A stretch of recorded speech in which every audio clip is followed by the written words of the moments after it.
We are live. Whoop, whoop. Let's go. There it is. There it is. Oh man, I was having issue. Had an issue. I was doing tabs right up until the last second, and then I had to just run. I had to just jump over there really quick. Sorry about that, guys. Literally, you even caught me. Someone said number twos. No, just tabs. Tabs are always the issue. Tabs are the biggest issue that we have when we're putting together an episode. Uh, we have a whole bunch of things to talk about. Ooh, let me not forget.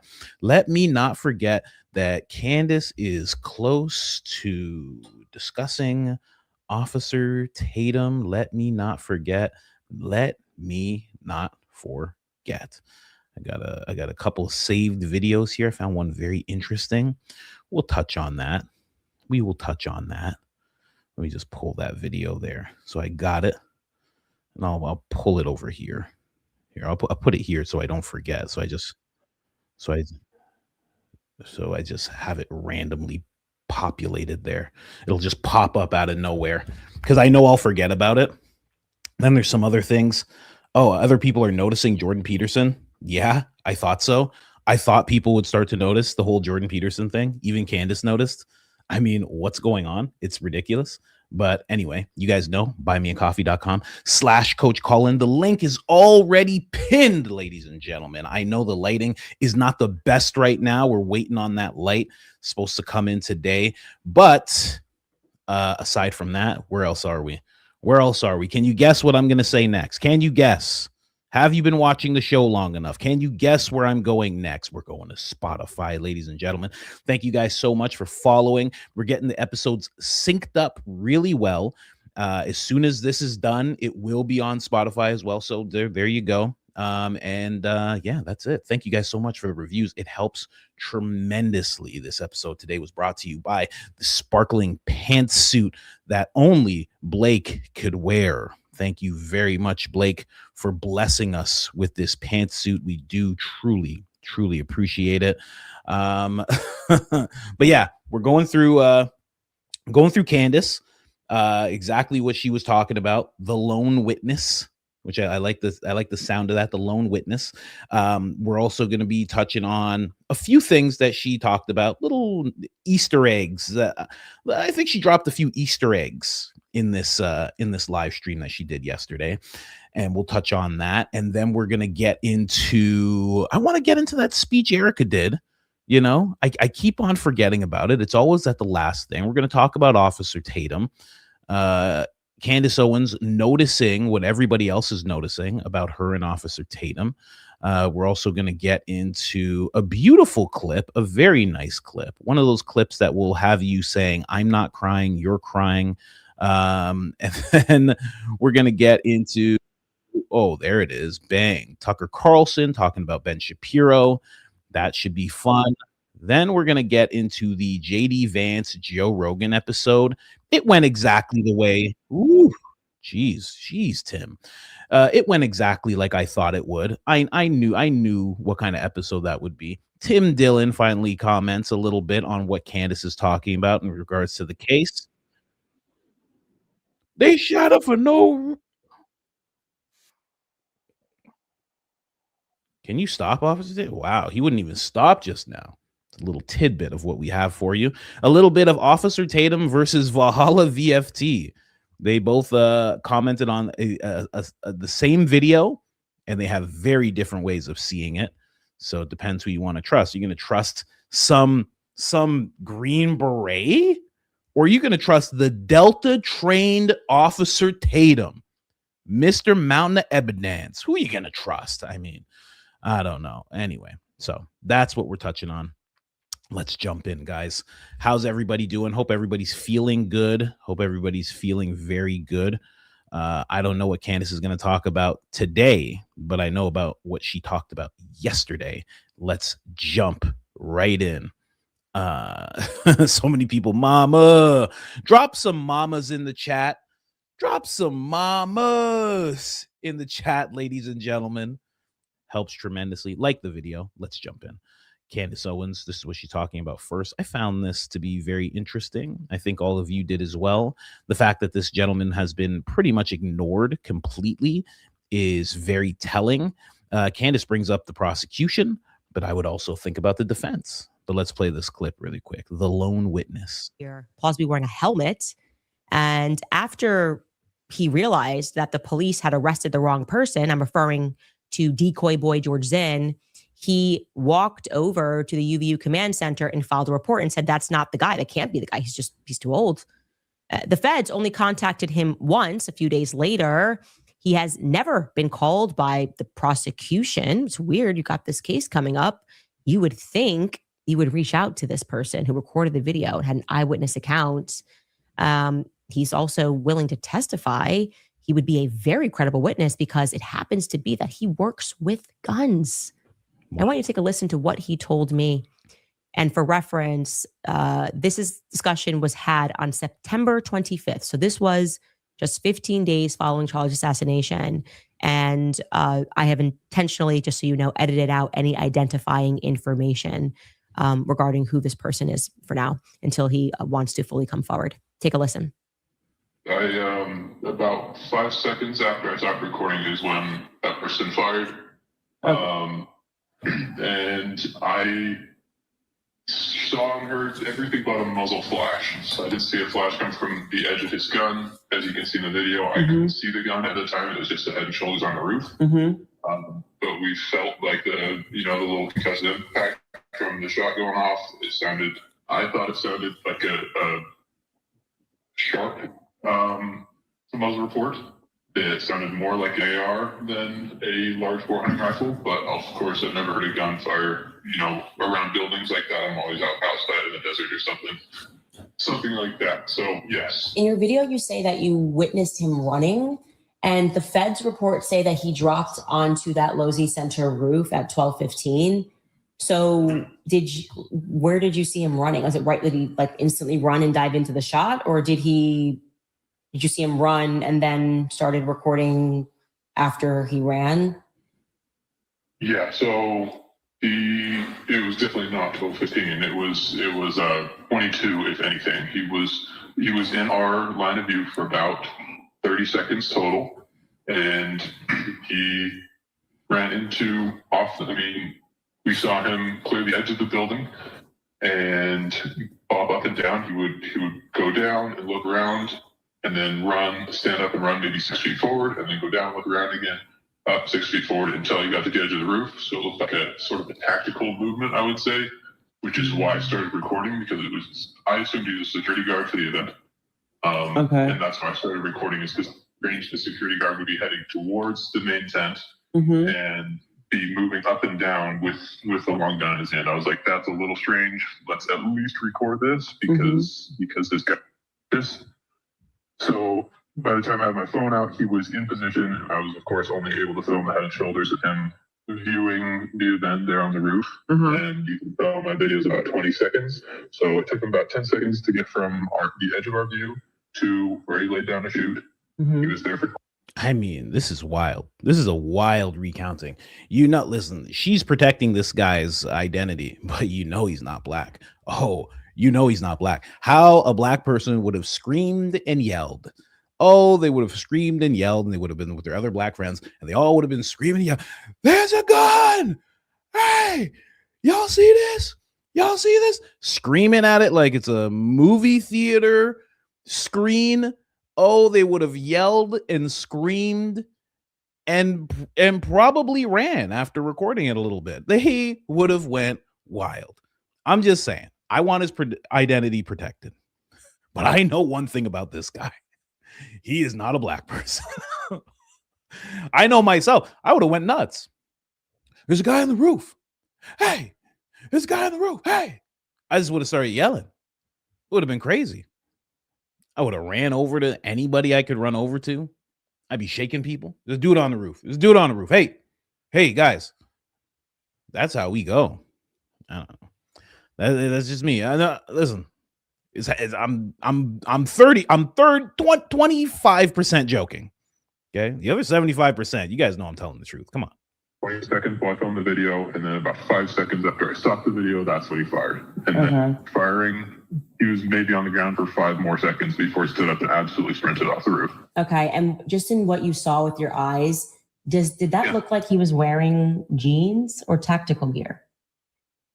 No, not jeans. It was all tactical. He definitely had a face mask on. At the range we were at, we were about 175 yards from him. I've looked up after the event. I've kind of done some scoping up Google Maps to see exactly how far we were. I couldn't tell if he was wearing gloves, so I couldn't tell race because all of his skin was covered, but I know he was wearing completely all black. Fascinating. Wow. So I don't know why it's very strange that the feds are putting out just a totally different story here, because actually on the police scanner, they described a guy in a face mask and tactical gear. So I think multiple people called that in, and then suddenly now they're saying he just kind of wore jeans or something. So I'm very confused by that. Yeah. No, I agree. And that was my description to the officers on scene. About an hour after the shot rang out, I went back inside the perimeter and I ran to the command center and I showed them my video. I said, you guys have the wrong guy. You got this. It turned out to be George Zinn. You got this old man, and I saw the shooter on the roof. This is what he's wearing. This is how old he looks, because he was running fast as soon as he took the shot. So that couldn't have been some old man.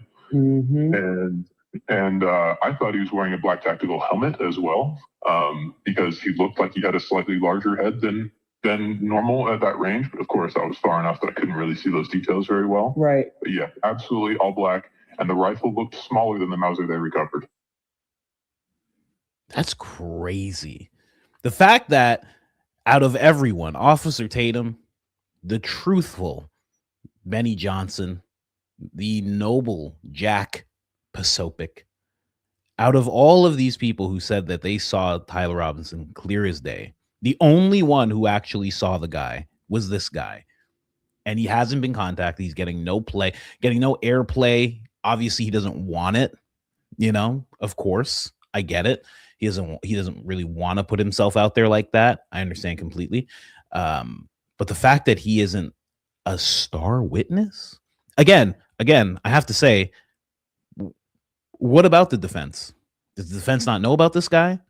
Why aren't they bringing this guy up at all? I don't get it. Wouldn't they be like, oh, we have to talk to this guy right away? Or maybe they don't know. I don't know. I think it's very weird. But every time someone questions the prosecution, I also think of the defense, because it's just like, are you guys just chilling? They're like, oh, there's another guy on the roof. Don't worry, big guy. We're going to handle this. Tyler's like, someone said there was a different guy on the roof. Are we looking into that? I don't know. Maybe. We'll see. Don't worry, big guy. Go back to jail. Just go sit down. Okay. They look at the prosecution. What's going on, man? I haven't seen you in a while. You good? No, get after drinks. We'll go after. Yeah, of course. Yeah, she'll be there. Let's go. Something's going on. It just seems weird. That's all. We'll see what happens with this guy. We'll see what happens. Hopefully he's healthy. This gentleman who just gave his testimony to Candace, hopefully he stays healthy. That's all I can say. Sometimes someone said this yesterday. Sometimes showing your face is actually a safety measure, because we were talking about the person who didn't want to identify themselves at the steakhouse that Tyler was at. And someone in the comments was like, yeah, because I was like, I get it. Young guy doesn't want to show his face. Someone was like, sometimes it's safer to show your face. I feel like in this situation, it's safer to show your face. I think it's much safer to show your face in this situation, because you have key, I won't say evidence. Well, he does have a video, but he has a key testimony. I don't know if they want that guy out there, Yeah, I would have threw rocks at him. Someone said, get off that roof. I would have threw rocks at the guy. Hey, man. Hey, bro. Don't point it at me. Hey, whoa, hey, buddy. What's going on with you? Yeah. Guys just like, leave me alone. Yalla, get out of here. Get out of here. Yeah, no, move away. These black people, they're screaming at me. I don't know what to do. Yes, BB. These black people You said there's no black people in Utah. There's black people down there. They're screaming. I'm kidding. I'm kidding, guys. Oh man. Anyway, let's get back to Candace. Specifically, he tells me that it looked like a 223, and like I said, he knows guns. I also wish to point out the alleged gunman's movements, jumping down from the roof, going up, down, 6 feet, up, down, making tactical movements like this person was trained. He was convinced that this person was a professional. None of that really matches the video that we've seen thus far, which, by the way, they did gut, if I'm correct, a minute out of the video that they showed in court. Nobody really knows why they intentionally removed a minute from the rooftop scene. Is it because they didn't want us to see those tactical movements? Why is this guy not being called? Is it maybe because he thought it was professional? Didn't think it was like just a random guy who woke up one day and tried out an assassination? Maybe someone with like real experience, maybe even military experience. I don't know. But most crucially, he instantly, immediately has maintained that that gun looks smaller than a 30-06. And he tells me in other conversations that it looked like a 223. So that, I would guess, is probably the reason the prosecution did not want to call him forward. I'm guessing that description doesn't go well with their fed, sloppy narrative. And remember, I just want to remind you, in terms of that route, going Glosey Center over to the library, which she makes very clear, that's the route that the shooter took. That's why we thought we had to recover these items. But then I don't remember why we decided not to test these items, which sounded like they could be tactical gear.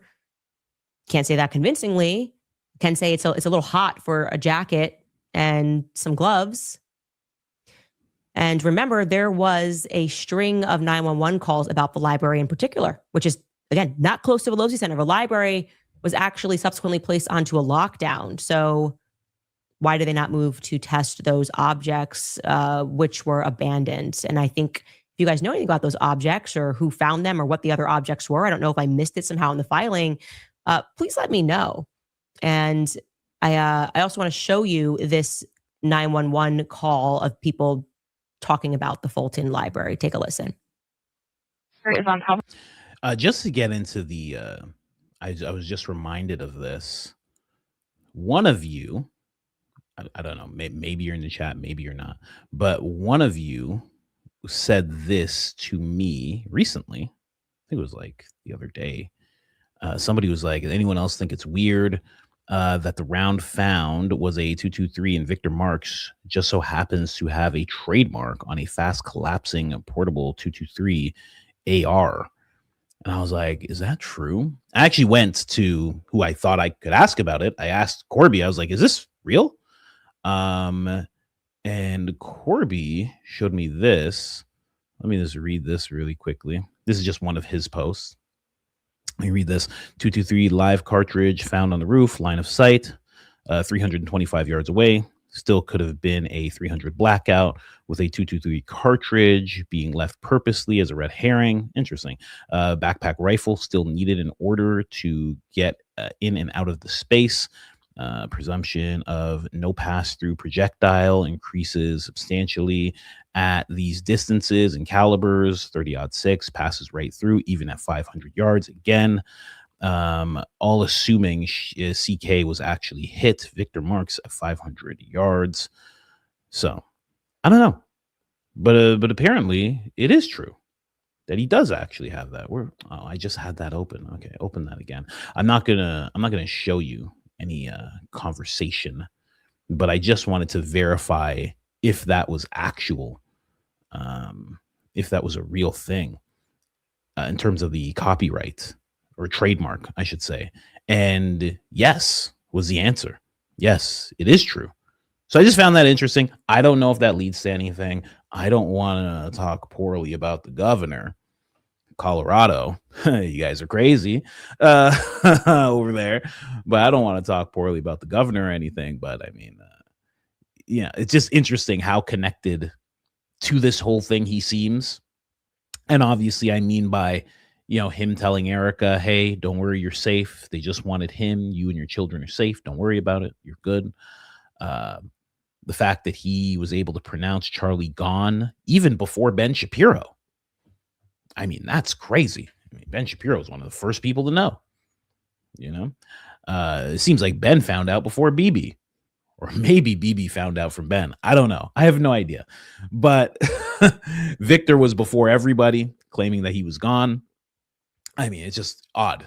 And then also he was taking the Princess Warrior home, she was in his arms crying. Then also it seems like he did a retooling thing, possibly on Charlie, did prayers for him, did the same thing for Erica. It's just very, very close to the whole thing. Really weird. Yeah, he did win the primary. It's crazy. It's absolutely crazy. Let's jump back over here really quick. Let's finish off what she was saying here. Of the building on the far north side, just east of the library, wearing jeans, black shirt, black vest. Just advising, there is another report. Gunshots heard near the library at UVU. They're trying to lock the library down now, still gathering. She's saying they just got another report of shots fired at UVU library. Spoke to a student, said that the shooter is on top of the building on the far north side, maybe the CS building, or just east of the library. He's wearing jeans, black shirt, black mask, long rifle. What happened there? What are we supposed to make of that? Why did we just ignore all of this? And we can show you on the map here how far the library is from the Losey Center. And again, her demeanor makes me uncomfortable as she's testifying. When you say you just don't remember something on that day, I don't buy it. Everybody had the adrenaline rushing through them. This is going to be the biggest manhunt plausibly in the history of the United States. And you're telling me you just don't remember what happened thereafter. You weren't paying attention when you asked the FBI. Did you ask the FBI to no longer test those items? Or is that what the FBI is telling you that you have to now tell the public? Now that part we will get to, because I found that lady interesting as well. Sergeant Jennifer, I believe her name is. But I want to move on to this really quickly here. And this is just really, really quick. Charlie's shirt was a Carhartt. I found that very, I don't know how interesting it is. I don't know. They gave him one type. They made a different type. What does that mean? What's the purpose of that? I don't know. You'd have to become John Bray and understand, did they want something that wouldn't burst into flames in front of everybody or get all fried in front of everybody? I have no idea what that is, but it seemed like a weird little Easter egg she was dropping there. She was just like, anything she brings up really quickly, and it seems like for no reason, it's always seems like there's something there. I don't know. But it always seems like there's a little something there. Let's get into not Danny Phillips, Nate Walker really quick. She talks about him. Let's jump over there. And I mean, I guess I shouldn't just deflect away from this guy's testimony. I know we don't know his name or anything like that, but I think I don't know. I don't know what that's going to lead to. If it's going to lead to anything. It seems like the absolute, I was going to show a picture of him. Like this is the only picture we have of him. It seems like nobody wants to talk to this guy. Don't get it. No idea why. You guys can put your theories in the comments there. But it seems like no one, cotton may catch fire while polyester might just melt. Yeah, true. I guess. But it seems like the defense doesn't want to talk to him either. Maybe they do. Maybe they don't have to bring everything to the table in the whole preliminary thing. But we'll see what that actually leads to. I have a feeling, and it's a crappy feeling. I feel like he is going to lead to nothing. I don't think the prosecution wants him. Obviously not. He doesn't work towards the official narrative. So I don't think they're going to want to. They're going to be like, get out of here. Get this guy out of here. Are you kidding me? She forgave Tyler Robinson. She will never forgive this guy who has a different testimony that just rocks the whole case. She'll never forgive that guy. She's not going to have that guy. She's not going to bring that guy into the prosecution. Hey, come on. Let's hear what you have to say. Put on this microphone. You want to go to UVU? You want to speak for a little while? Let's get in front of the Lodi. You and I, let's talk in front of the Losi Center. Come on, big guy. No, it's fine. You can just tell us what you saw. Come on down to the Losi Center. Keep that microphone on. Make sure it's on. Is it on? Okay. Come on down with us. Terrell Farnsworth in the back. He's dead. Oh, he's dead. Guy's just like, what's going on? I'm taking off this microphone. You know, it's too late by then. Anyway, we'll see.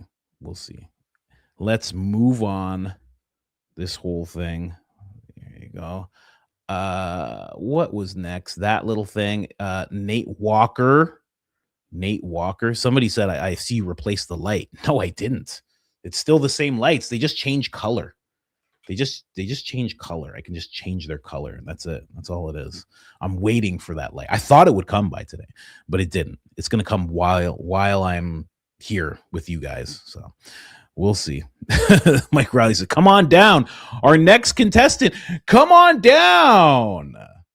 You know what you get? You get a shiny gold Rode microphone. Go ahead and put that on. How much has the Rode microphone stock dropped? Huh? Turning Point sending out cease and desist letters. When is Rode gonna start taking some action right now? Rode is just catching strays. The people at the Rode office are like, what happened? What is this? What is going on right now? Well, people think Charlie Kirk was wearing a Rode microphone, and a lot of people, this guy, John Bray, they hate John Bray. Oh, they hate John Bray so much. John Bray's going to try and buy a microphone one day. They're just going to scan it. They're going to be like, oh, sorry, you're banned. I don't know. It's never come up before. Yeah, you're banned from buying this product. I don't know. It just says F you. It just says F you, John. Jon, right? Yep, that's you. Yeah, definitely. Yeah, you can't buy this. Oh, they hate that guy. They hate that guy more than anything. Someone said, what does Rode stand for? I have no idea. I don't think it stands for anything. I think it's just a name like Google, you know? Anyway, catching strays, poor choice phrase. No. Come on.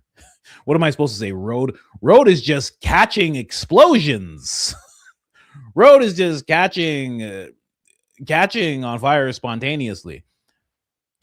Listen, Rode's a great company, okay? I got a few Rode microphones in the back.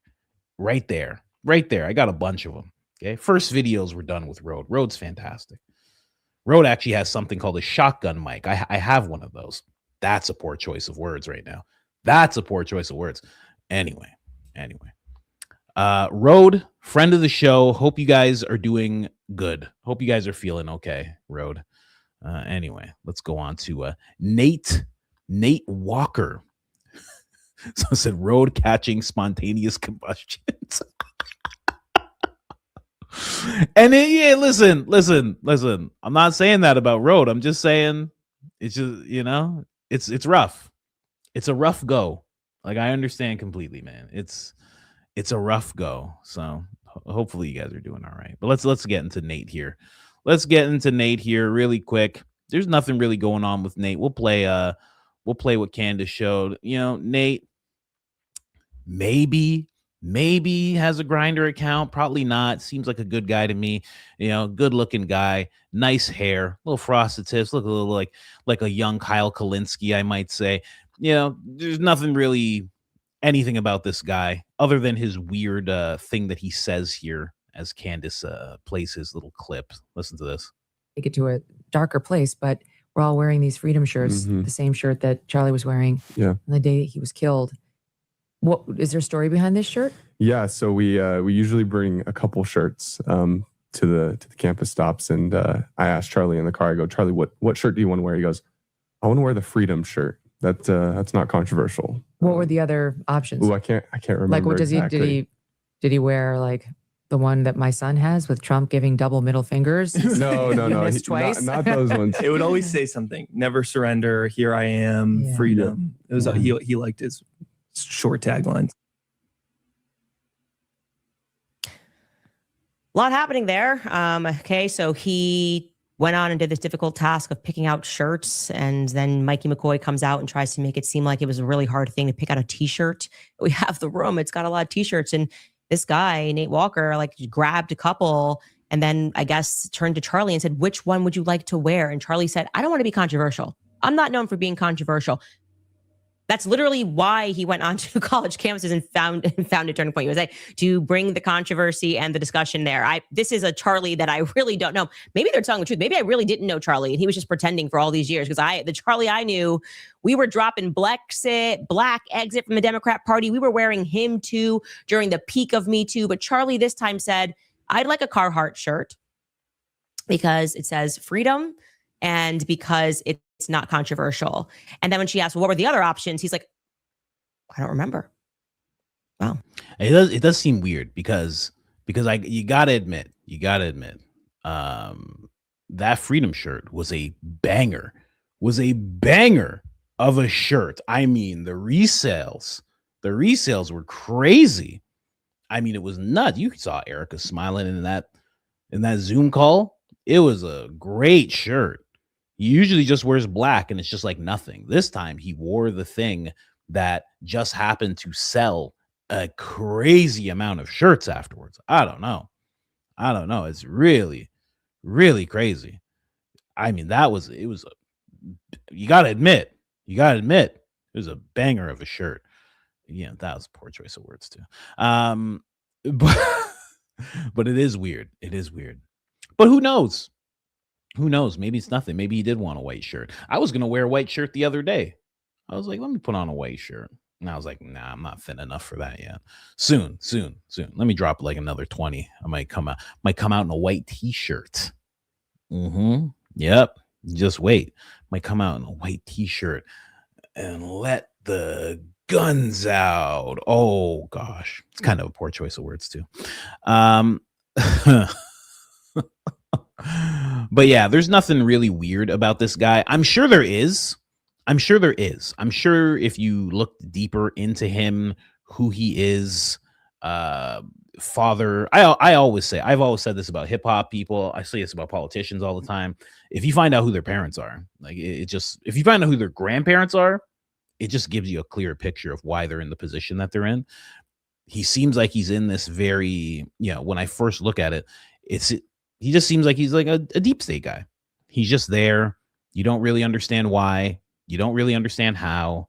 Not particularly talented, not the best speaker, but they're just there. And they're always assistants and they're always in the background and they're always just the people who are around you all the time. But yeah, other than that, I couldn't find anything on him. Let's move on. This was a very interesting little tidbit that Candace dropped. I don't know if you guys booked this. Let me just play it and then I'll talk about it. Check this out. The tip that Frank Turek also worked with Bank of America. We did that little chart for you yesterday. And we're like, wow, all of these people's parents were just working at Bank of America Merrill Lynch at the exact same time. How interesting, how fascinating. And it turns out Frank Turek gets to join the crew. For 15 years, he worked as a consultant in New Jersey to Bank of America until 2011. Who knew?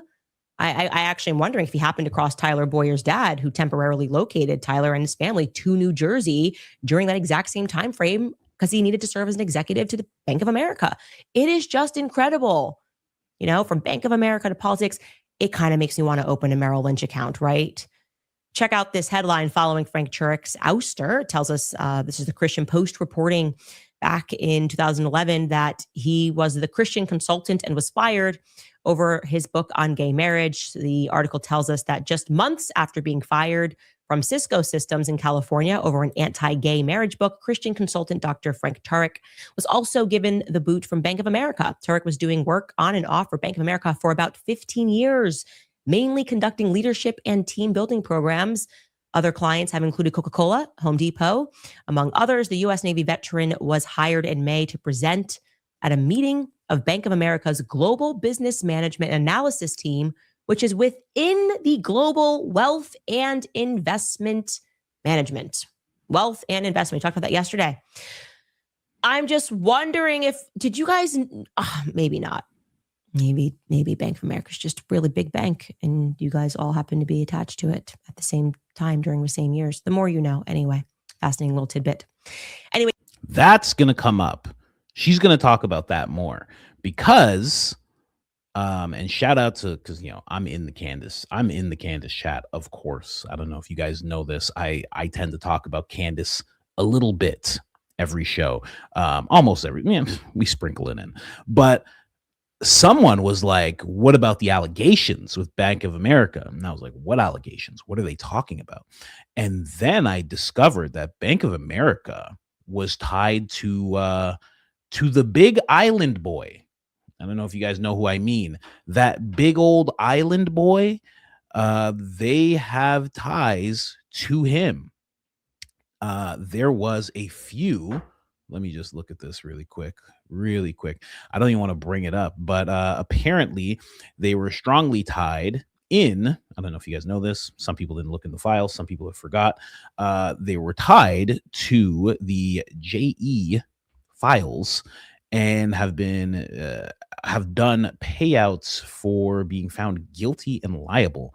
Apparently they structured the money system, violating the Rush Hour Traffic Victims Protections Act, ignored major red flags and indicators of nefarious deeds, and overlooked conspirators' accounts. So there's a few articles about this. The BBC wrote one, Reuters, whatever the hell it's called. They wrote one. They settled over this. They paid money.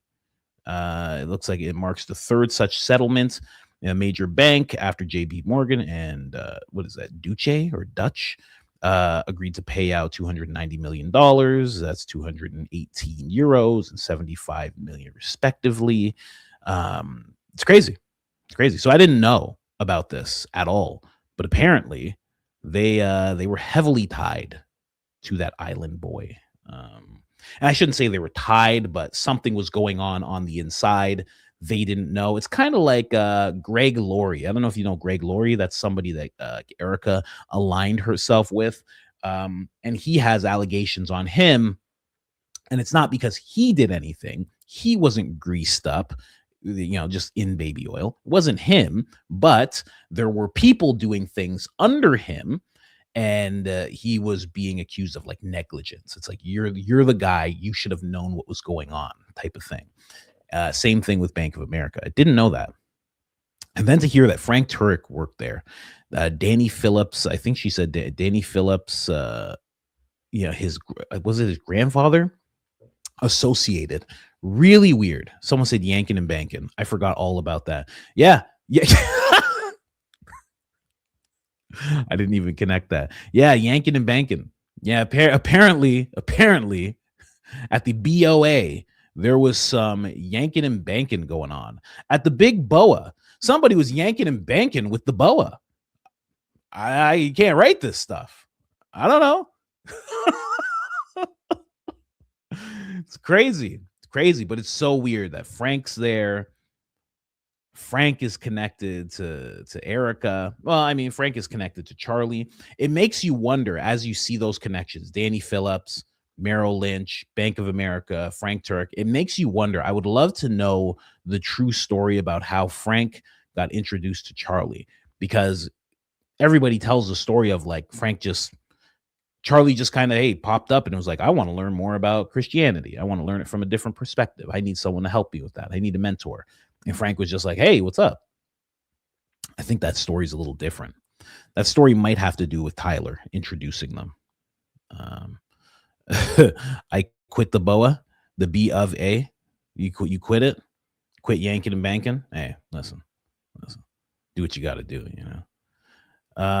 Let's move on here. I found this very interesting. Again, more of a tidbit. So, yeah, I said that was a tidbit. I think she's going to talk more about that. I think what she's going to end up doing is connecting Frank. She's going to bring up the Big Island boy and the Bank of America's connection. Possibly she's already looked into it. Possibly she already could see where whatever they had tied up in terms of Bank of America with the JE files. she might tie Frank to that, or she might have already found a tie of Frank to that whole thing, at least through the money aspect. I don't know. We'll see. We will see. But she didn't bring that up for no reason. Definitely didn't bring that up for no reason. Just a bunch of island boys. Just a bunch of island boys. We get the baby oil and then we slip and slide. Just a bunch of island boys. Then we all go to church and we brainwash people. You know, anyway. That's how the song goes, right? Is that not how the song goes? Anyway, I didn't listen to that song much. Let's keep going here. Candace Owens, ladies and gentlemen. This is also going to be something she touches on more. I know it feels like she has already, but if she talked to that guy, if she found that guy who was on the rooftop, I would think by now she is either in the process of having a conversation with this lady, or she already has had a conversation with this lady. Anyway, let's get into it. Belief that the gunman, Thomas Crooks, didn't act alone. I don't believe there was another shooter there, but I believe that he was working with somebody. I believe it was an inside job inside the government somewhere. And this was political? Oh, yeah. Political. Absolutely. Yep. Have you seen evidence to that? Oh, I've been told things, but I've had something that happened with me that just afterwards, and you're starting to put the pieces together, it just made total sense. What will help give you closure? When the people who put this all together that day are caught and it comes out.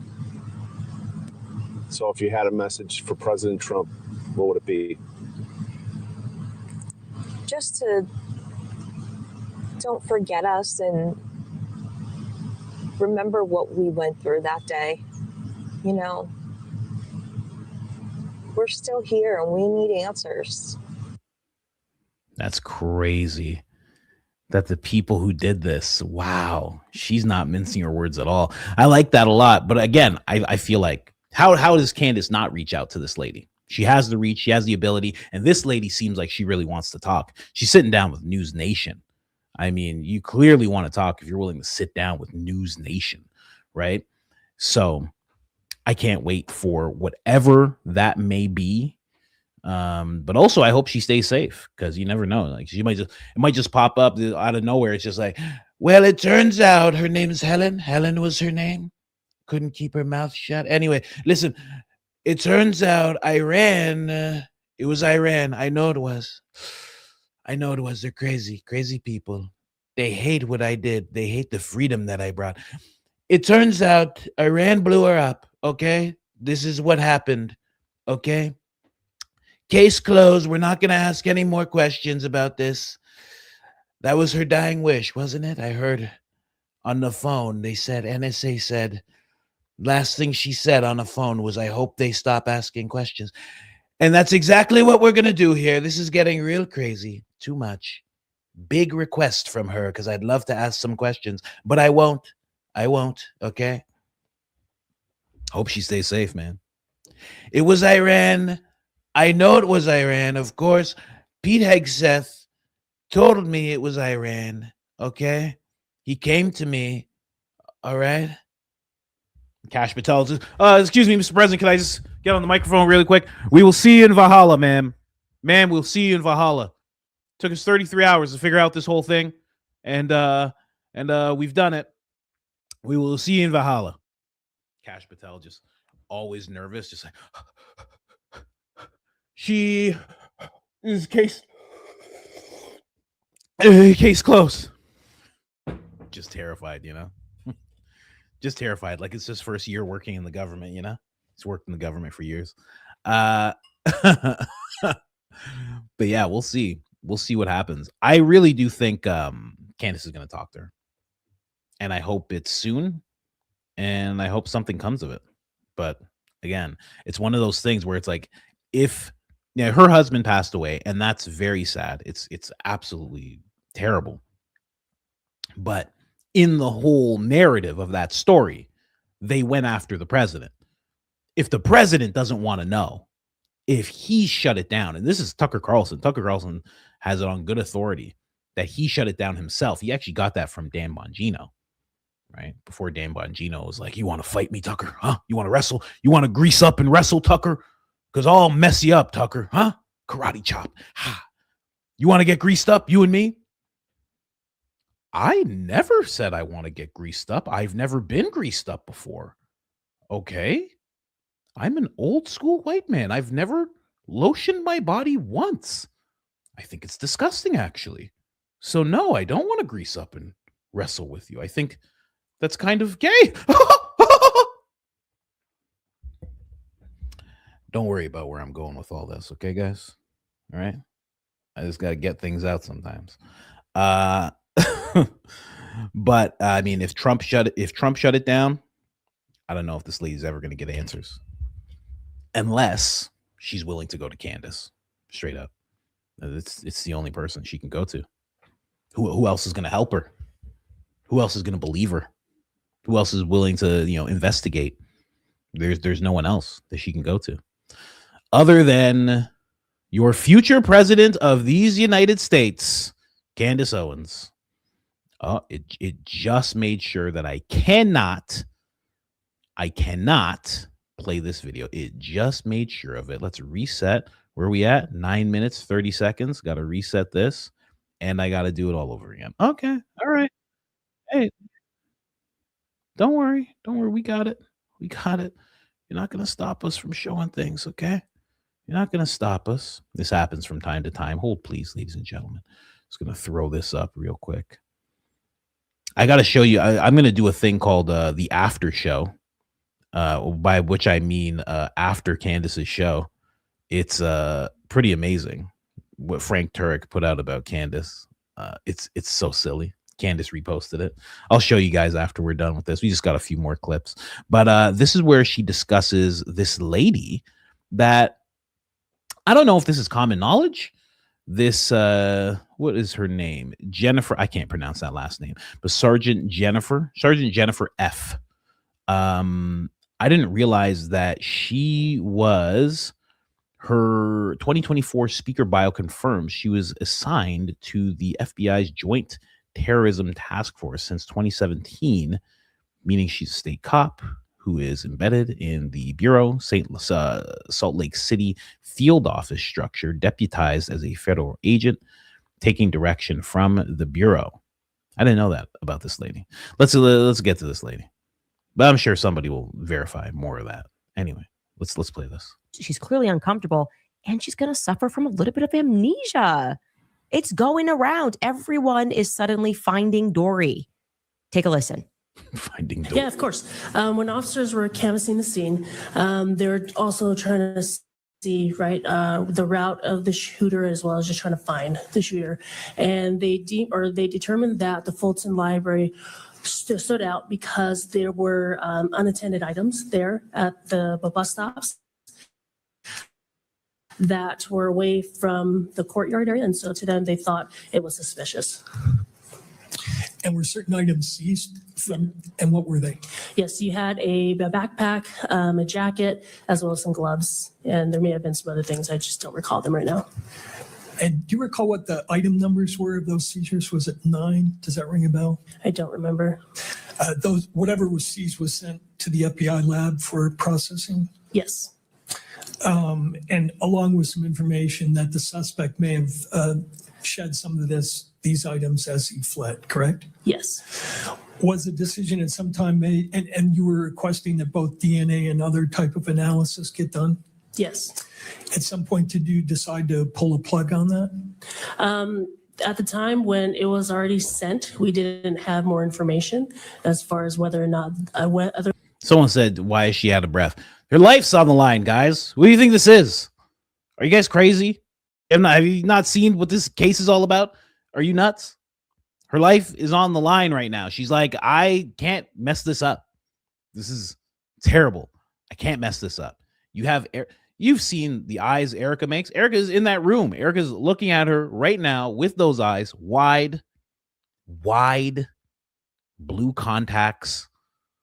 Well, what do you think? Officer Tatum's in there. Officer Tatum's in there, just mouth breathing and sweating for sure. Jack Pasopic's blinking on her. Oh, how many times do you think he blinked just within this little blip of her testifying? A crazy amount of times. And Benny Johnson's over there just looking at her with complete non-interest because she's a lady. Okay? Just to answer your questions. Of course, she's out of breath. So it's a rough go. Or not, the evidence that were collected there were probative. But eventually you communicated to the lab that those items were not in fact connected with the case and there was no need to do further testing. I don't remember communicating that. Okay. If that's in the notes of the FBI or the ATF, would that be inconsistent with what you know? No. Okay. I'm mentioning because some of the reports, the lab reports, have those items listed. Okay. I just want to be clear that those items eventually you determined were not related to this case. Would that be fair? Yeah, that would be fair.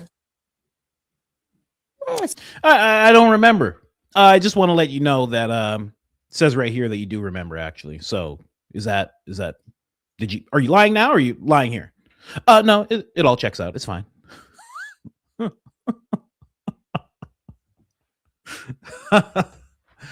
Oh man. I saw Baron live yesterday. He was like, this case is a dud.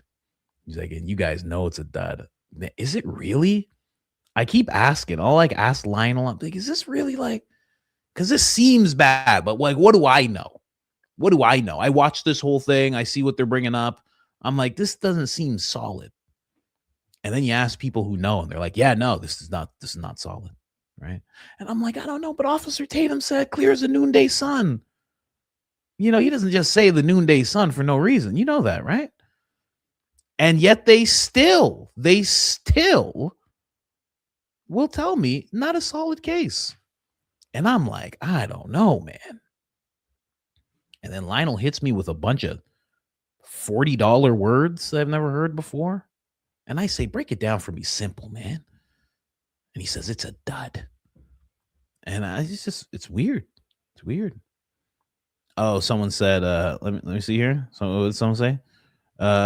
Surname is pronounced Fi Mu E Na. Oh man, I can tell you. Thank you so much for that. Couldn't even slightly care, F is way easier, even with the pronunciation in front of me. Jennifer F. Sargent. That's what I'm gonna call her. It's a weird time for your memory to go out. You found in, let's call this the biggest manhunt plausibly ever, biggest assassination without question since JFK. I think bigger than the JFK assassination. Global interest in this case. You're on the manhunt. You find unattended items, a backpack, a jacket, and gloves. That's interesting because it was 90 degrees. So what kind of gloves are we talking that you found unattended at the bus stop by the library? And I wish we had showed you the lead up to this question, because what he's essentially asking her is, you have made it clear that the person who jumped off Losi Center ran this particular route. Just so you guys know, the library is not near the Losi Center. So the reason why that route became significant and why they noticed these abandoned odd items, of which she's only recalling in her fuzzy memory 3 of them, but he goes on to say there was actually 9. And you guys wanted it to be tested and then suddenly told the feds not to test it. Do you remember telling the feds not to test it? I don't remember. Okay, well, it's in their notes. Is it correct? Yeah, it's in the notes. It's correct. You don't remember telling them not to test? Who was wearing a jacket and gloves? At near the Fulton Library. We're going to talk about why that is relevant. Anyway, the reason that those details immediately jogged my memory was because of that route, right? Back in the early investigation, my early investigation, someone had told me specifically that they were there by the bus stop, and they actually ended up making a report about having seen the alleged shooter someone on the roof and had a totally different description of what the person looked like. Described the person as wearing all black tactical gear and intentionally having every piece of their body covered in black tactical gear. Tactical gloves. You might think, I don't think we're talking winter gloves. Like I said, and somebody can tell me in the chat here, I think it was literally like 85 degrees in Utah. Yeah, Joe Rogan said 86. He said 86. I think him and Theo were talking about it. I'm pretty sure. I forget who was on what side, but like one of them was saying it wasn't that hot, and the other one was saying it was pretty hot, especially on a roof. From the sounds of it, was probably Theo saying it was pretty hot on a roof, and Joe saying it's not that hot. And they said 86. They were talking about 86 degrees. I think if you found gloves, it's just relevant in general. Who's wearing, bringing, holding, and dropping gloves? And what were the other 6 items that were found? Well, this individual told me that he spoke to students at the bus stop in front of a library, and he also described the gun. And he was able to do that because he happened to also be the only person who captured the gunman on Losey Center in a video as he began lying prone for the shot. You guys remember this video? It was the most widely spread video on that day, I believe, beyond the video of Charlie actually getting hit. I'm talking about the most widely spread video of the shooter allegedly on the rooftop. So obviously we already went through that, but that lady's testimony is very odd. Her background is very telling. Apparently Utah Department public safety sergeant assigned to Utah State Bureau of Investigations, not UVU campus. Apparently Candace misstated that. So assigned to the Bureau's Joint Terrorism Task Force since 2017, state cop taking direction from the Bureau. I mean, it's just very weird in general. Is she lying? I don't know. It's easier to say you don't remember. It's easy to say you don't remember. It's easy to say that your body cam just died. You know, it's very easy to say these things, and there's nothing anybody can really do. When it comes to the gloves, I will say, and I can't find a picture of this guy, but everybody was looking at a picture of this dude. Jeez, he's dropping everything. There was a picture of this dude leaving the scene. Someone said lying 100%. I mean, you know, she maybe she doesn't remember. I couldn't even think of how to search this guy, but he was a dude and he was leaving UVU and he looked so suspect. It was crazy. Everybody was like, well, that has to be the guy. He had a bag. He was dressed in all black. He had black glasses on. I think he even had a black mask on. I mean, this guy, he looked crazy. He looked like a goth guy. He looked like a goth assassin. That's what he looked like, you know? And I think he even had a firearm. It's crazy. And everybody was like, this has to be the guy. And then somehow that trail just, disappeared. I didn't follow it close enough. Yeah, Inspector Gadget looking dude. Yes. In all black. He didn't have a hat on. Had no hat on. Hair was slicked back. Black glasses. I don't even know how to find this guy. I don't know what to search to actually find him, but those descriptions that are coming out, they sound like him. One glove. Yes. Okay, so you do remember him. I remember him distinctly. Yeah, what happened to that guy? That guy, I don't know if that guy even got questioned, but what I remember happening is that everyone was looking at that guy. Everybody was looking at the whole George Zinn thing. It was weird. Everybody was looking at the USA guy. They were like, okay, that's pretty weird too. But when it came to that guy who was in all black, Tyler Robinson got caught after a tireless 33-hour manhunt. And then that guy just disappeared because people were like, oh, no, they got the guy. That's not the guy because they already got the guy. I just wonder if anybody ever looked into that guy. I have no idea. And again, if you know, I will keep my X open here. If you have an image of this guy on X, please go ahead and tag me in that image and I will 100% pull it up. And there, I got it open. Because I would love to know what that guy looks like in comparison. Anyway, let's keep going here, guys. Candace figured it out. I saw this on X before Candace talked about it. People were talking about this guy because this guy that she mentions, let me see. I can pull up his X. I don't follow the guy, but I know his name. There's only so many people with this name on X. She calls this guy out for his behavior on X. Let me see. Is it AL Yakubov? Yeah, that's his name, right? Yeah, this dude. So this dude for the longest time, and I was really surprised when I saw AF posting about it. To nobody's surprise, this guy, Ivy League student, is named as one of the influencers paid by Parscale to boost pro-Philadelphia content among young people. This guy right here. Anybody who's on X, they 100% know. If you have the photo, tag me on X. Someone says sounds antiseptic. Jake TV, yeah, right. Tag me in that photo if you have it. If it's on X, post it on X. Tag me in it. Don't bother sending me a link. I won't click it. But anybody who's been on X would see this guy, and that's the hunch that they would get right away. Every single person.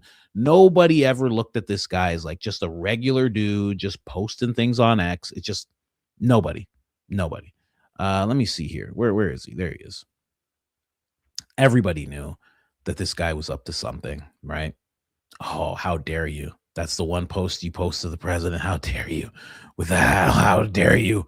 How dare you? How dare you? There's too many pictures of the president. How dare you use that one? Fine. Let me tell you something. You got to be somebody. If you're in the room when the president has to wear that, damn.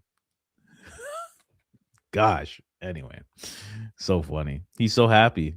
Oh, man, whatever. But yeah, everybody knew this guy was up to no good. Everybody. Yeah. I'm surprised so many people follow him. I refuse to follow him, and his stuff still pops up in my feed. And like Candace said, it's just 300 posts. I wonder if he like addressed the fact that he's getting paid.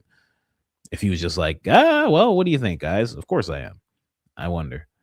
So it's just post after post. Now he's like really, really toned it down. Now it's just overall pro, quote unquote, Philadelphia stuff.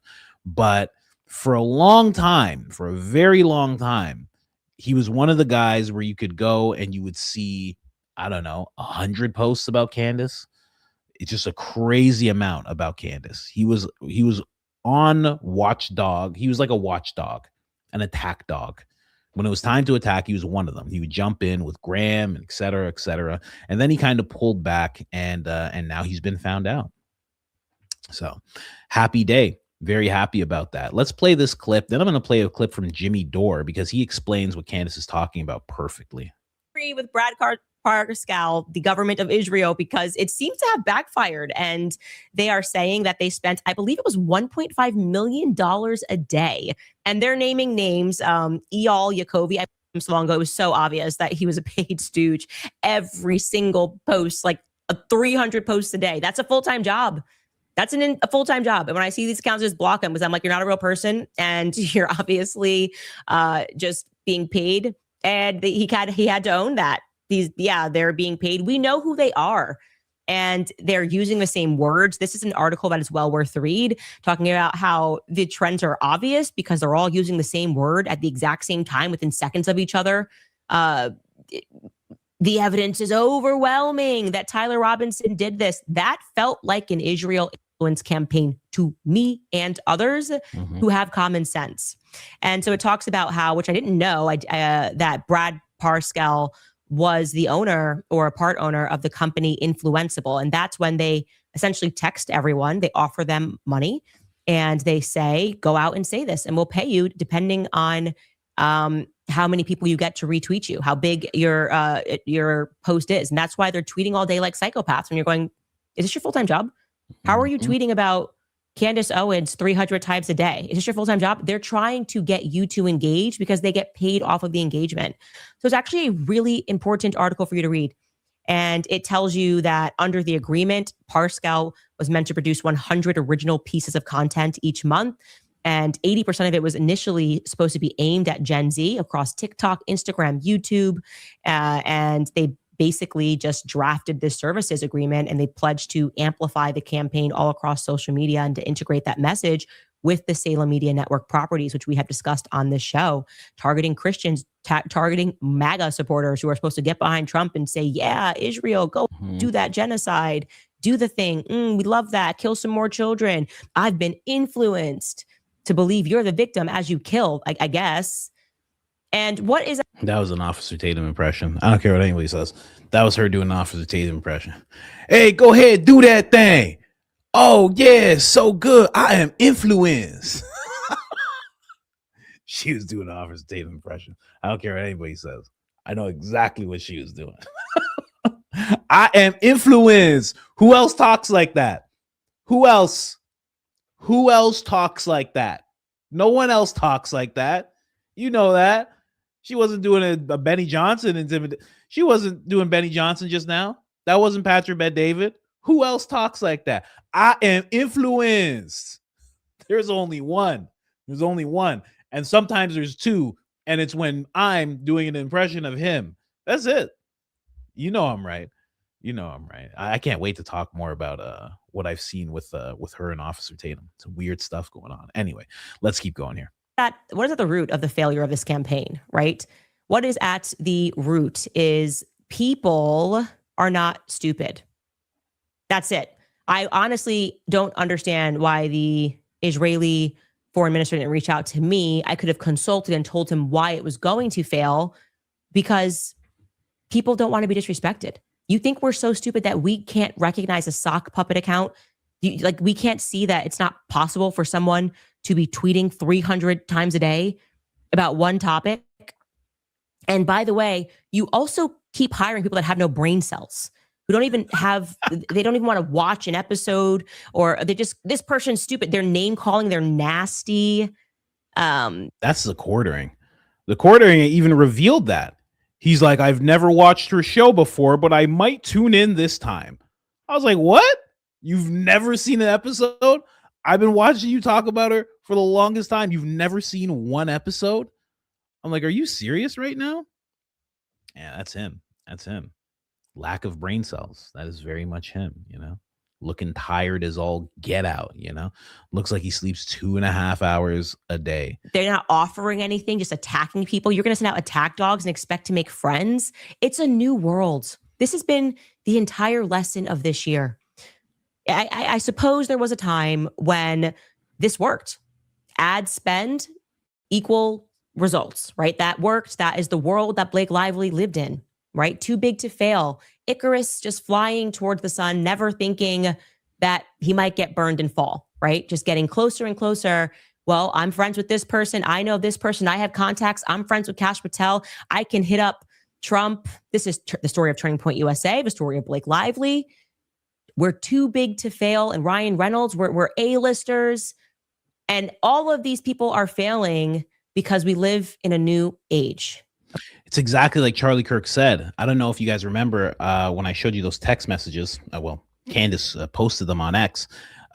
Charlie Kirk was talking about Ben Shapiro, and he said that's the number one mistake. And he said hubris. That's what it is. That's what she's really talking about. She's talking about hubris.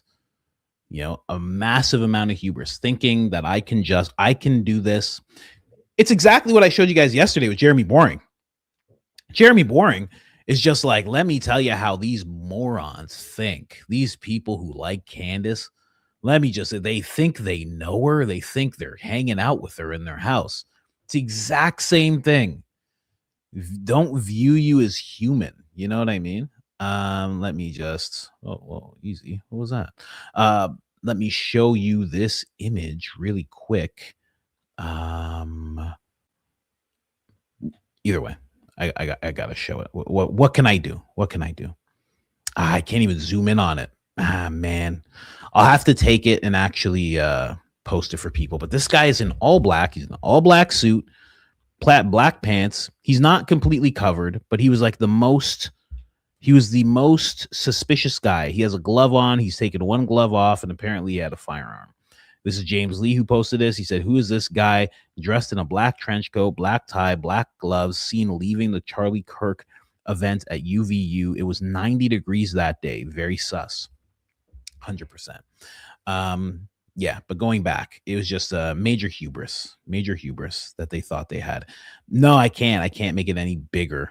I wish I could. Let me just double check. See if I can make it any bigger. I don't think I can. Nah, it's not getting bigger. Because someone sent me a picture. Who sent me this picture? Phoenix. If you can send me, I don't know if you have X. I feel like you do. If you could send it to me on X, if you can post it on X and just and tag me in the post, that would be great. But maybe you don't want to do that. It's fine. We'll do it at a later time. I'll figure it out. But yeah, no, I can't make it bigger. I wanted to. Sorry. That's what she said.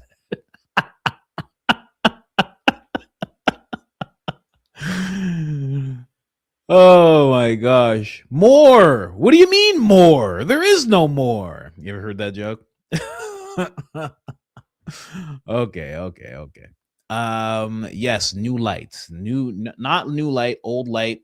Old light, different color. Anyway.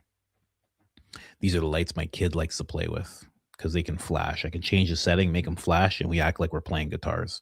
And then they change every time we go. It's a real thing in our house, you know. Anyway, I want to move over here. Let me see. Yeah, that was that Yuri stuff. I want to play this Jimmy Dore clip really quickly because this is what Candace is talking about. This is wild. Check this out. Where's Jimmy? There's Jimmy. Let's go. You're only going to report on things if you think they're valuable. Hold on. I got it on double speed. Man, that hasn't happened to me in a while. It's not even on double speed. That's normal? That's just how this guy talks? Okay. Or you're getting paid for it. Okay, so now let's do this. Let's show you guys how much money and how easy it is to clean up on shit like this and how much these dudes actually make. So it's $30,000 or it's $30 for 100,000 views. Okay, let's go here. This is a bounty, guys. This is how this whole thing that Candace was just talking about works. This is a bounty. Charlie Kirk, assassinated by a leftist trans activist. This is Benny Johnson. 2.5 million views. So 2.5 million divided by 100,000 is 25. 25 times 30 is what? $750 just for one post. So if somebody put up a bounty for anybody that was talking about the activist being a trans shooter, okay, and you're getting paid roughly $30 for 100,000 views, you're literally going to make $750. Benny Johnson off that one post would have. Now, I'm not saying he did. I'm not saying that's one. I'm just giving you an example of how much money these influencers could be making. So he's not saying Benny Johnson's getting paid. He's saying this for example. Okay. If there's bounties on shit like this, and sometimes when we see all of a sudden the MAGA media, all of them echoing the exact same talking points, word for word. How many times have you seen the screenshots of MAGA? And there's like 20 different people that are all saying literally almost the exact same thing identically. Jimmy has to have this on double speed. He has to. There's no way this guy just talks like this. There's no way. It's impossible. Like word for word. It's almost like it's scripted, right? Are we really buying into this trans shooter bullshit? Why isn't Benny Johnson? Why isn't Tim Pool? Why aren't any of these people talking about the fact that most likely this was a professional hit job? Everybody's silent on it except for Candace Owens and Ian Carroll and the OGs, right? God bless you guys. Peace. So he also tweeted out this. It says, yeah, one of my buddies owns a massive crypto coin marketing company. So he was schooling me on how these bounties work, how the sites work, how people get paid, and how they use bot farms and IG, TikTok, and X posts to boost, make viral content. One of his buddies, but 400, what is it? One of his buddies, butts 400 plus iPhone at a time. Then uses VPNs and bot farms to create TikTok accounts. He can make anything go viral. He has so many fake accounts that anything you want to make go viral and trend on Twitter, he can make it happen. So if you were wondering, when you go, I only go on Twitter. I don't go really anywhere else. But so I was going on Twitter and I would see this. I'm seeing like all these Mockingbird 2.0 at the exact same time, with the exact same talking points, going after Candace Owens. And now you know how, so now you know how it works. And next, in the next video, I'm going to show you how they actually caught people doing this, tweeting about Candace. And yeah, some of my favorites are in there. Somebody from Polymarket. So I'm going to show you that. And but you know, if she's so crazy, she's so out of her mind, why respond? Why would you care? Here, let me go back a little bit. They talk about it some more here, just so you guys understand more. But I'll break it down for you guys. I just want to play this. I'm not kidding. He sent me a DM saying that he's not being paid to I'm like, you're doing this for free? You're a sucker. You've got a more impressive resume than Catherine Maher of NPR fame, who's an obvious CIA State Department plant. So he's going to tell you. So I have 2 quick videos here from Ryan Motter, who I tried to get on the show today, but he is busy. I didn't give him enough heads up. It's my fault. But anyway, he's doing great work on this. So here, let's listen to what he says about how this all works, how this obvious coordinated AstroTurf paid for Mockingbird Media 2.0 anti-Candace campaign works. Let's listen. So I want to explain how the pay-to-play game works here in the influencer world, especially in the digital age. And they have these things which are called clipping sites. So a clipping site will basically, I'm going to give you the rundown because I kind of made a slide to actually break it down. But these sites out there, some are anybody can join, and then some are invite only. So this is how the PACs use, and they basically hide behind these sites, and they use these sites to directly. So he's saying PACs use these, meaning political PACs. Mm-hmm. They use these clipping sites. And they put out, hey, look, here's how much money we'll give you if you clip this video and say this exact thing. And so let's watch. Pay influencers to do work on behalf of a political opponent without actually having to report it. So this is how they're like adding that middleman in the barrier and why it's so hard to determine who's paying who and how they're getting paid. So let me explain this to you. It's a little slide, right? So let's just say they have a bounty. Let's just say I want to put a $50,000 bounty out, and I'm willing to pay $10 per 100,000 views. Now you don't have to get 100,000 views to earn $10. You can get 10,000 views and you can earn $1, right? Because all the accounts are different. You want as many accounts as humanly possible, basically competing to earn their share of the 50,000. So along with the bounty, so the bounty, this is the actual job itself, will have requirements. So the requirements for this specific job that I just made up would be a 39 to 90 second video attacking Candace Owens. The keywords that you need to put in the actual title of the post: Candace Owens lied about Erica Kirk. Now I can go on and say Candace Owens is crazy and she lied about Erica Kirk. I don't have to put keyword word for word, but those specific keywords have to be used for my tweet to actually be eligible to earn a percentage of this bounty, right? And then the platforms I need to post it on can be X, IG, TikTok, YouTube. Now, if I post the same video, and I post it on X and IG, I'm going to get 2 links, right? So each one of those videos is going to be earning its portion. It's not combined. It'll be on each. So if you post to IG, TikTok, YouTube, and on each platform you get 1 million views, or let's just say each platform you get 100,000 views, then you'd earn $40, $10 per 100,000 views, okay? And then, so what does that get? Like, why are people incentivized to do that? So let me just break this down. If you put up $50,000 bounty and you're paying $10, right, per 100,000 views, you get 10 divided by 50,000 is 5,000. 5,000 times 100,000 gives you 500 million views total. Now, if nobody earns that, that bounty will stay open. So sometimes you'll see like a job, let's say bounty slash, 25,000 remaining or 4,000 remaining or whatever the amount of remaining money is. And the job, I didn't put the date up there, but let's just say that was posted a month ago. That might be an old job, but something might start trending or going viral. Like Candace might put out a new video. You go back and you're like, oh shit, nobody's actually competing for that. Oh, I'm going to, take a stab at it. I'm going to try to earn my percentage of that bounty. And so what it looks like is basically you have your bounty, which is the job, attack Candace Owens. You submit your link here. And then once you submit your link there, it'll attach it to basically like your profile, and you'll have like a scrolling percentage counter. So it might be like like the minimum might be 1,000 views. So every 1,000 views, you earn 10 cents or whatever the equation is, right? And then you won't see it, but there's just like everybody, like this person, let's just say they put out 50,000 views, they get $5, 100,000 views, get $10, 55 bucks, $10, 10 million views, get you $1,000, 100K views, 20 million views, get you $2,000. And then you just basically will have a running total on that bounty. Let's say like 39,000 left, 10,000 left, $5,000 left. And then once it runs out, you're done, right? So once the bounty bottoms out, so that's why, if you're doing this, you probably if there's only $1,000 remaining at that bounty, you might not want to create a video, because if your video gets 1 million views, you're only going to earn, so you put out a video gets 10 million views and there's only $1,000 left in that bounty, you're only going to get paid for the first, million views, because once that caps out, you're done. There's no additional payouts after the bounty ends. So it's first come, first serve. And this makes so much sense because you see so many people posting on X. Okay. And that's exactly what Candace was talking about. Candace was talking about it in a different way, but this is the exact structure. But it makes so much sense because X doesn't pay well at all. It's terrible. So when you see so many people spending so much time on X, posting over and over and over and over again, it doesn't make much sense, because what X is actually willing to give you in terms of monetization is it's nothing. It's terrible. It's terrible. You need to get 1 billion views would keep you fed. If you're monetized on X, that would be good. You'd be in a good place. But I mean, if you're just you're a regular person, I don't know, $40 a week, $100 a week, maybe. I don't know. It's crazy. So when you see a guy like this, when you see one of these guys, I'm not saying he's one of these guys, but the article certainly said it was. But when you see a guy like this and he's posting over and over again, or you see Graham or this or that cinema dude, what's that guy's name? Cinema something or other. Where's that dude at? Cinema Sigma or something like that. I don't know. He's like the quartering. I don't know. I can't find him right now. I'm not following him. That's why I can't find him. But when you see these guys and they're spending all this time on X and you're wondering why, well, that's why. Because that makes X actually something that you can actually make money from. if you get into those whole bounties. So a lot of people will say, listen, I'm not taking money from anybody. And they can kind of truthfully say that when they're just going over the bounties, because now they're just kind of a clipper shogun. Yeah, everybody. Yeah. Oh, yeah. That's what it is. That's what it is. He is a good example. You know, he is a pretty good example. It's Shogun. Okay, Shogun. Okay. Yeah, this guy. He's a great example of this. He's a fantastic example, because you will just see post after post in such a wild way. Everything. That is my friend. I know this guy. Wow. I've done shows with this guy. What? Get out of here. Come on. This is Alex. It's appropriate for us to strike a trade deal with our neighbors to the east. They're now sending toys over to spy on your children while they sleep. Is Sheriff Woody really a symbol of good law enforcement, or is he just... Little Bo Peep didn't lose her sheep. She's gained sheep in your son. Wow. That's crazy. I know this guy. Of course, he's not going to get any credit for it. Alex DeWitt. That is Alex DeWitt. I've done shows with that guy. It's a good guy. He does a great Tucker Carlson impression. Great Jordan Peterson impression, too.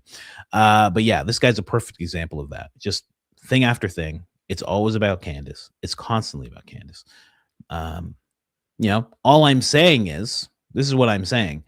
All I'm going to say is, if there were a bounty on Candace, he'd be raking it up. Can't say that's what's happening, but he would be raking it up if there were some kind of bounty on Candace. There is nothing that is not about Candace. Nothing. If you see Nick, it's because Nick's talking about Candace. If you see him talking about Russia, it's because Candace is a Russian spy. If you see Officer Tatum, it's because it's about Candace. And I can just keep on going. I'm only at the 11th. It's still about Candace. It doesn't switch. It doesn't go to different topics. It doesn't go to anything. It just keeps on going. Just like this. Nonstop. Nonstop. It just keeps on going. Everything.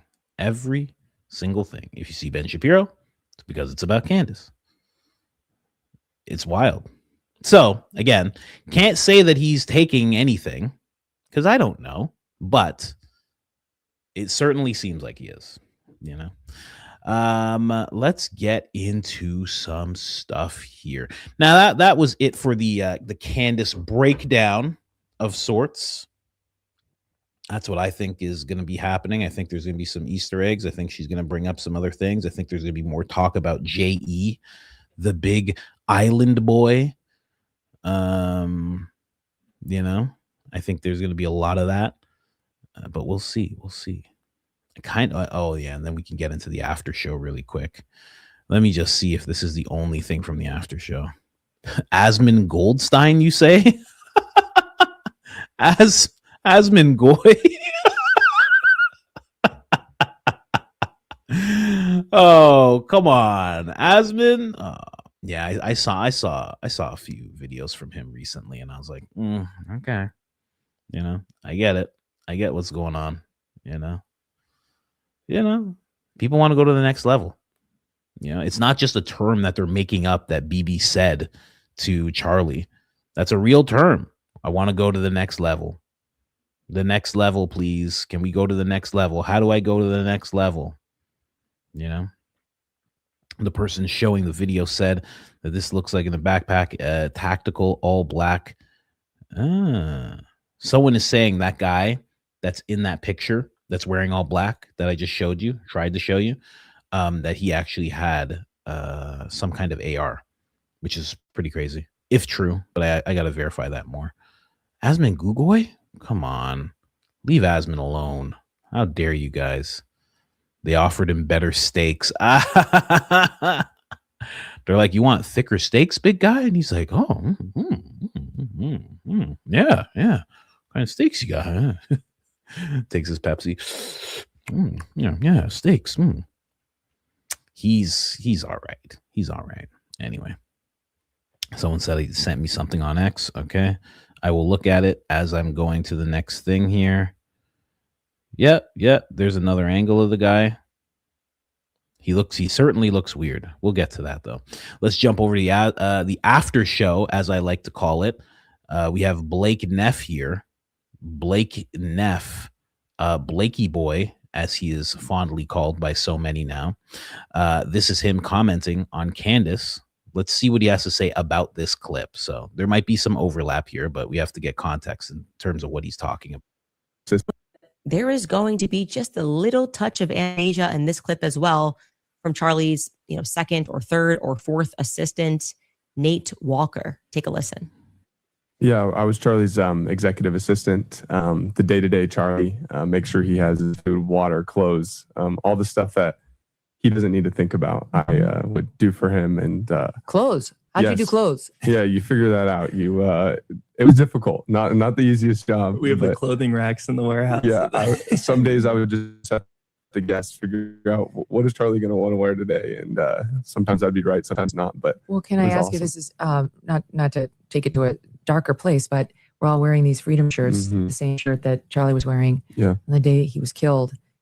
What is there a story behind this shirt? Yeah, so we usually bring a couple shirts to the campus stops, and I asked Charlie in the car. I go, Charlie, what shirt do you want to wear? He goes, I want to wear the freedom shirt. That's not controversial. What were the other options? Oh, I can't remember. Like, what exactly.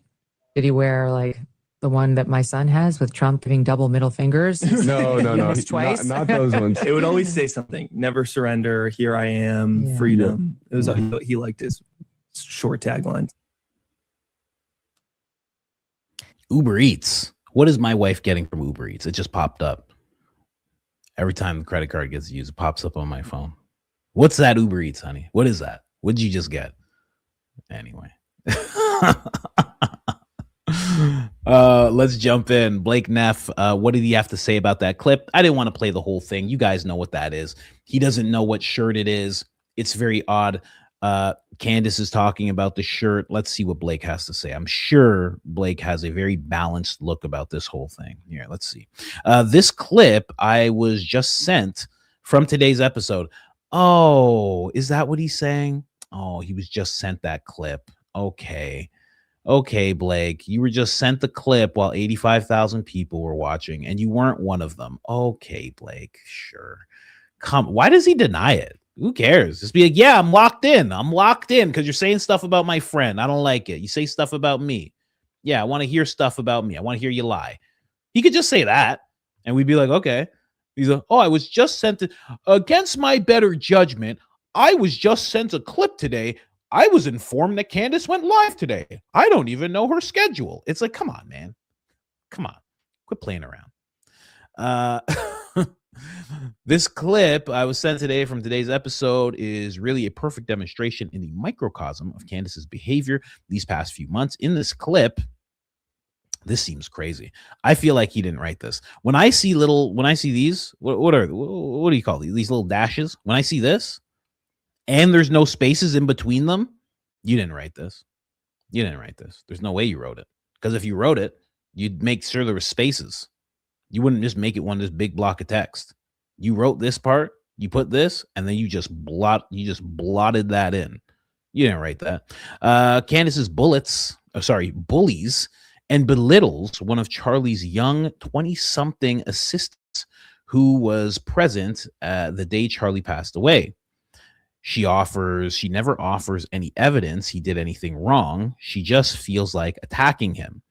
Candace suggests there is something suspicious or weird about the fact that an assistant can't recall the other shirts that were available besides the freedom shirt Charlie actually wore. Well, it is kind of weird. You know why it's weird? Because you're all doing it at the same time. It's weird when they say stuff at the same time that's all the same wording. Okay? Yeah, copy and paste, exactly. It's weird. It's weird when they're all saying stuff in unison, and it's also weird if you're not remembering stuff in unison. That's weird. It is. Sorry, man. That's just the way that works. And he's trying to make it, he's doing this with this person, right? We're talking about like, oh, she's trying to make it seem suspicious that he doesn't recall because he's trying to make it seem like it's not suspicious that he couldn't recall things, because he knows he just got called out on that the other day. Candace subtly takes a dig at Charlie, mocking the number of assistants he had and reacting to truthful stories about him, asking, when did Charlie become such a diva? As usual, there's a hefty dose of projection. Candace asks because she herself is infamously an incredibly demanding and unpleasant person to work with. Oh, goodness. There's another revealing thing. Candace puts forward her version of Charlie and talks about the creation of Blexit or Him Too hashtag, both things that date back to 2018. She has to dig all the way back to 2018, of course, because she and Charlie were not close friends after that point. That already got disproven. Oh my gosh. They just keep doing this. This is truly like some weird mockingbird type of stuff. It truly is. This has already been debunked in terms of them not being friends or having any connection. At first, it was no connection past 2018. Then it was 2019. Then it was, yeah, they spoke, but like not a lot. Then she shows text messages from 2024 and 2025. And then they go, yeah, well, I mean, they talked a lot, but it's only because Charlie hated her. The only reason Charlie liked to talk to her all the time is because he hated her so much. It's like, come on, man. Come on. What are we doing? What are we doing? It's crazy. Someone said they hid that you were live on the big tube. Monday to Thursday, 10 a.m. to 3 p.m. That's all you got to know. If it's those days and it's that time, you come on over here and we're going to be live. We're going to be talking all sorts of smack. We're going to be calling out Zesty Blake. We're going to be calling out Croissant Colvette. We're going to be talking about Candace Owens. We're here. You can trust me on that. 9 a.m. for some people, 10 a.m. for some people. Anyway, EST, CST. Let's jump into the rest of this. There's a revealing thing she puts forward, blah, blah, blah, blah, blah. So that's what he had to say. You think Candace responded? She's no Andrew Colvette. Of course she responded right away. She says, say whatever you want. Blake, say whatever you want, but you got to stop pretending that you aren't locked in. I didn't even get to read that. You got to stop acting like you aren't locked in every episode. We just don't want you living in denial like this. And Blake actually responds. And he says, I understand your narcissism requires believing otherwise, but I'm telling the truth. It's unhealthy to watch too much of your program. Okay. Just look at how your fans conduct themselves. Oh, I'm going to talk about that. There were a couple people trying to post and tag me and various others, Candace, I think Barron, some other people trying to tag us and talking about taking things into their own hands, which we all condemn. I can speak for them. I think in this instance, I can speak for them. We condemn things like that. We condemn any acts of violence. There was a few people yesterday that just popped up out of nowhere that were trying to get me to get on board with that type of thing. And everybody who they tagged, it was kind of ridiculous. And I think it's because of this exact thing that Blake just said. Just look at how your fans conduct themselves. They're trying to create some kind of illusion that we have this want for things to get out of hand. Like that's what we're doing when we make these videos, when we go live. And it couldn't be further from the truth. And we're going to call that out. I forgot. I have to talk about that because I still have the post and everything. Sounds like an operation to me. Yeah. It felt like it. It felt like it. Last night it was happening. It was like four accounts just popped up out of nowhere, and they're like, "What do you mean? What's wrong with that? Like, what are you only about the money? You don't want to stand up?" And I was like, "Oh, I know what this is. I know exactly what you're trying to do right now." Anyway, just look at how your fans conduct themselves. Still, my responsibility to defend the truth and combat lies does require being aware of what you're saying and sometimes making a response. And unfortunately, I have helpers who can send me clips to assist in that. Is he talking about the people who do the bounty things? Is that because they're called clippers? He has these helpers that send him clips. Okay. So you have people who sit inside of Candace's live streams, and when she talks about certain things that aren't even pertaining to you, they clip those things up and say, "Here, Blake, respond to this." I wonder, do you think they also give him the response as well? I do wonder. I'm not saying they do, but it's interesting. You have little helpers. That's nice. Blakey's little helpers. Where's the rest of that? There it is. Surely you understand, after all, it's not like you ever watched Charlie's show while he was alive. You even thought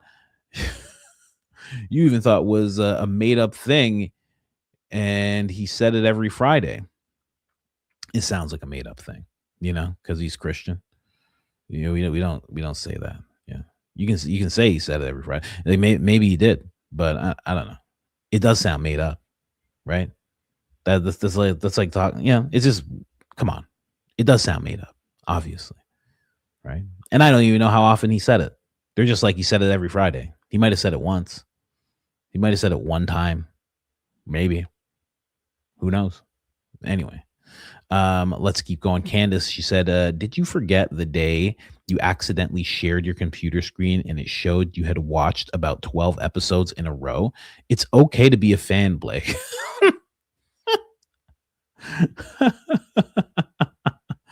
He says, accidentally, quote unquote. Yeah, you're thinking of this post, which shows nothing of the sort. Even clicking in to an episode once will mean a red bar. Not true. This is not true. A red bar is there somewhere. And even then, plenty of episodes don't even have that. But let's humor you and take a look at how many episodes I've even clicked into in the past 2 months. Weird. Most of them don't have a red bar. Oh, that's weird. Okay. Oh, that's so weird. Oh, that's wild. Whoa. He's right. Most of them don't have a red bar. Hey, show us it's your account, Blake. Come on, man. This is so dumb. This is crazy. This is like crazy heist. Whenever Blake gets in, you can reset it. Of course you can. You can reset it. And also, whenever Blake gets into this, it becomes high school. It becomes high school level. Like, oh, let's see. It's always some dumb thing where it's like, Blake, you're not even showing us this is you. At the very least, you're on YouTube. You could at least have an account that just has a B as the little, it shows your initials. At least have the BN there. And then we could go, okay, that's Blake Neff's account, something. But you can't even do that because it's not his account that he's showing. He didn't reset anything. He's not showing his account. He just told us he has nifty little helpers. He has nifty little helpers that help him clipping things. So what are we to think that they didn't do this? And someone just said, could be another account. You think so? Tammy, are you saying that you think Blake, of all people, has another account that he uses? A secret account? Like a secret identity? Are you saying that Blake would do something like that? I don't know if Blake would do something like that. Wait, this is the same Blake that got caught doing that exact thing? Oh, geez. Oh, gosh. Man. Oh, gosh. I forgot. Rats.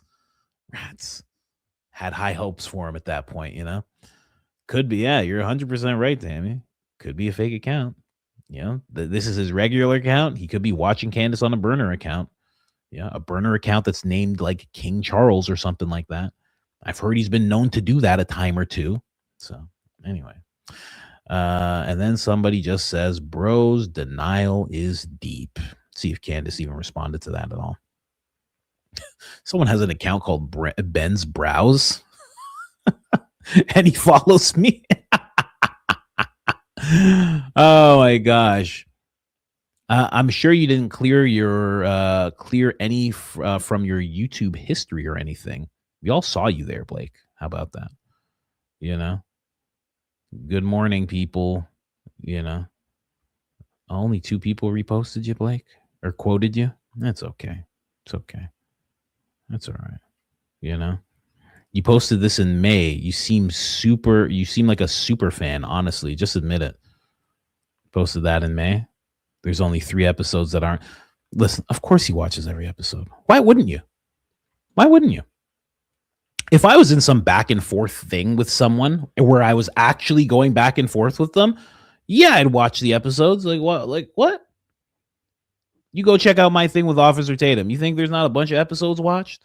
I watched those episodes. I'm like, let me check this out. Let me see what this slack-jawed yokel's talking about today. That's what I say. I say it all the time.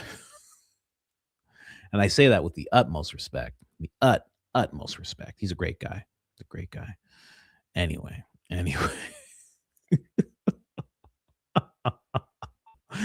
Calling Officer Tatum slack-jawed. I'm sorry. I'm just kidding.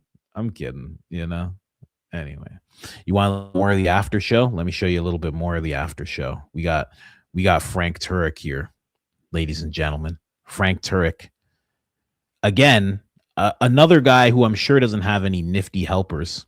Candace says, new level of propaganda unlocked. Are we zoomed in all the way? We are. Okay. New level of propaganda unlocked. It's Frank Turek, ladies and gentlemen. Frank Crash Out Turek has something to say here. I'm sure this wasn't prepared. I'm sure this is a real question.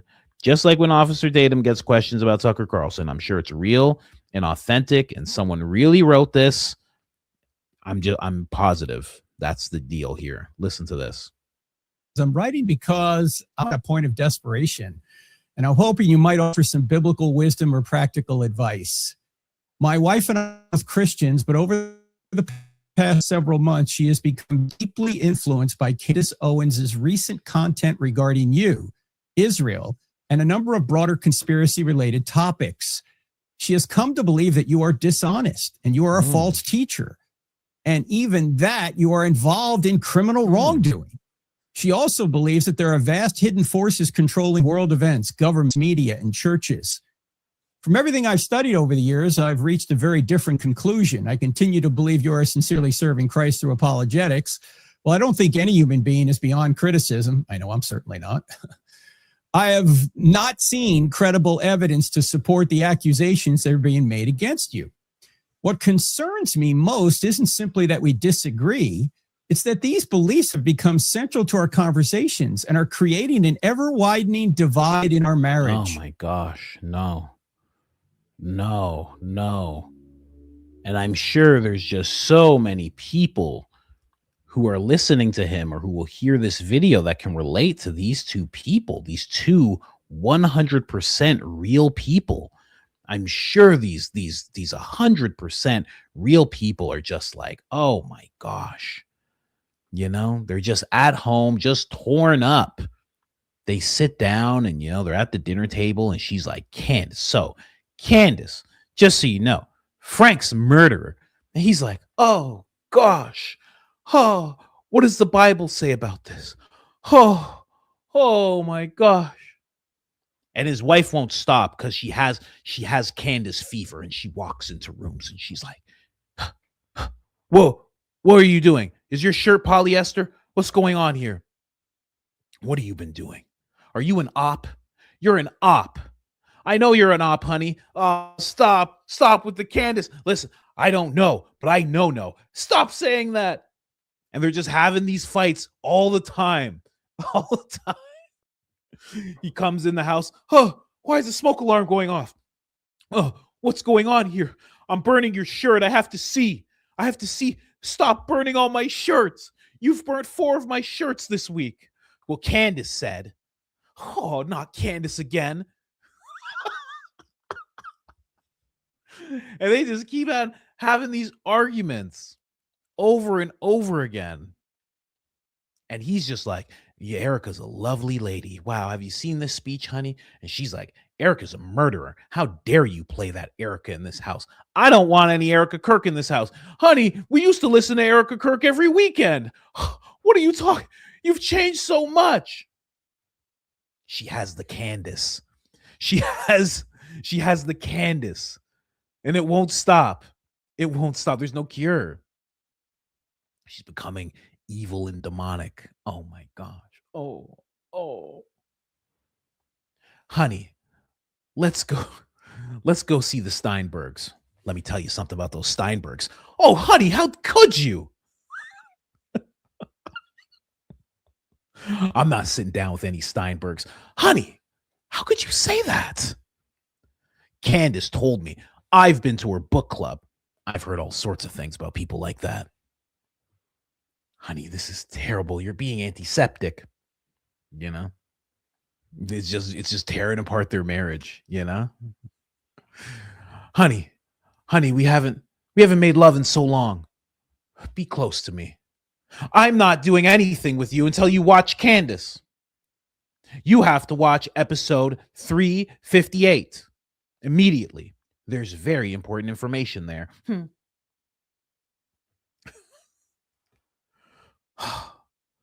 Candace is getting in between us too much. What should I do? I know I have a church that I go to. I could talk to the head pastor there. Better yet, I can write to Frank Turek. He'll know what to do. Oh, Frank, you're my one hope, Frank.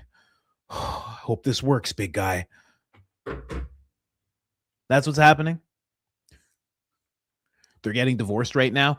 I saw Candace made a post about Frank Turek, and I know that was you that sent that message.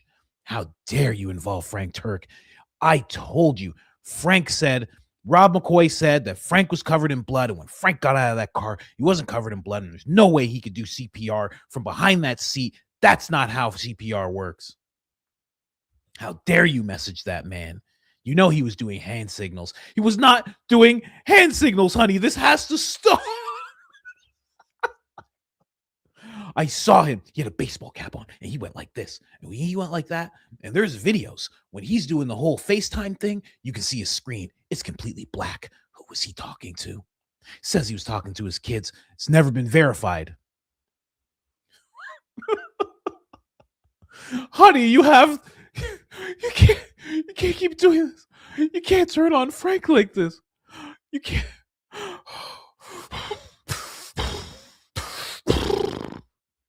You know? Kind of soft husband is this, you know? I don't know what to do. She's saying mean things about Frank Turek, and it's destroying my marriage. You don't watch sports, buddy? You don't watch football? What are you talking about? You don't play Call of Duty? Your wife's the problem? Okay, all right. That's how it works. You know, how can I work on this biblically? Sir, how can I tell my wife to shut the F up biblically? Do you have anything for me? Frank's like, I sure do. What? Okay. Oh my gosh. I love it. I absolutely love it. Yeah. What's wrong with you, Mary? Yeah, right. It's just her. I'm becoming Catholic. Candace is Catholic. I would like to be Catholic as well. I want 5 kids. Candace has 5 kids. We only have 1. This is getting ridiculous. George would have knocked me up 4 more times by now. But because I'm with you.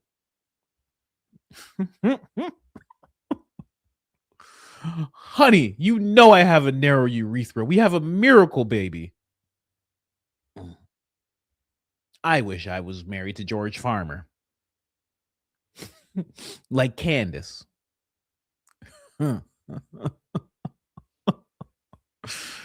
Oh, my wife. My wife has the Candace. It's like one of those old school propaganda videos. Everybody freezes and then some guy walks in, Rob McCoy. This is what happens to someone's brain after just one Candace. Just one Candace can send people into absolute lunacy. Please protect your family, protect your children. Make sure there's no Candace under their bed or pillows. You know? Anyway. Narrow urethra. You know, I was thinking about Hank Hill when I said narrow urethra. You know that. Of course I was thinking about Hank Hill. Come on. You know me. You guys know me. Right? Anyway, let's get back to it. We're not even a third of the way through the video. Almost every discussion eventually returns to these subjects, and it has become increasingly difficult to have peaceful conversations. Let me pause right here. It reminds me of a proverb that talks about one of the things God hates, and that's someone who causes dissension among the brothers. Honey, you're causing dissension among the brothers. I'm not your brother, okay? I'm a mommy sleuth. I've been a mommy sleuth for a long time, okay? I'm not your brother. Don't talk to me like that. You know you're causing dissension among the brothers, honey. You know you are, okay? Just telling you. Frank told me. All right, let me continue. I've tried listening carefully. I've tried asking questions instead of arguing. I've tried examining the evidence together. None of it seems to help. The more evidence I present, the more convinced she becomes of the evidence itself as part of the deception. It's like, yeah, there's no way of winning here, right? In fact, if you think that all evidence is part of the conspiracy, there's no way of getting outside of that to show that the conspiracy isn't true. There's no way of unfalsifying that. That's the problem. Or falsifying that, I should say. All right. Is he saying get divorced? Frank's basically telling you to get divorced from your wife. That's... He's basically like, there's no way around it. I don't know. What are you going to do? I mean, you can't reason with these people. Okay. Let me continue with this gentleman's question. As Christians, we're called to seek truth, to test everything, and to remain humble. I'm struggling to know how to do that while also preserving my marriage. I'm not writing you to ask you to defend yourself personally. Rather, I'm asking how a Christian husband should respond when someone he loves becomes convinced of claims that seem resistant to evidence or meaningful dialogue. How do I continue loving my wife well without constantly arguing or silently affirming ideas that I sincerely believe are false? I've also wondered whether there can be a spiritual component to this kind of situation. Scripture speaks about deception, discernment, and spiritual warfare. But I want to be careful not to simply label someone I love. I don't want to respond with pride or anger. I want to respond with truth, grace, patience, and wisdom. This is a lot. This guy has written a lot to Frank Turek. Okay? Because just so you guys know, this is all true. This is all true and real. Okay? Nothing about this is fake. I know it seems fake, but you guys got to get over that. Yeah. Like the Andrew Bustamante told us, just because you feel something in your gut, that doesn't mean anything. You can ignore your gut. You got to go with what Frank's telling you. That's how this works. You understand? That's how you get over the Candace. Do you want to get over the Candace? Huh? Have you been tested? Man, this lady has a very thoughtful husband. Let's just say that. He goes on to say, our marriage is under real strain because of these differences, and I honestly fear where this could lead if we cannot find a healthier way to communicate. If you happen to read this and have a few minutes for advice, or someone on your team could point me toward a message, article, or resource that addresses situations like this, I would be sincerely grateful. Thank you again for your faithful ministry. May God continue to bless and strengthen you and use your work to draw people to Christ. Excellent question and a hard problem here. I like this man's attitude that he wants to love his wife, but he's wondering how can he deal with his wife, who seems to be immune to evidence. That no matter what evidence you give someone, it's to them, it's more evidence of some sort of conspiracy. That's it. That's where it cuts off. Because I wasn't going to go to Frank's actual episode. This is going to be like a 10-minute thing. A 10-minute thing of made up stuff? No, I can't do that. I've watched a lot of mainstream in my life, and I can't bring myself to that. The mainstream is actually more tolerable, right? Because, it's been around for a long time. It's like what they do. When it's like guys like this, it's just like, what's happening? What is this? This is crazy. And at the end, at the end to say this, hold on a second. Strained because of these differences, and I honestly fear where this could lead if we cannot find a healthier way to communicate. If you happen to read this and have a few minutes to offer advice, or someone on your team could point me toward a message, article, or resource that addresses situations like this, I would so crazy. Yeah, if you happen to read this, the guy's wrote a whole dissertation. You think he's not going to read it? Like, come on, man. Sincerely grateful. Thank you again for your faithful ministry. May God continue to bless and strengthen. Thank you for your faithful ministry.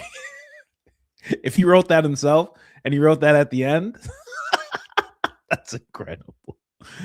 That's incredible. That is so good. That is so good. How do you deal with someone that can't just look at the evidence? You know, you have to call BS on that. I mean, what else could it be? Right? What else could that be? I think Candace might talk about this today. I don't know. She might. It's Frank Turek. You know, nobody really likes to talk about Frank Turek on the side of the Charlie Kirk thing. His crash outs are sometimes funny, but sometimes they're just like, well, this is too much. What's happening right now? You know? Oh, wow. We're just talking about this. Blake actually answered to it. Whoa. This just happened. Okay. So Candace said the new levels of propaganda, blah, blah, blah. And Blake says Candace cackles with laughter because she's sent a Christian couple to the brink of divorce with her theories. This is getting out of hand. This is becoming too much.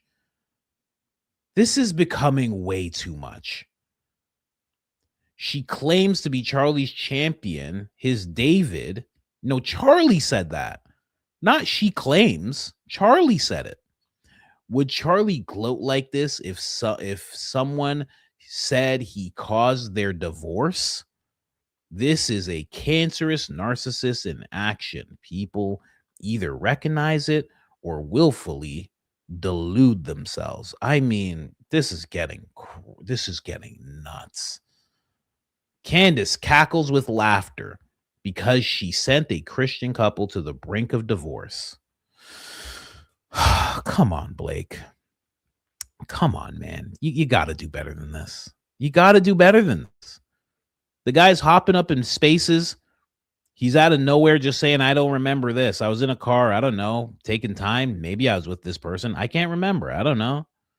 Calling people stupid jerks. Called Diligent Dennison a stupid jerk.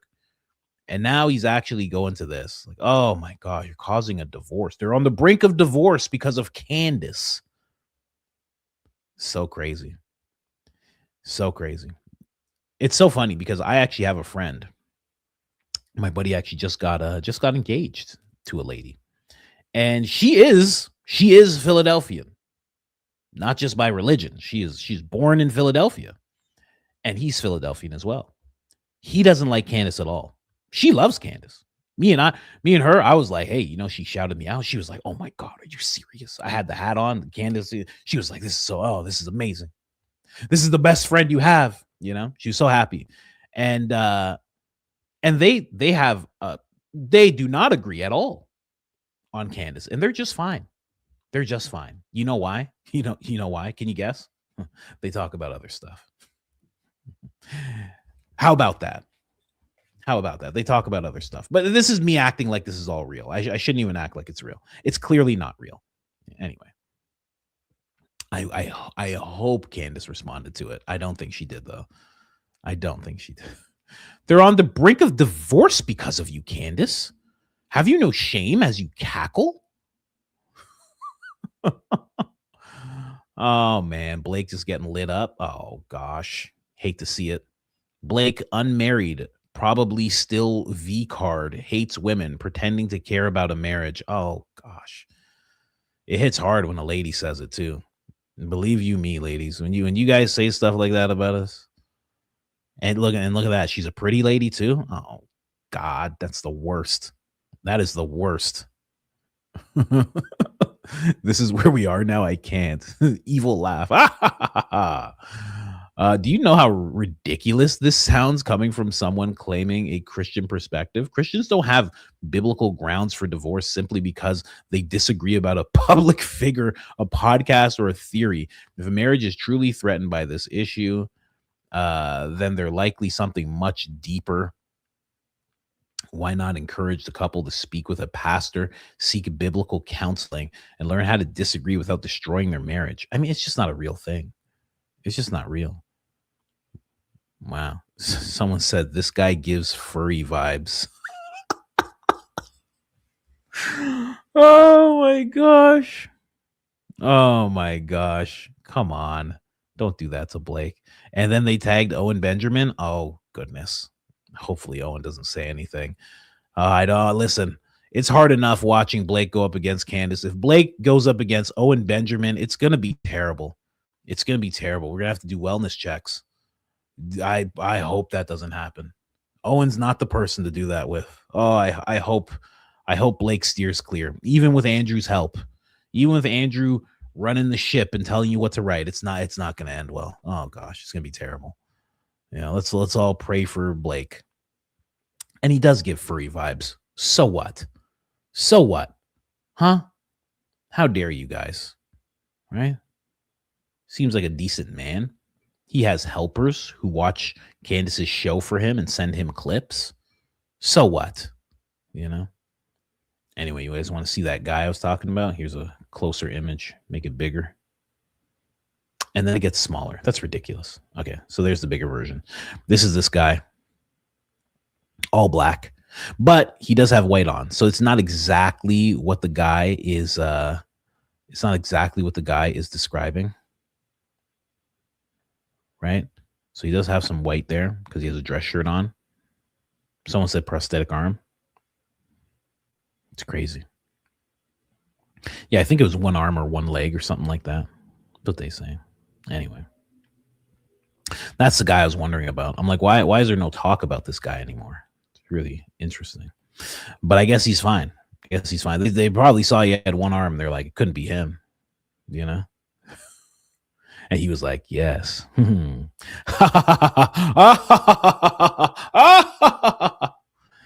Just walked away, Anyway. Agent Smith. It's so funny. Anyway, let's get into Erica's speech. I didn't get into this speech. I just want to hear a little bit of it. I haven't heard much of it. I heard one statement and it didn't make any sense at all. And I was like, well, I guess that's what the whole speech is going to be like. Let me just make sure I'm not. We should talk about those ops. I should talk about those ops. Here, right before we get into Erica. Okay, let me just. So this is me. None of us want violence. None of us want to see anyone get hurt. Nothing. No one. I condemn what you're getting at. I think everyone tagged condemns what you're trying to get at. And it was this guy. He's basically trying to get into this point where he was saying, I don't want violence, but sometimes you have no choice. He just popped up out of nowhere. Then there were people below and they were like, hold on, what? Like some people were like, hey, thanks, Ray Epps, but I'll pass. Some people were agreeing. Some people were saying Fed. No one is calling for violence. Fed. Are you a Fed fomenting violence against targeted individuals? Right. A lot of people saw it the way that I was seeing it. But yeah, just not for it at all. Whatsoever. There were a lot of people who were trying to chime in and be like, what do you mean? Like, he kind of has a point. Come on, doesn't he have a point here? But most people were like, you nailed it. That's exactly what it is. And it's so pathetic. It's obvious, pathetically obvious. They are painfully transparent, desperate, lack of self-awareness, so much. I don't even think they know the shame and embarrassment they should be feeling. Somebody else is Ray Epps coming at us hard to go into the Capitol for some reason. 56 followers made a month after September 10th. Everyone should block this bot.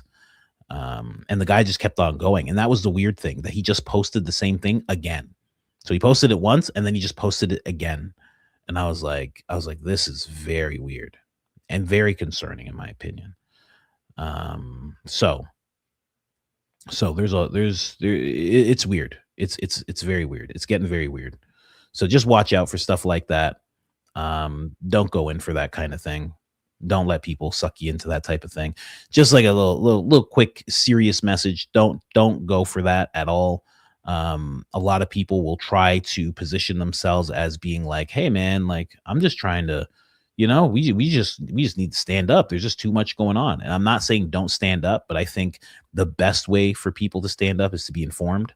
I think an informed citizen is clearly the best way to operate. And just getting that information, that is what makes you formidable, not your willingness to destroy your beautiful country. Anyway, yeah. So there was a whole bunch of that.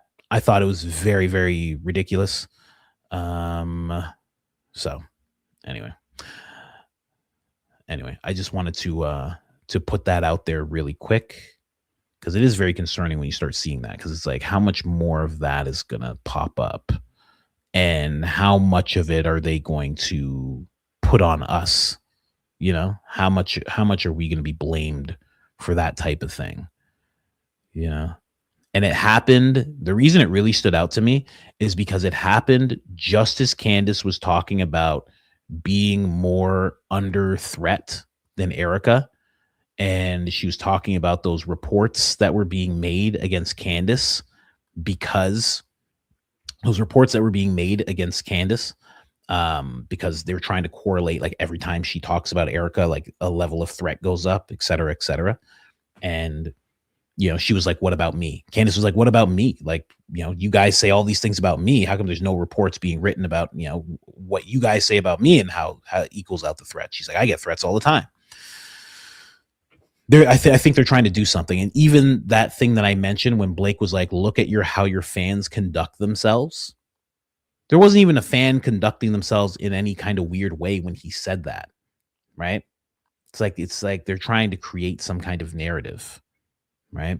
They're trying to show like, hey, when people are being crazy, they tag all these people. So clearly those people they tagged are the ones that are making them crazy. It's like a whole little thing that they're trying to pull off. So listen to Baron. I cried laughing. Well, there is one thing I want to pull from Baron right now, especially as we're talking about this. I think this kind of hits what he was talking about yesterday in his opening statement, when he was talking about the flow, or flooding the zone is how he put it, actually, flooding the zone. I think it correlates. You know, he wasn't directly talking about what I'm talking about, but it echoed for me in terms of what I'm touching on right now. So let me just throw this in here really quick. Get the Baron on the screen really quick here. Let me see if I can find that point of the ending of his opening statement. Let me see here. To advance, it would allow those to advance, because the opponents and the reporters were reactive. They were scattered. They were fact-checking. Trump's 2016 was a portrait in flooding the zone. There was a relentless stream of tweets. He would do rallies where he would just say things. He would do policy announcements, things that he never intended to actually do, and just to create controversy. And this strategy has been associated with other people. He's not the only one to have done it. There have been other figures, other movements, other leaders that deploy these high volume communication styles, often mixed with garbage. Flooding the zone builds on older propaganda techniques. There was the Russian fire hose of falsehood model that they used during the Cold War. They would deploy rapid, high volume, often contradictory messaging, and it was designed to confuse rather than persuade. No one in the world knew what the hell was going on in Russia. So this isn't exactly like traditional propaganda, because traditional propaganda pushes a single coherent story, even if it's false, and it just pushes it and rams it down your throat. Flooding the zone mixes truths, half-truths, exaggerations, falsehoods, and it just throws it all out there. And it overwhelms the investigators who are trying to figure out what's the true story here, which part should we follow. In the mix itself, the mix of truths and half-truths and exaggerations and falsehoods, it's deliberate. It complicates the fact-checking process. It creates plausible deniability. And it generates endless content for discussion, much of it false. It operates through a volume, speed, and repetition cycle. The sheer quantity forces media outlets to allocate their very limited resources. And they do it across many, many stories. And what it results in is shallower overall coverage. You can't really go deep on any of it. Social media has amplified this, and it's amplified it dramatically, frankly, because algorithms prioritize new or emotional or novel or controversial content. And as a result, any provocative claim is going to spread quickly, and it doesn't matter if it's right.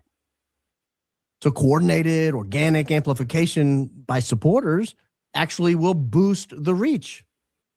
And what you get is an information environment where yesterday's major story that probably has the merit that we should be digging into is now displaced by today's new controversy. And we don't have an opportunity to give full context or verification to yesterday's story. This is a manufactured confusion. It's by design. Some people call it an epistemic crisis. But it's a state where competing narratives make it hard to establish what's true. And rather than convince everyone of a specific falsehood, the strategy is designed specifically to foster skepticism. It wants the reader to say, who knows what's true anymore? It's cynicism, and that cynicism benefits those who are advancing the story. It benefits those who are trying to hide a truth.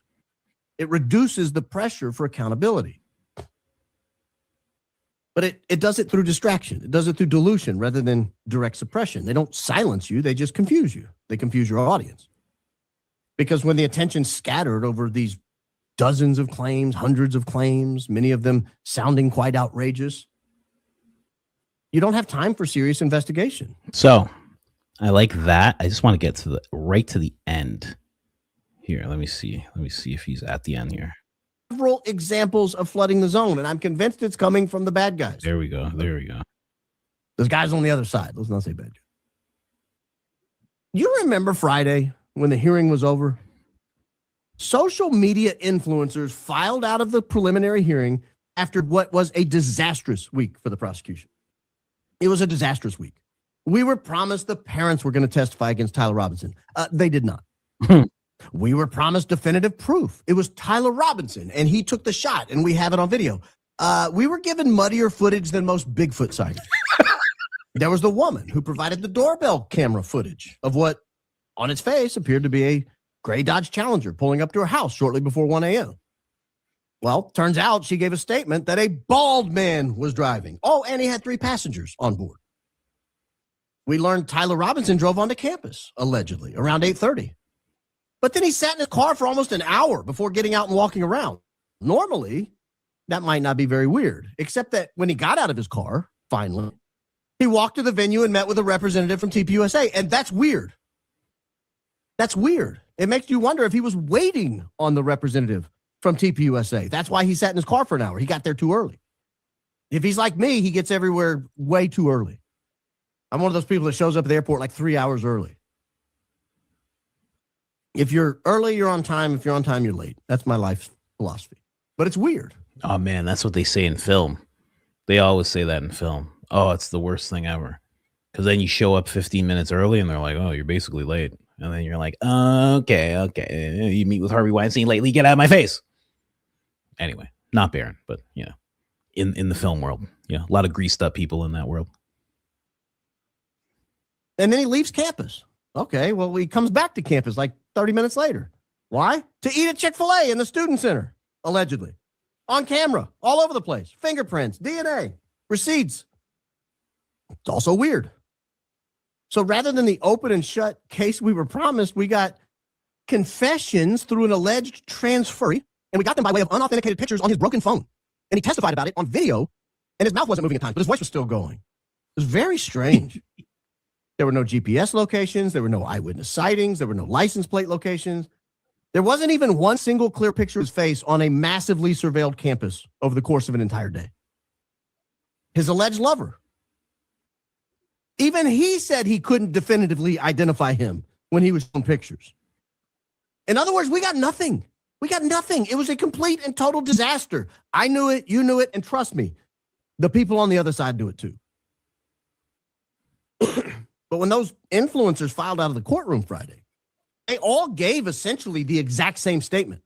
Oh, we saw video. It was in crystal clear 4K HD. It puts this case to bed. Open and shut. Conveniently, that video wasn't shown to the public. But they were super double pinky swearing that it was what they saw. And their reports went viral.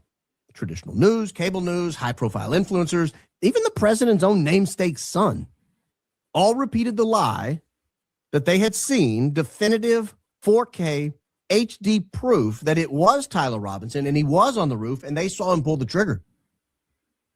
We only know it's a lie because the social media influencers weren't the only people in the courtroom. There were other smaller content creators there. There were media professionals in the courtroom. And they compared what they saw to a blob, a blurry blob at that. But it didn't matter. The zone was flooded. The community notes on social media came too late. Most news stations never corrected the record. They never gave air to the other side of the story. And so for many not following the case very closely, they walked away believing there was crystal clear video shown. They were wrong, but that's what they believe. I don't think it's what they believe.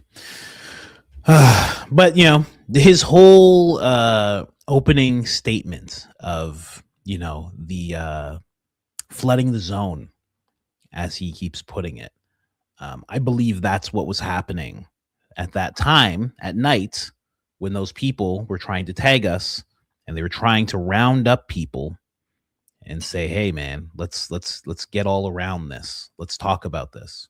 I think that's what they were trying to do.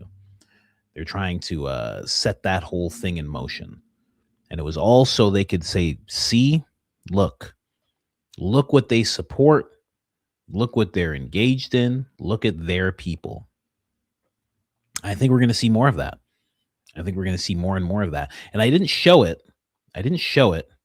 But, and I guess I could.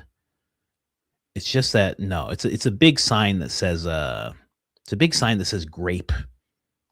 You know what I mean by that? It says grape, like a grape, you know, grape. You know what I mean? Can't say the word, but I can say that word. It's similar to that word. It rhymes. It's almost exactly like that word. It said grape Melania. It was in a protest. It was at a liberal protest. It was nuts. It was a crazy sign to have up and to, you know, be holding up like that. I always forget to turn on the comments on the screen. It was a big sign that someone had. And it was terrible. And it showed how terrible the liberals were. Now, Anna Kasparian was talking about this. She said after some research was done, it was actually found that the person who was holding it was actually conservative. Now, I see myself as a conservative. I'm not like switching over to being liberal or anything, but this is just the story. And it's just an example of how these things work. Who it was spearheaded by would shock you. It was spearheaded by Jack. That's what Anna Kasparian said. It was spearheaded by Jack Posobiec. He actually gave the initial idea for someone to hold up that sign as a conservative inside of a liberal protest. Flood the zone. So, anyway. Weird stuff. Weird stuff afoot. You know? So, just be careful out there, guys. Don't get sucked in. Don't get sucked in. Because I know a lot of people get swept away. They get swept away in their emotions. I've seen it happen 100 times. I've watched it happen to Gary. Gary slowly got swept away. And now he's vile.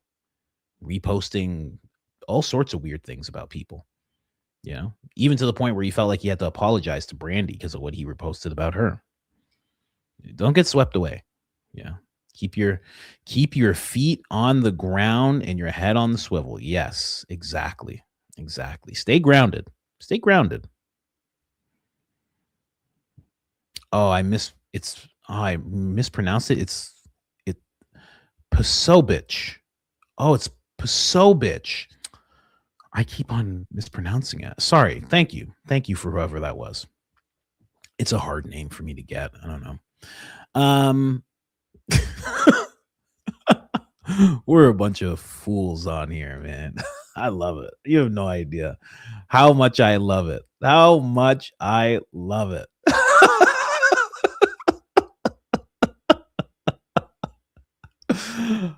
my gosh. Anyway. Oh, let's get back to these jokes, ladies and gentlemen. This is crazy. I just have to talk about this really quick because Candace commented on it. I was telling you guys, it's weird with Jordan Peterson. It's sad, but it's also weird, right? Let me just throw this in here really quick. Let me throw this Officer Tatum thing in here really quick, right next to the Instagram, because we're going to talk about that. Candace Owens showing a little bit of agreeance with the rest of us, what we say about Officer Tatum. So let's just talk about this Jordan Peterson situation really quick. Now, I said, do you guys really think a silly goose outfit over here? That's so funny. My wife said that. I was looking at that tweet. You know, you guys saw it. I said, do you guys really think Jordan Peterson wrote this? And I was like, oh, no, there's no way. And then I showed you the video, the recording. It sounded very AI. It was very odd, the whole thing. Now people are starting to notice. The Jordan Peterson just pops back up. Doesn't say a word about him being sick. Doesn't say a word about, hey, I'm back. Doesn't say a word about, I am thankful to God that I was able to heal myself, that I was able to heal through procedure and through help and my daughter and et cetera, et cetera. He doesn't say any of that. He just goes into this whole thing talking about Judeo-Christian values and why Christians need to align themselves directly with Philadelphians. I'm like, okay, whatever. Candace, not buying it. Candace finally commented on it. I knew I was on something. I was like, this doesn't make any sense, you know? Candace said, we've been told this man's basically on his deathbed, but gratefully he summoned the strength and energy to lecture us about how Christians need to worship Philadelphians. It's crazy. It's crazy because he even ends it at the end. Of the end of his statement, he says Christ was a Philadelphian. It's crazy. It's nuts. And then I saw this. I mean, listen, I'm not making fun of the situation, but this made me laugh out loud this morning. Milo's just like, Jordan Peterson lurches up like Nesfatatu to say something in Hebrew and then sleeps for another 1,000 years. It's funny, but it's not funny. You know what I mean? You know what I mean? You know what I mean? It's funny, but it's not funny. You know? It's crazy that he said that. Lurches up like Nesfatatu. All hail Philadelphia. just right back to sleep. That's it. What's going on? What's going on? Why is this happening with Jordan Peterson? It's weird, man. It's really weird that they're doing this. You know, I'm glad somebody called it out. You know, I thought I was going nuts. I'm like, am I nuts to say this kind of thing? I think it makes sense. I think I don't want to say he's gone because that would be heartbreaking. It would be truly heartbreaking if he was gone, you know? Truly heartbreaking. Because I would love to see a redemption. I would love to see him go through a Charlie Kirk arc. I would love to see him get out of the Daily Wire contract and start going independent and do better than ever. I would love to see him run for Prime Minister of Canada. There's so many things I would love to see him do. So if he was actually gone, it would just be like, a true mass of potential that could have changed the North American continent. I'm smart. Trust me. Could have, would have loved it. Would have loved to see it, you know? Anyway, we'll see. Yeah, somebody says there's no redeeming Canadian lefties. You don't know. He's famous. That's the thing. He's famous, right? Ooh, Canada's been waiting for a famous person. You know, they're like, where's our Trump? You know, some dweebs will be like, our Trump is Pierre. Your Trump can't be someone named Pierre. Sorry, it doesn't work like that. The name takes him out of the running right away. But, you know, who knows? He might be able to sway people. I mean, Jordan Peterson was a socialist at one point, you know? He's a socialist at one point. He can get through the lefties. He can have a conversation with people. He knows how to do it. And if he just has to debate the other boring as milk people who are running for prime minister, he'll win. But, you know, who knows? Who knows? I mean, if Trudeau could do it, he could do it. Trudeau's a teacher. People always say, yeah, Trudeau is a drama teacher. People always make fun of AOC. Like, oh, she was a bartender. At least she had, like, street smart. She had to, like, deal with people. He was a kid who was a prime minister's son and then became a drama teacher. Zesty. And then just became prime minister. What? I mean, give me a bartender all day over that. At least you know a bartender knows how to like wheel and deal. Like, hey, what's going on, guys? Hey, how you doing? What do you guys have? All right, let's handle this. What do you guys need over there? At least you know they can multitask. A drama teacher just knows how to tell everybody, let's just all act like trees. All of us together like trees. There you go. There you go, Wendy. Exactly. How many leaves do you have, Mark? How many leaves do you have? Count them out. That was terrible. Anyway. And what I mean by that is I hope AOC becomes Prime Minister of Canada. That's all I'm saying. AOC is more conservative than most Canadian conservatives in the government.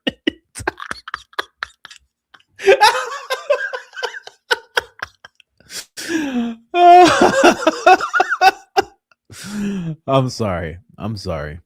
Someone's getting insulted for sure. I apologize.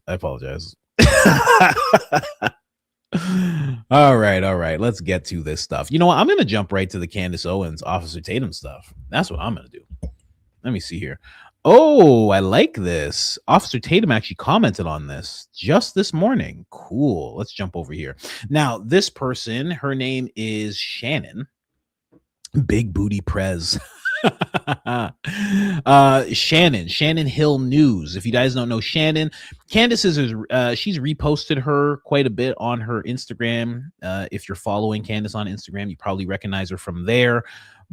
But she had something to say about Candace Owens and Officer Tatum. And I guess she was just curious about the relationship. Now I can tell you, I'll make this bigger somehow. I can tell you right here, you still can't see it, right? Can I zoom in? Come on, give me a little zoom in. Oh, there we go. From my understanding in the clips I've watched and the interviews I've watched, Candace Owens and Brandon Tatum were very close at one point, like brother, sister type of close. Like she always seemed to really have his back. Now, Brandon Tatum did recently release an episode of his show, which I don't really watch it, but I did catch clips online, that he condemns the things that Candace Owens is saying in regards to the Charlie Kirk assassination. I am pretty certain I've seen either an episode of... Oh. From my understanding in the clips I've Someone watched... said, is this a dude? No, it's not a dude. Don't get your hopes up. Okay, Zesty. Okay, whoever this zesty person is. No, that's not a guy. Don't get your hopes up, okay? It's a lady. Sorry. In the interviews I've watched, Candace Owens and Brandon Tatum were very close at one point, like brother, sister type of close. Like she always seemed to really have his back. Now, Brandon Tatum did recently release an episode of his show, which I don't really watch it, but I did catch clips online, that he condemns the things that Candace Owens is saying in regards to the Charlie Kirk assassination. I am pretty certain I've seen either an episode of Candace or an interview where she said, I will never say anything bad about Brandon because that is my brother. And I feel like when somebody goes out on a limb and says that for you, you should just keep your mouth shut. I don't even think you need to respond to the questions you're getting about Candace. You can say, hey, I disagree with her, but like she's allowed to think and feel how she wants to feel. She did know Charlie Kirk better than me because guess what? She did. I also believe in that episode he says he's going to call Candace. So I'm excited for that phone call. I think you should call her because I don't know, maybe she won't pick up, but maybe she will. And maybe she'll have a lot to say. I am curious to see if he says anything else after he calls Candace because he doesn't know. My light just went off. He doesn't know everything that she probably knows. Now, Officer Tatum actually commented on this. I don't know if I can zoom in on this for you guys at all. From my understanding. Right. Let me see here. Yeah, let me just see these comments here. Show me the comments. Come on, lady. And she's wearing a tube top, guys. Come on. She's not wearing a towel. I know people get comfortable online, but not that comfortable. Can't even zoom in like that. That's ridiculous. Okay, I'll go back a little bit. I'll just read it to you guys. Officer Tatum says, you have no idea what you are talking about. How about you keep your mouth shut? Wow. That's what Officer Tatum has to say to this girl. I wonder if she responded. Did she respond? No, she didn't. She didn't. But you know what I found very interesting about this post? Guess what? Look. See, I wish I could zoom in more. Look right there. Who actually liked the post? Candace Owens herself. Candace Owens liked this post about, hey, what are you doing? Maybe you should just keep your mouth shut about, everything. You don't have to answer these questions. I think she's 100% right. Obviously, does not need to be commenting on these at all. She does not need to be saying things about Candace. If they're really friends, the way that Candace feels that they're friends, if they're really that close, then, why even do it? Why not stand up and say, stand up? Michael Knowles had the balls to stand up. Michael Knowles stood up to Ben Shapiro. And you know how crazy that is? Ben Shapiro will climb up your leg and torso and be seated on your shoulders within a millisecond when you talk back to him. You can ask Matt Walsh. Ask Matt Walsh. I'm not lying. I'm not making that up. Michael Knowles was like, I'm not going to say her name. Yeah, and Ben Shapiro was like, why say her name? Say her name. Say her name. When no one's not around, you say, baby, I love you. Why don't you say her name? Say her name. Say her name. What's the sudden change? Time after time, there's a sudden change. I pay you money. And he was like, no, not doing it. And then Ben Shapiro hopped on Matt Walsh's shoulder and he was like, let's go, Matty. Back to work. Listen, it happened. It happened. Okay. Just because you haven't seen the video doesn't mean it didn't happen. Okay. Go find it. So if he could stand up to Ben Shapiro, why can't Officer Tatum stand up to whoever is prompting him to do this type of stuff? Officer Tatum, very much like Frank Turek, is positioning it as if it's random people with super chats. Officer Tatum doesn't even answer all the super chats. He does like Candace does. He doesn't even answer every single one. But the ones that he chooses to answer happen to be about Tucker Carlson and Candace Owens all the time. Weird. You could just skip those ones if you wanted to. You could say to everybody, listen, I love Candace. Not going to say anything bad about her. That's what Tucker did. Right? And he said he was more of a man than Tucker was. So it's weird. But yeah, the fact that Candace actually liked this post, I feel like there's something brewing. Either they've had a conversation already or there's going to be some kind of conversation. But we'll see. We'll see. I think it just sucks that Candace is in this position where she's like, oh, I love that guy. And he's just like, I condemn everything she's saying. I think she's wrong. And I'm going to call her one day and I'm going to set her straight. I'm going to set her straight. Mama, I'm going to call Candace one day. Okay, baby, go ahead. Go ahead. See how it go. See how it go, baby. This ain't BB you dealing with. You know that, right? I know her mama. I know her. She gonna tear you up, boy, and I ain't gonna stop it. Mama, I'm Delta trained. I'll be able to fight that lady. I can do. She my sis. She my sis. I ain't gonna have to fight that lady. I'm gonna straighten her out, mama. I do's it for Charlie. You know I do's it for Charlie. We'll see. I do's it for Charlie. I'm gonna use that a lot more now. There was also this clip. There's also this clip of him explaining that he deals with George, and there's something about a store. Thank you for whoever tagged me in this, by the way. Appreciate you. The gist of it is that my company, Pure Choice Apparel, runs Candace's store. Right. And we've been doing for several years, and we have a contract with Candace Owens. Right. Before Charlie died and any of this stuff ever happened. Yep. So we have a contract with her. And I don't take an income from the business. I don't. It's your company. It's your company. That's not how that works. That's not how that works, man. That's not how companies work. You don't own them, make money from them, and you don't make money from them. That's not how it works. Anyway. I hired somebody to run that business. I just own the business. I'm not in the creative meetings unless it's a high tier thing. Like I've had to meet. And people got to realize how this business works. and it is a business.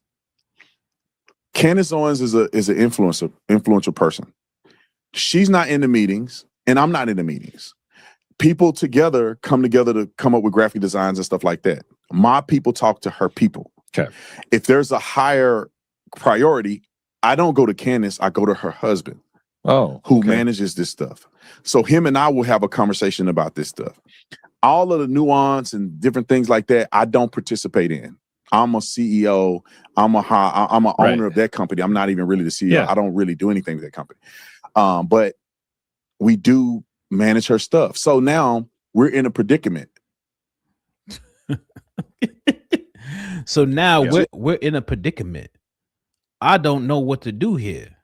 You know, I makes the money. I'm the CEO, but I'm not the CEO. I'm not in the meetings, but I'm in them meetings sometimes. And if I am, I don't talk to her. I talk to George. You know? Okay. Imagine George and Officer Tatum having a conversation. Jeez. Those are other ends of the spectrum. Hello, Brandon. How are you? Yes. So, we need a battle bun activated shirt. It's just going to say battle bun, and there's going to be an image of Candace and bun and whatnot. All the JPEGs are there. When is that going to be ready? I don't know if I could be making any battle bun. I know what the battle bun about. Mama, George here. Bring George some bourbon. You like bourbon? We got bourbon. No, I drove here. It's illegal to drink and drive, actually. Bring George some bourbon, Mama. Go ahead, bring him that verdict. Oh, that's smooth. It's smooth and sweet. It's smooth and sweet. I don't know if I could be making this battle bun thing for you. I know that's against Erica, against Charlie. I do it for Charlie, and I don't know if I could do that for all y'all. So we're under contract, right? This is very odd. So this has nothing to do with Charlie Kirk and Erica as well. I hope she's doing okay. I don't know. I think you speak to her from time to time. We just need the shirt, and it just needs to be on the website, and that's all. That's all, really. Again, you brought me a drink. I don't drink. I can't drink. I have the kids, and I just can't do it right now.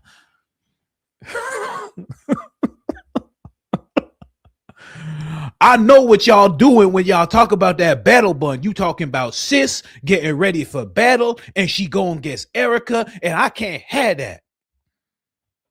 And George just goes, okay. I'm not going to say it again, mate. Right? Getting a little loud, getting a little angry, right? You know who I am, right? Who am I? Say my name. You Lord Farmer. You Lord Farmer. I know who he is. Okay, that's good. So the JPEGs are on the hard drive, and you put them on the website on the shirt. Do you understand?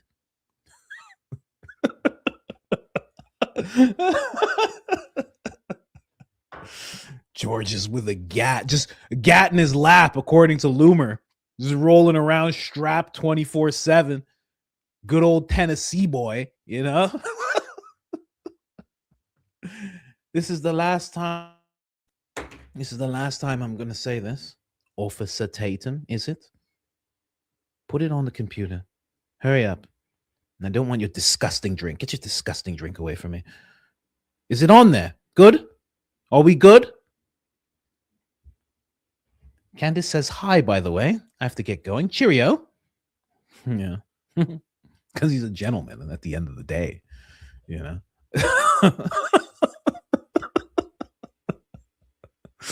Officer Satan just sitting there like, oh, Mama, that George came. That George don't play around, Mama.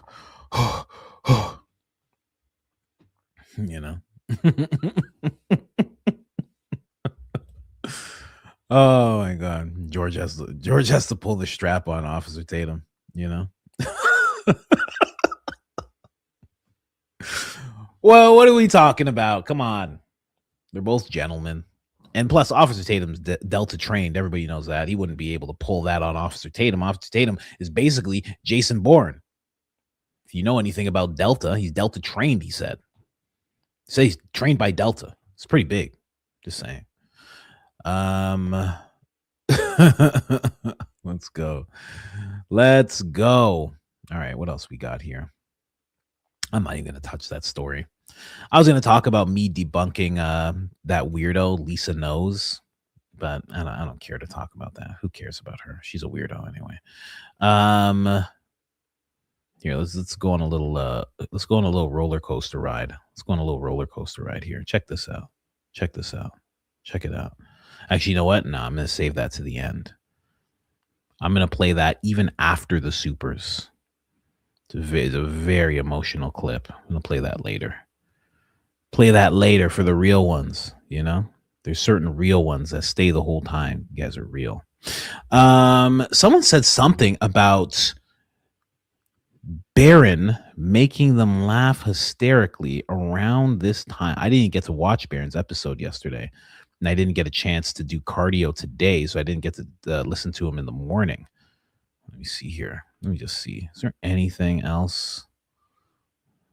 Nah, I'm not. I don't want to just like peruse. I don't want to be perusing through everything. But I do think at the end of the day, Candace Owens, is either going to say something about him or already has said something to him.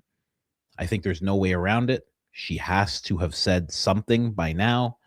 How are you such good friends with someone and you don't just call them up or even message them, right? Like you have a good friend, you can just message them and say, hey, you know, heard you said XYZ, just wondering why. And, you know, do you want to have a conversation about what I know? And then it would be a yes or a no, and that would be it. You know, that's what friends do. They have conversations like that back and forth. So I don't see why that couldn't happen between those two. Yeah, if it's not happening, it's because Officer Tatum is not allowed to have it happen. And I do believe that. I do believe there is an allowance. I do believe, you know, I'm not going to like call him a slave or anything, but I do believe he does have some people above him that dictate what he can and can't do and what he can and can't say and who he can speak to. And I don't think he's allowed to show his love for Candace in a way where he says content business over friendship. Yeah, I think it's that type of thing. He just can't. He knows what will happen with his base. And I really do think there are people above him that can dictate what he's going to do and what he's not going to do.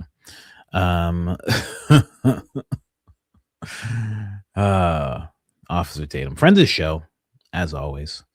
Let me see if this is even worth it. I know he talks about Ben Shapiro here. Let me just see a little bit. I want to get into the Iran situation as well, but let me just see here. Communist or whatever.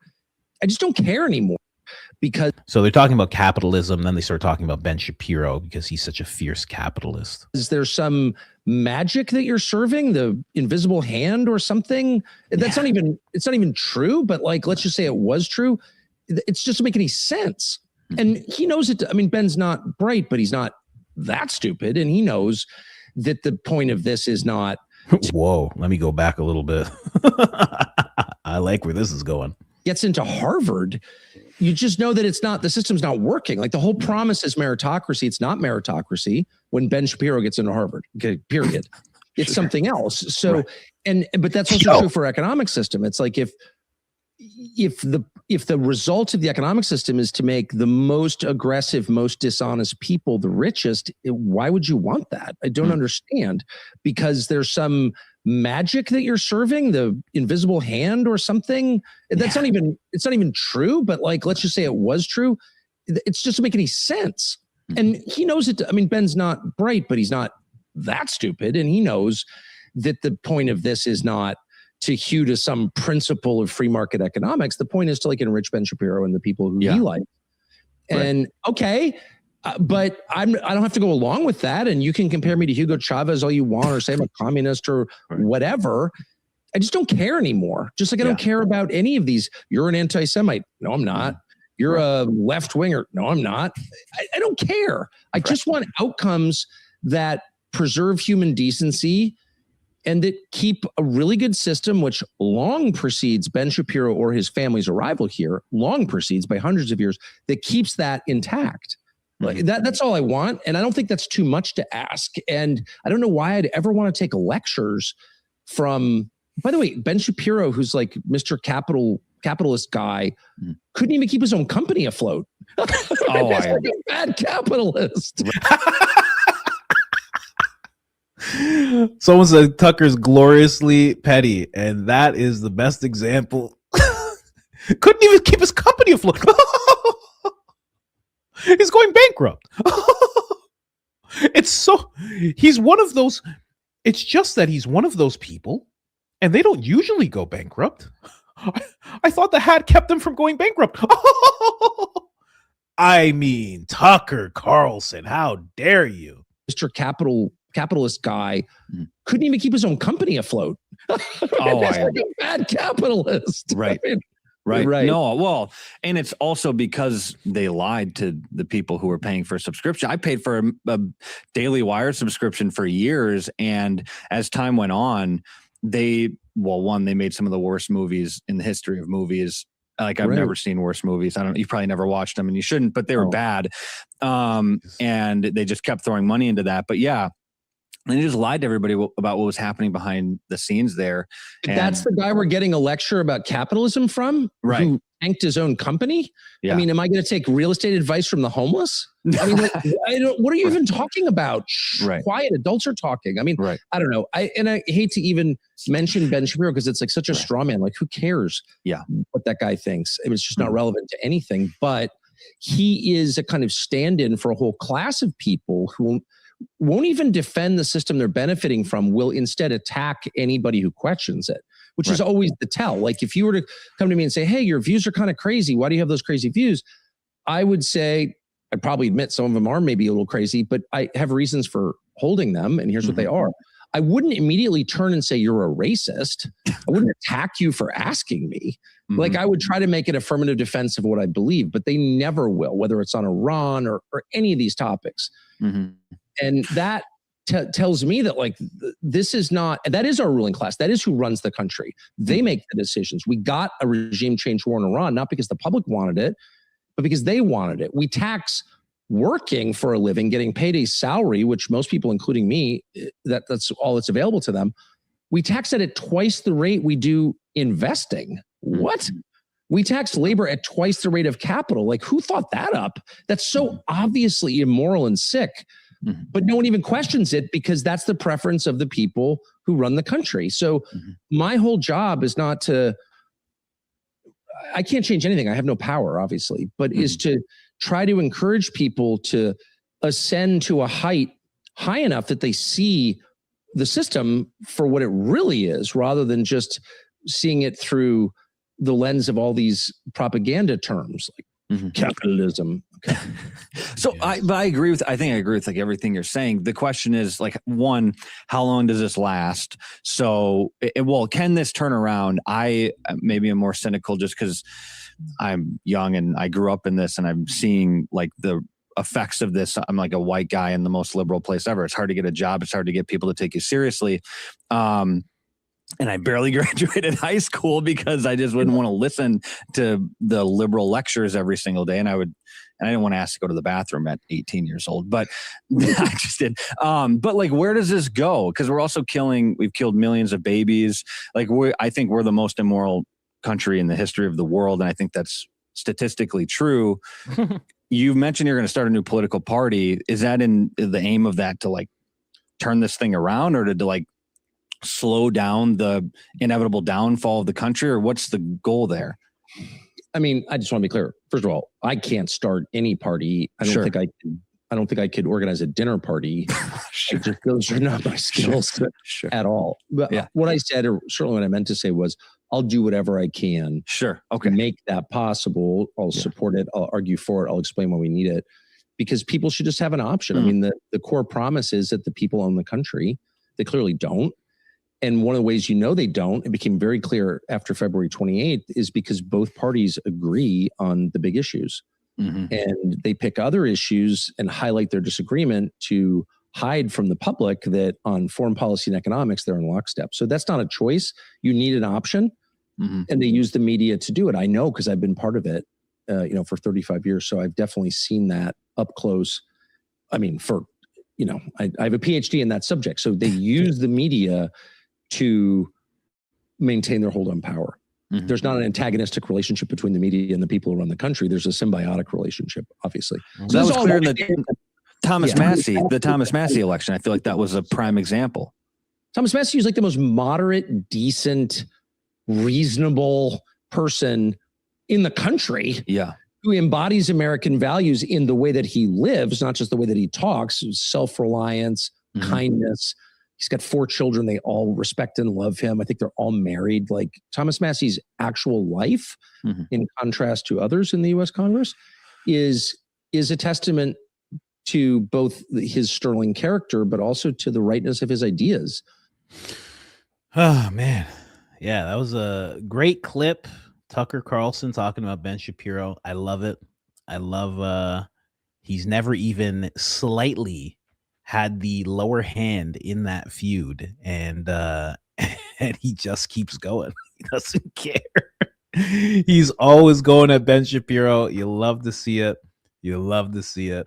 Yeah, and a lot of what he's saying is true. I mean, I talked about this yesterday with Jeremy Boring when he was talking about how silly all of us are for listening to Candace, and we think she's our imaginary friend and stuff like that. And that's what we think about all the people that we watch. Like, we just don't know the difference. We can't tell the difference between real life and the screen, and because it's so hard for us to wrap our heads around. We need Jeremy in a Gucci jacket on a disgusting looking couch in a boring room to explain that to us. But it's along the same lines. You saying why would we take lectures from a guy like this that's tanking his company? Why would you take lectures like this from a guy, in terms of Ben, a guy he's rich. He's rich and he's been well off for a while, in my standpoint. Whenever since one of you guys showed me that video of him as a little fiddler, and he's getting brought on the stage by Larry King, I'm like, oh, your parents are clearly connected to something. Like, this is not just a regular thing. That doesn't happen to regular kids who just happen to become, almost become media mogul types. That's not a thing. So you're clearly put in position by some, maybe not nepotism, but some kind of advantage that your parents are giving you. So you're not the same as the regular American worker that you're commenting on, that you're saying is dumb for wanting to be able to retire sometime in their life. I mean, it's just, there's so many things you can go on about when it comes to Ben Shapiro. And someone said, "You're my friend, aren't you?" Yes, no, we are different. We are different. It's different here. It's different here. It's the rest of those people that are crazy. Jeremy couldn't have been talking about us. I'm friends with Candace. We are friends. She was just in my house yesterday. We were talking about all sorts of things. She showed me a recording of a lone witness. Were you guys there? You guys were there, right? That was real. Anyway, there's so many things you can say about Ben Shapiro, and the fact of why you shouldn't be listening to him. And I have to admit, I was blind to all of it when he first hit the scene. Wasn't thinking about all that. It was weird. Back then, when it came to theories, and I kind of say something similar to this all the time, but I wasn't thinking about the conservative movement as being not just like the left, but like being like, I don't know, I used to look into a lot I used to look into Masons a lot, symbolism in Hollywood, the people behind the scenes and what they were doing, Stanley Kubrick, everything around what he was doing, how he passed away. I would look into like those things, but I didn't, as I was getting into politics, I didn't see Ben like that, but I didn't know to look. I didn't know to look and see like, who are his parents? How is this coming to be? What's his past with Breitbart? Like, I didn't know to look into all of that. But if I watched it back now, I'd be like, oh, this guy, he's just choosing these people. There was a few debates that he actually lost when he was like in front of like the, I believe it was a British newscaster who was just questioning him. He like walked off. He's like, I don't have to do this. I don't have to do it. He couldn't answer any of his questions properly. He was losing. So he just left, refuses to debate anybody that's like, I won't say like worth anything, but doesn't get into real debates with some really, I don't know, with it people. A lot of it was like college kids, which fine, right? I get it. You were making a media spectacle. That's what you do. It's actually something that happens in psychological operations. You're supposed to make big media spectacles. That's part of why Turning Point does or used to do their events the way they would do it with Charlie. That is something that Paul E. Vallely would actually talk about. That is one of the big things that they would do around the world. Big media spectacles, like a Prove Me Wrong, like everybody line up. The people who have the disagreements go to the front of the line. That was a tactic that they would use quite a bit. And I just didn't see it at that time, just like I didn't, there's so many things I didn't see. So many things. I mean, even Fox, just like 5 years ago, even Fox, I was like, well, at least there's Fox. Like a moron.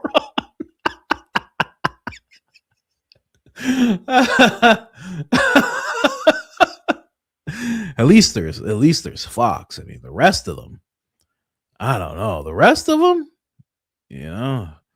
but at least we got Fox here, but oh my gosh, so silly.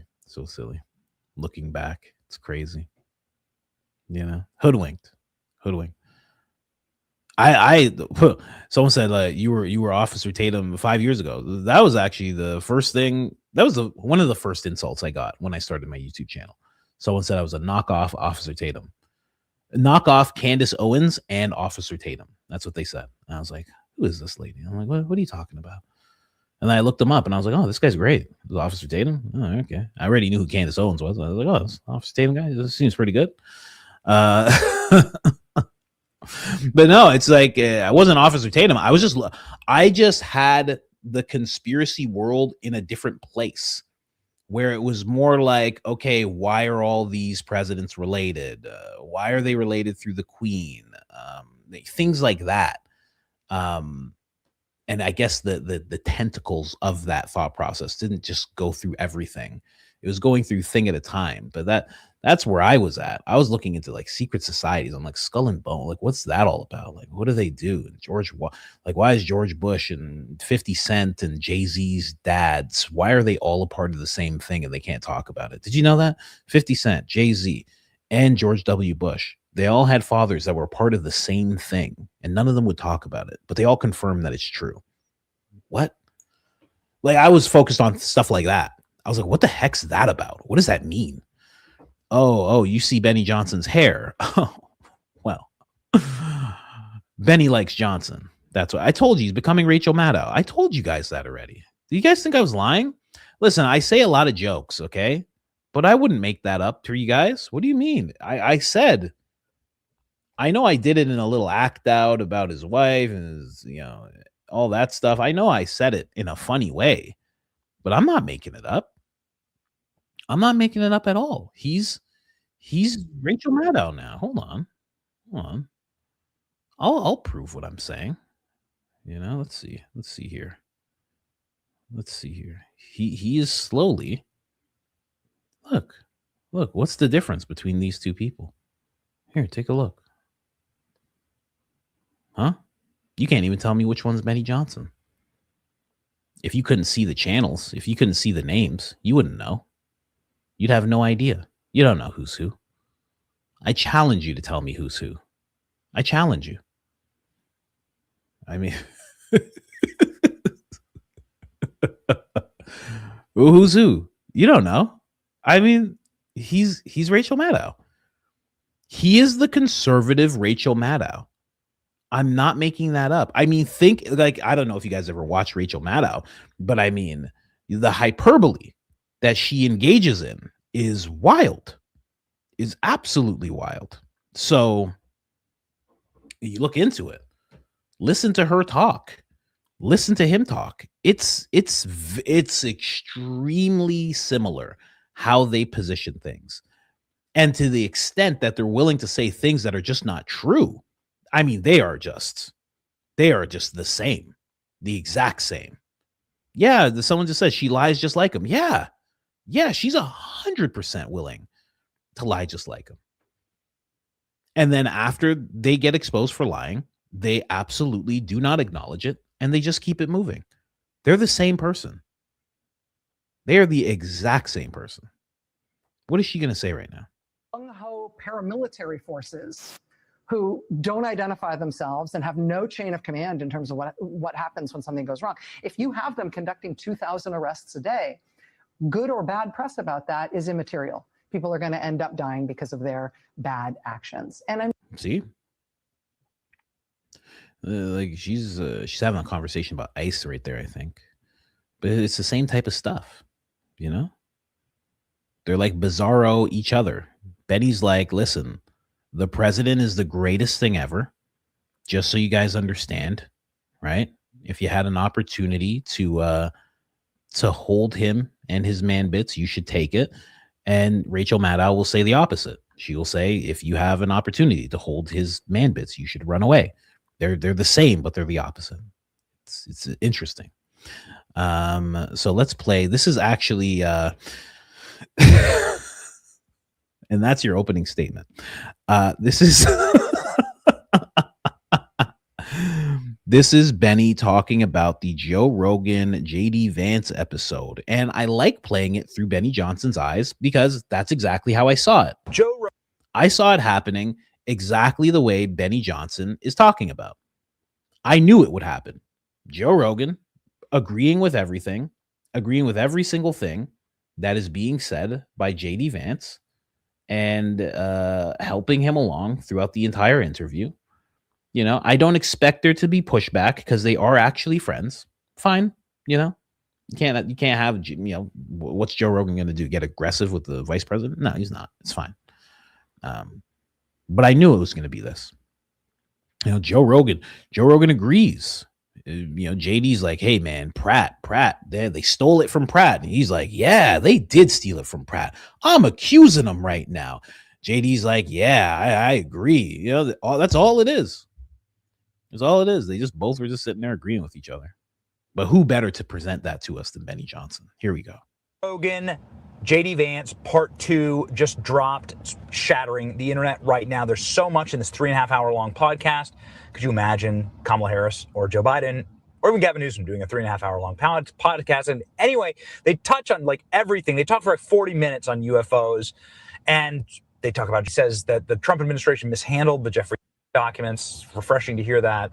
They talk about Israel, Palestine, Iran, and maybe it's all interconnected, but it all comes back for me to the question of, do we actually have a republic? Like, how healthy is America? And JD Vance masterfully convinces Joe Rogan that election fraud, voter fraud is 100% real. Joe Rogan has his back from here to kingdom come. It's incredible to watch. See, he said it. There you go. Joe Rogan has his back from here to kingdom come. And that's exactly what the whole interview was. Yeah, that's all it was. And then he'll probably say, you know, he probably said a couple of controversial things about Philadelphia. That way he seems like, whoa, is JD Vance pushing against the whole Philadelphia controlling America? Whoa, that JD Vance, 2028. That's the guy. Wow. I guess that is the guy. Anyway. Let's just dive right in. Here's Joe Rogan, just absolutely black-pilled on voter fraud. Well, it's just very disheartening that you have to consider the fact that it's really possible that the elections get stolen. And the California one was a big one for me. And why not just have mail-in, or why not just have voter ID? Yeah, you actually that's saw insane. Not only did they not have voter ID, you can't show your ID. You're not allowed to show your ID. You can in fact be like prosecuted if you try to force somebody to show their ID. Which is seems like you want people to cheat. Exactly. And this is from the same people that were saying you have to have an ID that shows just 4 years ago to go to grocery shopping or to go to a restaurant. Yeah, no, it's definitely, that's the part about it that I think makes most people of my political persuasion skeptical of what the Democrats are doing. Yeah. Like, if you don't want to cheat in the election, then just make everybody actually show an ID. What another thing people don't realize is, I didn't realize this until a couple years ago, the voter ID solves a lot of the mail-in ballot problem, because if you have to show an ID in order to get a mail-in ballot, in order to actually, confirm that there's a real identification attached to that vote. And it's not about whether or not this is a good idea. This is stuff that was being talked about years ago. Years ago, I covered Joe Rogan talking about this and went deep dive into it and how it all works and how people get around things and how somebody just off the street from New York could just walk into California and, vote however they want. I talked about this so long ago. Joe talked about this so long ago. It's 2026. It's 2026. It's almost 2027. And we're still, he's bringing up these talking points. These are the talking points that they have. This is just pure. This episode made Benny Johnson just ruin the front of his pants. For sure. For sure. I mean, that's all it was. It was just this. This is the conversation that they had the whole time. Oh man, and I agree, and that's the exact thing about it. And oh my gosh, I'm saying it. I know it's crazy. And oh my gosh, you said nothing wrong. I know I never say anything wrong. And oh my gosh, data centers rock. I know, but we just have to roll them out slowly. And it's just, that was the whole thing. Listen, like I said, like a Candace whisperer. Do you think I'm a Candace whisperer? I'm a Joe Rogan whisperer. As soon as I see a person that Joe Rogan's talking to, I know exactly how the conversation is going to go. I know exactly. Like right now, it just shows Mr. Beast is on his podcast right now. I know exactly how the conversation went. They talked about nothing. They talked about nothing because Mr. Beast is not willing to talk about anything, obviously. And they're going to talk about absolutely nothing. They're going to talk about content. They're going to talk about YouTube. They're going to talk about other platforms. That's it. And then he's going to talk about videos. That's it. And then he's going to bring up something he's doing, Mr. Beast, like Bill Gates. He's going to bring up a Bill Gates-like thing that he's doing. And Joe's going to say, wow, that's really interesting. Wow. And that's going to be the end of it. That solves a big chunk of the problem, this too. is just logical. Yes. Like, I'm not Every country skeptical. does it. I'm not skeptical. I'm accusing them. I think they stole the election. And Yes. I think it's common. And this idea that elections can't be stolen. I always say to people, okay, do you think that the amount of election fraud is 0%? No one thinks that. Yeah. No one thinks it's zero. Exactly. There's always some overzealous person that works somewhere that's doing something.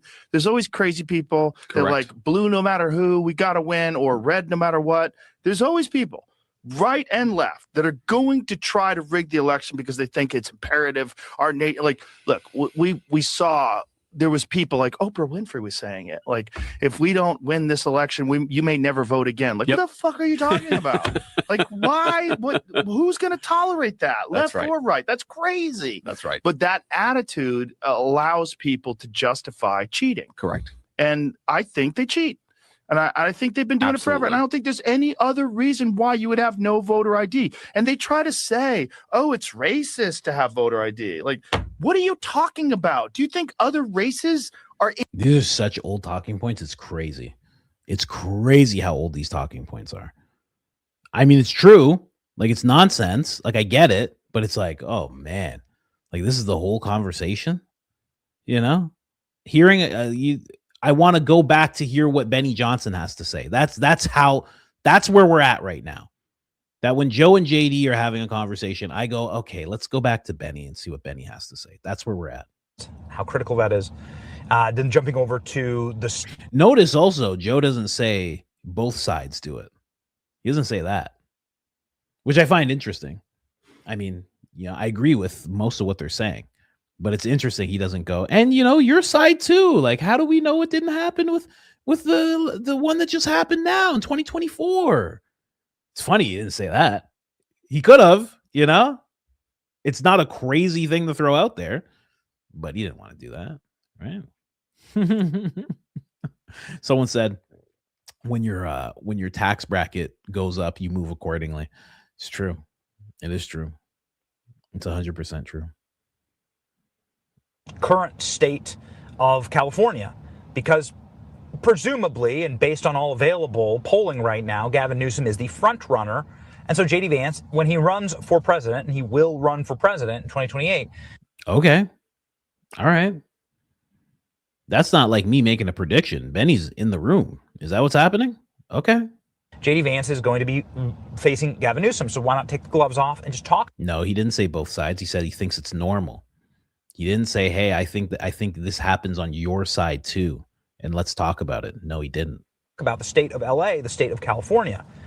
And JD Vance's breakdown of how horrifying downtown Los Angeles is. He says third world country. He compares it to hate. No, you weren't listening. He said people who are blue no matter who, red no matter what. He wasn't talking about them actually doing it. He was just talking about how some people are buckled down in their ideas. And he's not wrong. Here we go. Ask you this. Yeah. Why is it that large population centers, like places like Los Angeles and New York, are almost always run by the Democrats? Yeah. Like, what is it about? First of all, what happened with the last election in Los Angeles, the just the primary, I think was crazy. So super sus. Yes, and it here's is. why it's super sus.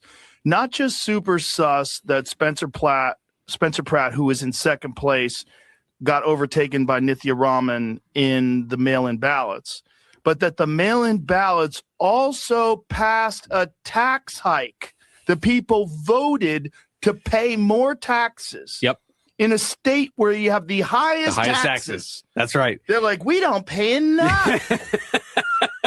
That is insane. That and is- then when you have direct evidence that Yeah. they were recruiting homeless people, That's right. and they were getting homeless people and giving them cigarettes and cash. There's evidence of Yes. this, to use their address and mail-in ballots. Yeah, I would be the Californian Joe who wakes up in the morning and says, you know what? I'm going to go and vote for higher taxes. I don't 'Cause pay I enough. don't pay enough taxes. I feel like we could fix this if I Yeah, just that's right. pay If I just 5 more pay percent. 5% more taxes.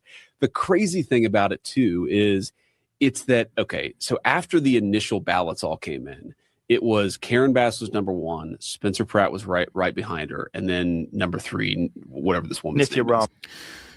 And then it just becomes a conversation about Pratt, right?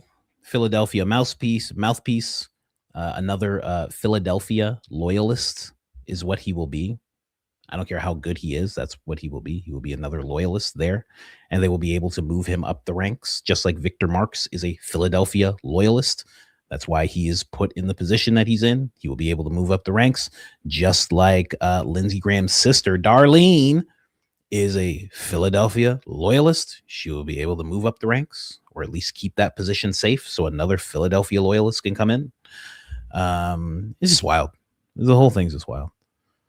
But anyway, I've heard these talking points way too many times. So JD's running for president. That's what's happening. Okay, I guess that's the big news of all this, because I've heard everything about voter ID and all this stuff before.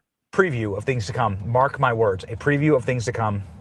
It's going to be a wild couple years. Here we go.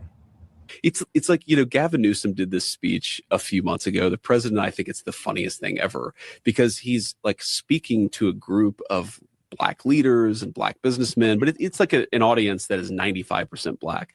And they're asking him about his dyslexia and his struggle with education. And he basically says, yeah, you know, I'm not very smart like a lot of you. And it's like, I'm like whoa, you. I can't like even you. read. Can't even read. It's like, Meanwhile, what? there's a ton of interviews where he's talking about all the books he reads. Like, he's so full. That was actually really funny. When Gavin Newsom did that, oh my gosh. I wish I was doing live streams when he did that. That was crazy. I'm like, you guys, man, I can't even read. It's a crowd of Black people. What? I can't even read. I'm just like all you guys. You guys know that. Hey, right? I can't read. I cheated on my wife. I know the struggle. Hey, what? Hey, what? What'd you just say about all of us? So incredible. So incredible. So it's Gavin Newsom versus JD Vance. Is that what's going to happen? All right. All right. That's cool. That's cool. I mean, it was expected, but all right. That's pretty cool. Anyway. And I'm there. I'm actually doing an interview for a documentary when the debate starts. And there's this clip of me. The debate starts. I'm in the middle of this interview. There's a big screen behind me as I'm talking to the camera, which is here. And I kind of freeze. And I look back at the TV and I'm like, oh my God, like this is actually happening. Biden is imploding, because if you remember, it was obvious from the get-go. So I go to the spin room afterwards, and that's where, you know, all these reporters and all the surrogates of the candidates. This is before I was the VP nominee. And I'm just like, you know, talking about how great the president did, how bad President Biden did. Okay. I see Gavin Newsom there, and he literally looks like he's seen a ghost.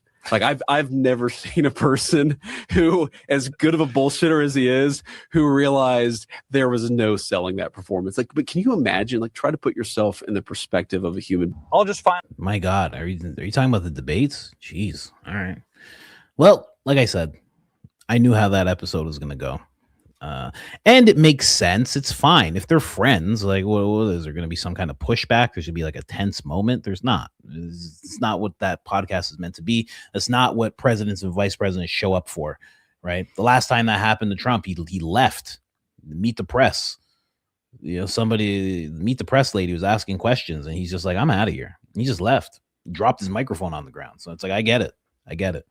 I don't expect there to be like this fierce conversation. Plus, it's Joe, right? He just has conversations. He doesn't really grill people all that much.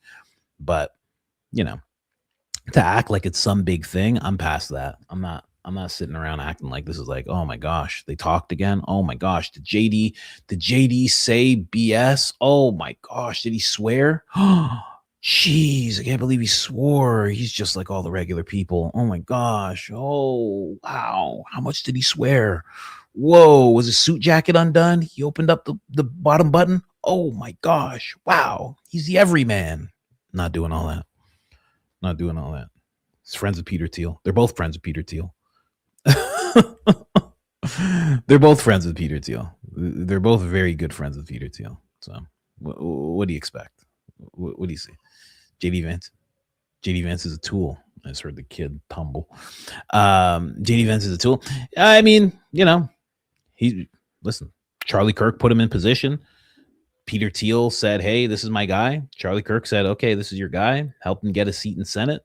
You know, Peter said, hey, this is my guy. Charlie said, okay, I'll bring him to the president. Bring him to, you know, while they were running for president. Said, you know, this could be your guy. This makes the most sense. Brought them together. You know, Charlie was behind a lot of it anyway. And if he does become president, it's mostly because of Charlie. Be honest. Charlie would have been the final push. Charlie would have been an insane push right now. Right now, they're depending on, you know, Benny Loves Johnson to push JD. Charlie was supposed to be the real thing that was supposed to push him through. Yeah. Anyway, just a quick breakdown on that. Peter's blow up doll. JD is not Peter's blow up doll. How dare you? But he definitely is that guy. He definitely is. I don't know. People say more so than the people, he represents the agency. And I would say that's a fair assessment.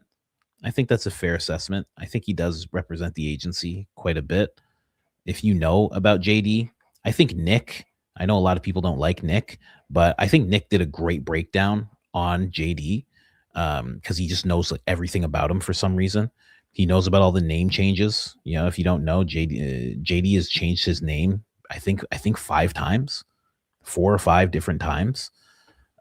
He is a tech guy. It's not he aligns with tech guys. He actually is a tech guy. He was a tech guy first. The book that he wrote is not, I don't want to say it's a fake, but it's made for a reason. He didn't just make that book because he felt like writing some stuff one day. It's made for a very specific reason to make him seem very much like the everyday man. And you're thought to think that he was like dirt poor, but he was actually like pretty middle class.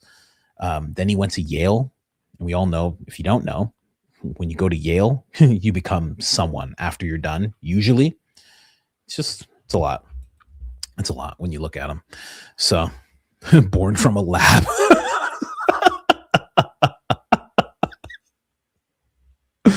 I don't know if he was born from a lab, but you know, I know he's not everything that people think. And that was done intentionally. And hey, not to say anything bad about him. I think he'd be better than Gavin Newsom. That's what I think. Gavin Newsom, that boy there, that Gavin boy, that boy's got lizard DNA, man. You gotta watch out for that guy. I'm telling you. Oh man, that guy will trigger something. I think he'll trigger something terrible throughout North America. I think it'll be terrible. I think if he does to the country what he did to California, Canada's gonna look over and they're gonna be like, they're communists. Let's go. Let her rip. Let her rip. Oh, Canada will go straight into UK mode. The second Gavin gets in and he starts doing things, all of it, the whole continent changes. The whole thing. Because right now, Canada's just like, they're doing things, they're passing like terrible laws and stuff. And they just look over every once in a while. Is Trump pissed? Is he pissed? He's not. He doesn't care. Okay, let's keep doing it. Let's pass this law. Okay, they have to show ID to go online. Okay, they're not allowed to read Bible verses in public. Okay, did they say anything? No. Okay, they're kind of looking over their shoulder because if they go too far into UK mode, Canada, eventually Trump's gonna be like, I don't like being beside these guys. They're doing a lot of weird stuff. I don't know what's going on over there. You guys are doing very crazy things. Crazy things. I heard some things. The internet, there's censorship. What's going on over there? I'm just wondering, because me and Peter here, JD over here, we're just wondering if you need a little liberty and freedom, because I'll send over some fighter jets and I'll bring you all the liberty and freedom you need. You guys need liberty and freedom? I'll bring so much liberty and freedom, it'll blow your minds. It'll blow your effing minds, okay? All right? You can be a 51st state or you can be a parking lot. I don't really care, okay? I really don't care, all right? You gotta watch out. You gotta watch out. But if Gavin gets in, they're like, that's it. Let's go. Put it in. Do everything we wanted to do. Gavin ain't gonna say nothing. Hey, Gavin, they're not allowed to read Bible verses in public over here. Gavin's gonna be like, that's good. Good to see you guys. I like what you guys are doing over there. Good job. Oh, this is great. Let's run this place into the ground, guys. Anyway. Let's get into this. Tim Dillon. Slow paced, but I did want to hear what he had to say about the Charlie Kirk case. I'm gonna move up a little bit. I'm not gonna play the whole thing. He listens to Lance's testimony. I know there's so much overlap with us listening to all this stuff, so I'm just gonna go by that. But he's just listened to Lance's testimony. Let's go. Well, that's Lance Twiggs, who's testifying for the prosecution that Charlie Kirk did it. No, sorry, it's late. We usually record early. What's his name? Tyler Robinson did it.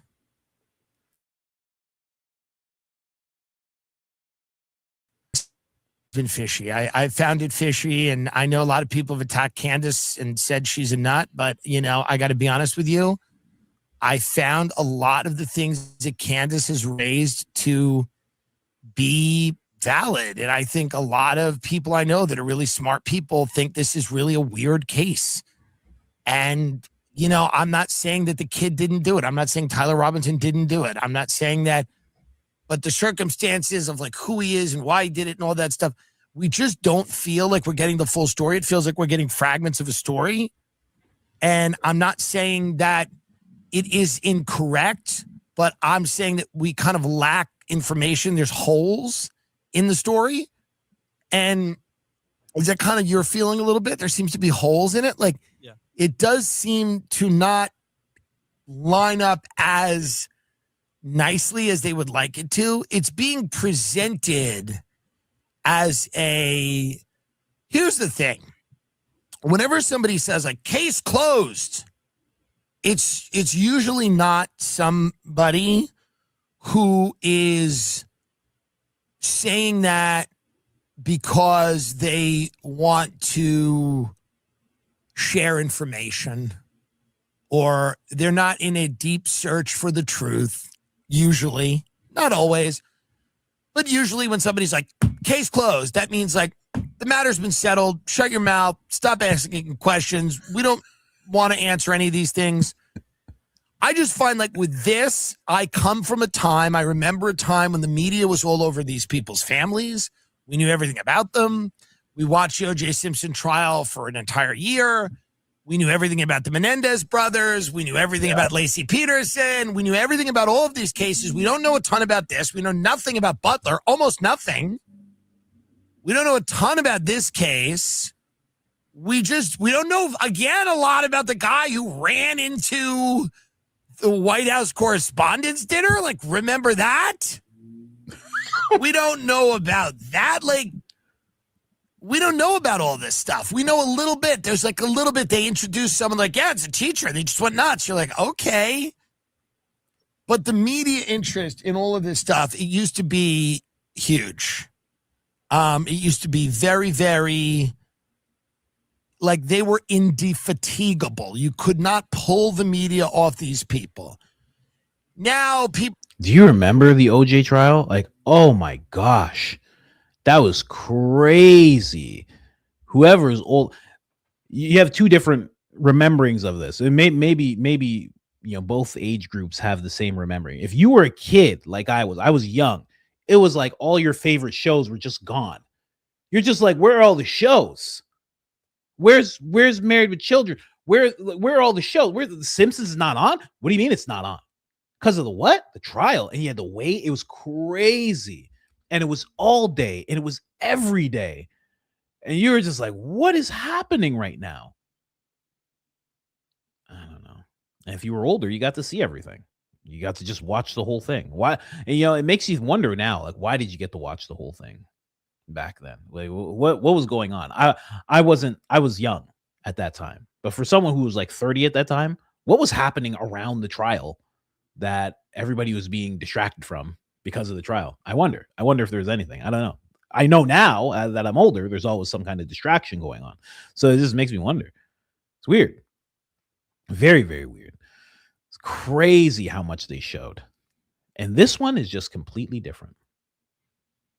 I wonder why.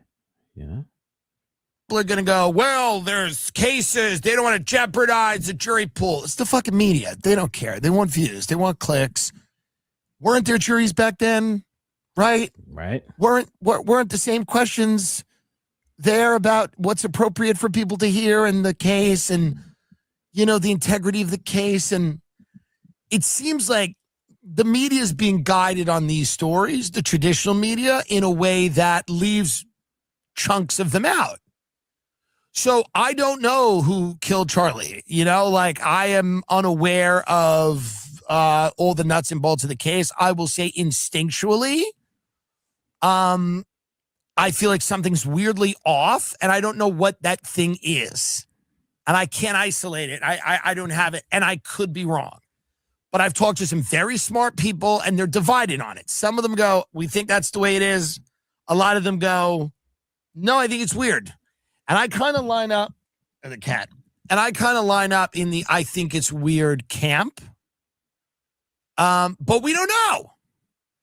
But it's not fun, this trial. That's true. Trials used to be fun. And listen, RIP to Charlie Kirk. I'm not saying death is ever fun. Trials used to be fun and silly. Fun and silly. It's true. It's true. They used to be kind of fun, man. You know what I mean? Like, I'm telling you, there's like, if you don't remember the OJ trial, there's no Johnny Cochran's inside of the Charlie Kirk prosecution or the defense. I'm just saying, there was no Kardashian inside it. You know what I mean? Those guys had pizzazz. They had pizzazz back then. What? Pull out gloves. Where's the glove? Candace said they found gloves and stuff. Where is the person that takes the glove and makes them put on? Where is that? Where's the showmanship? That's the word. Where's the showmanship? I get what Tim's saying here. and wacky. And now it's like, first of all, why aren't they in a courtroom? Why is this all these weird depositions that are happening? When I grew up, you would watch OJ. There was a courtroom that was on all fucking day. It was amazing. Judge Lance Ito, Marsha Cross, Johnny Cochran, Bob Shapiro, the Christopher Darden, Marsha Cross's, ADA assistant, whatever. Listen, this was a real case. Cato Kalin, Al Cowlings. Who was the other guy that got beheaded? Nicole Brown Simpson, that other guy. Ron Goldman, his family, the Goldman family. He was a waiter at Brentwood Restaurant in Mezzaluna, and this was my whole childhood. My entire childhood was this trial. Right. My family loved it. We were so happy when it was on. Oh, my God, it was so fun. All the characters, the cast of characters. Robert Kardashian. Name sound familiar? There was a cast of characters, and it was fun. Oh, my God, this one isn't fun. Yeah, it's true. This one isn't fun. This one seems, I don't know. But the OJ one, they were kind of letting it all hang out. They were exploring every weird theory. They were like, well, the ice cream didn't melt. There was something called the ice cream theory. There was the glove clip. There was all of that. Here it is. He's trying on the glove. Not that music. Look at that. They were serious back then. It hadn't melted. And so the killer couldn't have done it in the time.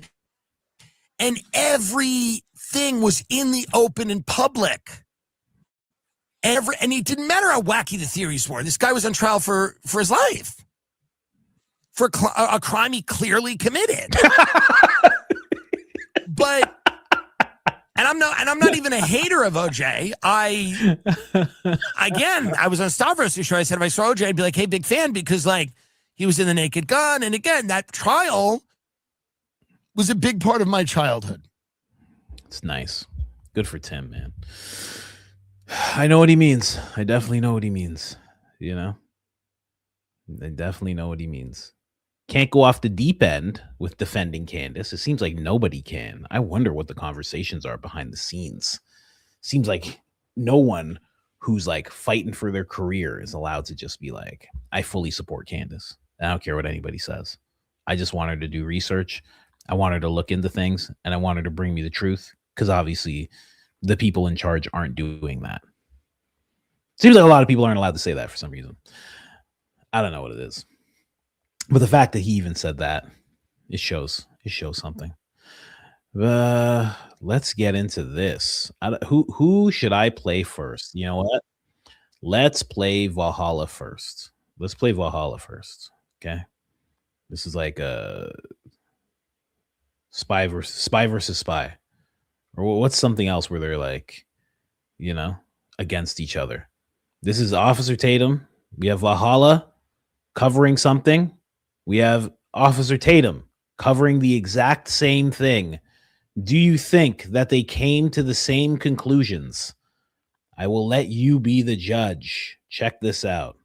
And the fact that how bad it makes all of the good police officers, all the young men and women who are out. Tom and Jerry.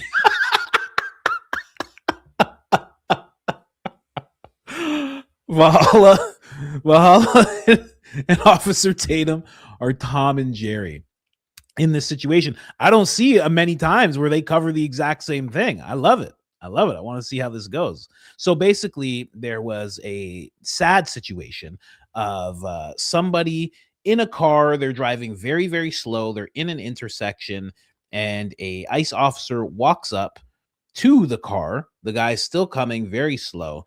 He decides that this person is trying to run him over, takes a shot right through the windshield, gets the guy's done right away. So yes, another one happened. So let's hear Valhalla on it, and then we'll hear Officer Tatum on it. They're doing their best to protect our communities. Now, first thing we're going to do, actually break down what happened in this one.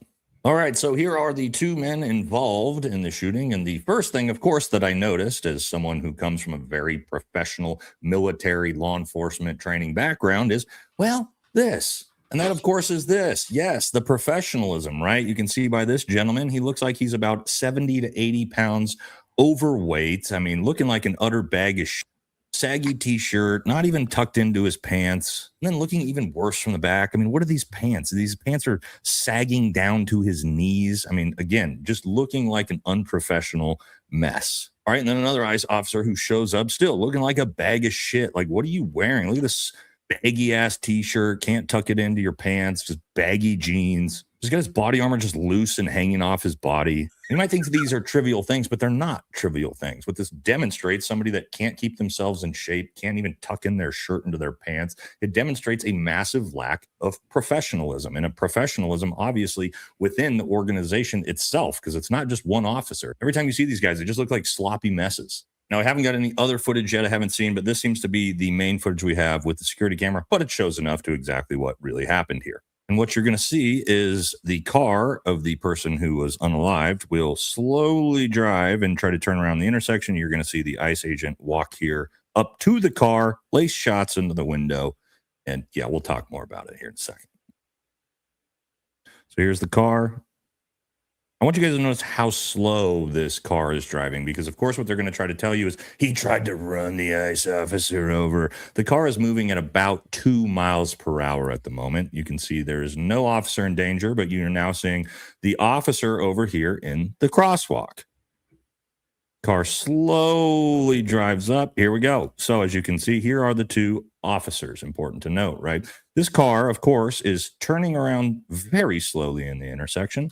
And this is where the ICE officer is trying to claim that the driver is trying to run him over. And again, we watched him walk up to the front of the vehicle. And now we can see both officers here. You can see, okay, it's hard to see, but you can see he pulled his gun out and he has taken the shots into the car at that point. Now, obviously, the driver is most likely no longer alive. He walks up to the side of the door to try to open the door. Again, the car is probably now just going to be moving at about 2 miles an hour. You can see how slow this car is moving as the second officer just slowly walks behind it.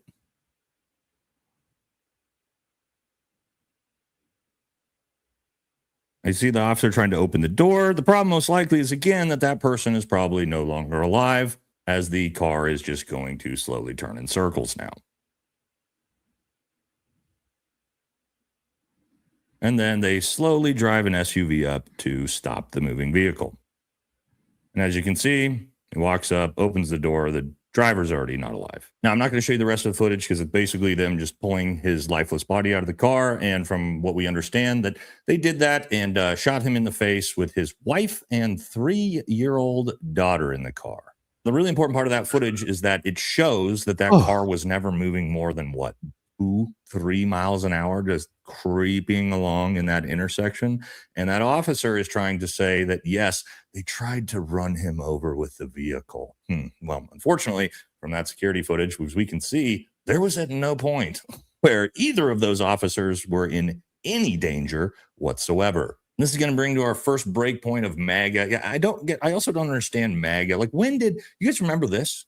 Don't tread on me. MAGA loves to use this. Do you understand, MAGA, what this signifies? This signifies the government not treading on the populace, right? So while you guys cuck for this type of behavior, the rest of us are very, very confused at what you're doing. Now, this brings us to the first thing that they keep saying, which is, well, if you don't want to die, don't try to run over cops. Well, I haven't seen any videos of that. And I can tell you right out the gate, first line of failures in training and failures in police work, police officers are specifically trained not to place themselves in the front of a vehicle, because you never know if someone's going to decide to drive off, right? So the idea that that is an excuse for why you need to lay somebody in the face in their vehicle because they drove the car at you, well, in proper police work, you would have never put yourself in a position to be run over from the front of the car to begin with. But again, as we're going to talk about here in a second, these ICE officers have basically no training. Now,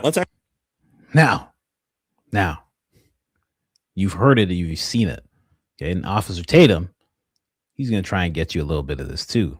Does he have a liquor ad again? Okay, let's skim past his liquor ad really quick. Oh no, it's a different ad. Oh, okay, Ethos. Okay, cool.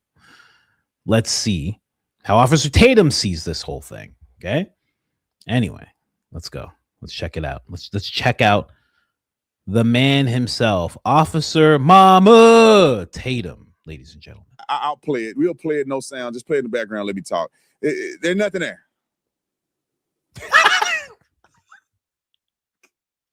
I like play it in the background. Let me talk. Ain't nothing there. That's how he started it. Ain't nothing there. All right. Let him cook. It looked like he almost get in the accident in the intersection. He's driving in circles. We don't know when he was shot. We can't tell. He's clearly going in circles in the intersection.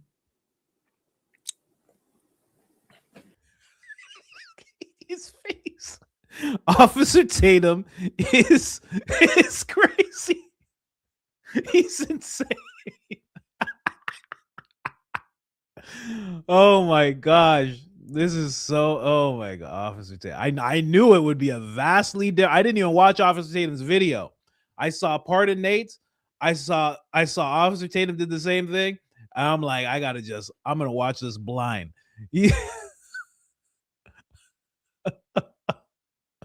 It's gonna be something along the lines of, if he wasn't in the car going circles, he wouldn't have got it right to his face. Y'all stupid and y'all nut jobs for saying that he should be alive. Y'all crazy. He should be dead, like Tyler Robinson should be dead, and my friend Charlie should be alive. And that's what this is about. And I'm gonna call Candace. It's gonna be along the lines of that. I'm paraphrasing. Let's see. So when people out here saying they shot him for no reason, I mean, you don't know. You can't see what he's doing. Clearly, the mother is not doing what he's not stopping. You got cops dragging all on the car around in circles because you won't stop. That's what you get. I don't care if it was right or wrong, that you got what you was going to get. Now we'll find out if the cops are going to go to jail or not based on if they did what was right or what was wrong, but I don't feel sorry for you. Jeez. Officer Tatum doesn't know. Oh, I can't. It's so hard. It's so hard. He doesn't know. He doesn't know. He doesn't know the guy's dead. It's crazy. It's so crazy. Oh my gosh. Wow. He's something else, man. He's something else. Go ahead, Officer Tatum. Let him cook. Let him cook, man. He's making soul food right now. Driving in circles with cops hanging off your car. At what point do you just stop and say, let me just take what's coming? You driving in circles, trying to run over people, and you get shot. That's on you, bro. They ramming cop cars. Look, he just rammed that one. Then he got rammed, then rammed it again. So anyway, all I'm gonna say is that I don't know who's right or wrong. I can't see the tactics. I can't see when they shot him. I can't see if it was legitimate use of force. I can't really see any of that. But what I will say is that you do see a person resisting. You do see a person driving while cops are trying to stop him in circles. And so there's no maybe. Hey, listen. Maybe Nate was wrong. Maybe he's still alive at this point. You know, there's no apparent, obvious deduction of findings from this because nobody really knows. I can't see anything. All right, let's go to the next clip. This is the bullet holes. Now, and 4. Wow. 1, 2, 3, 4. Whoa. Jeez. And the balance and fairness, some people say. Yeah, that's an interesting thing someone just brought up. They're like, turn on the audio and then maybe you'll hear the shots. Maybe there is no audio. Because it looks like it's just a surveillance camera. That's obviously not a person filming it. So maybe there is no audio. It's just one of those cameras that just kind of films. But if there is audio and he didn't play it, then that was like an intentional move. But I feel like if there was audio and Valhalla played it, he would have played the audio because he would have been like, and there is the shots, like, you know? So can't really tell there. Look, the bullet holes in the front. Well, the side window is shattered, so bullet holes probably came through the side too. But you do see somebody shooting from the front of the car. That means somebody was in front of the car to be shooting from the front of the car. And I think that that's invaluable to evaluate. Now, here's what the Trump administration is doing.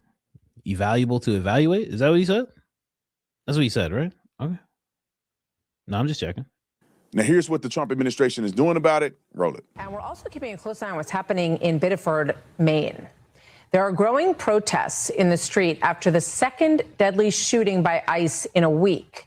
Now, a change from the top, ICE pausing most traffic stops as a method of apprehension for now, until agents get increased training on these kinds of stops. According to sources, we're going to dig into exactly what's going on around that today. Homeland Security saying that the officer who opened fire in Maine yesterday was, this is a quote from them, fearing for public safety. We know that there are investigations that are underway right now into exactly what happened. These people got so much more things that they could be doing with their life than sit out there singing and with signs that they pre-made from the last shooting. These people are evil, man.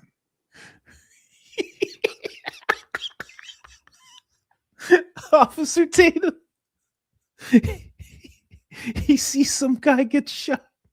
He sees a guy get shot, and he goes, "I don't feel sorry for you." And then he sees people protesting. And he's like, these people are evil. He's crazy. He's a crazy person. Oh my gosh. Oh, and I know they're going to make him governor of a place. They're going to make him a congressman. I know they're going to do it. I know they are.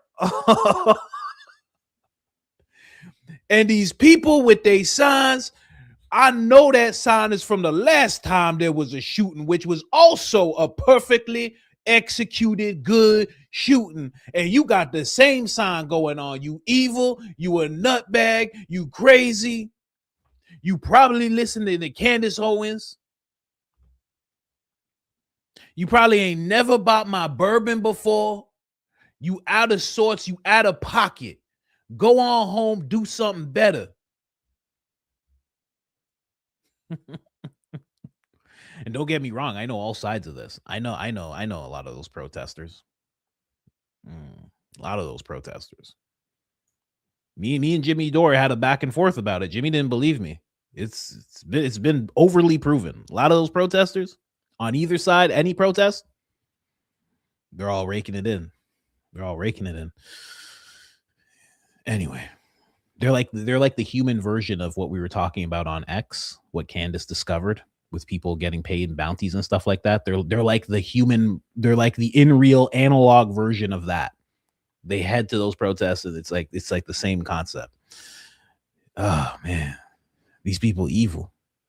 Anyway. Some of them are evil intentionally. Some of them are doing evil vicariously through the stupidity that they listen to every day. But just so you guys know, they're not eliminating every traffic stop. They're only eliminating traffic stops unless it's probably a high-risk stop, which means they know the person committed a violent crime and they're going to stop him no matter what. Now, some of these other ones where they see a guy, and there's ways around that. So, and I think that this should be a testament of how the administration is doing, is being fair. They're saying, hey, these things are happening. Let's slow down and make sure that we're correct in what we're doing before we move forward. That doesn't sound like Gestapo to me. They don't sound like Hitler to me. They don't sound like a dictator to me. They don't sound like a king to me. Other than that, they'd be like, I don't care. We just kill as many people as we can. Who cares? At least the administration is saying, look, let's make sure that we're trained. Maybe we need to get retrained. There's no reason for us to be shooting all these people. Maybe there's something that we can do on our end that's different. Here's Tom Holman speaking on it. Roll. Oh, Officer Tatum. I love it. Okay. So let's switch back to Nate. Let's see. Different side of things. Let's see. Actually talk about that so people understand how little training they actually get. Right. I didn't even plan that. So now he was just talking about training. Now Nate's talking about training. Okay, let's see. This is very important. I'll break it down for those of you who may not understand like durations of training in law enforcement, military, and things like that. But let's take a look at this. As you see, ICE enforcement removal officers, deportation officers. This is what most people mean when they say ICE officer. And as you see here, the current academy is approximately 8 weeks. 42 to 47 training days. Now, it's interesting. It was reduced to 47 training days because Donald Trump thought it would be cool because he's the 47th president. Right? After they graduate,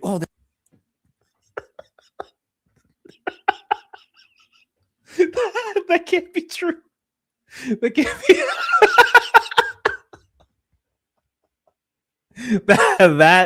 that cannot be true. That can't be true. That cannot be true.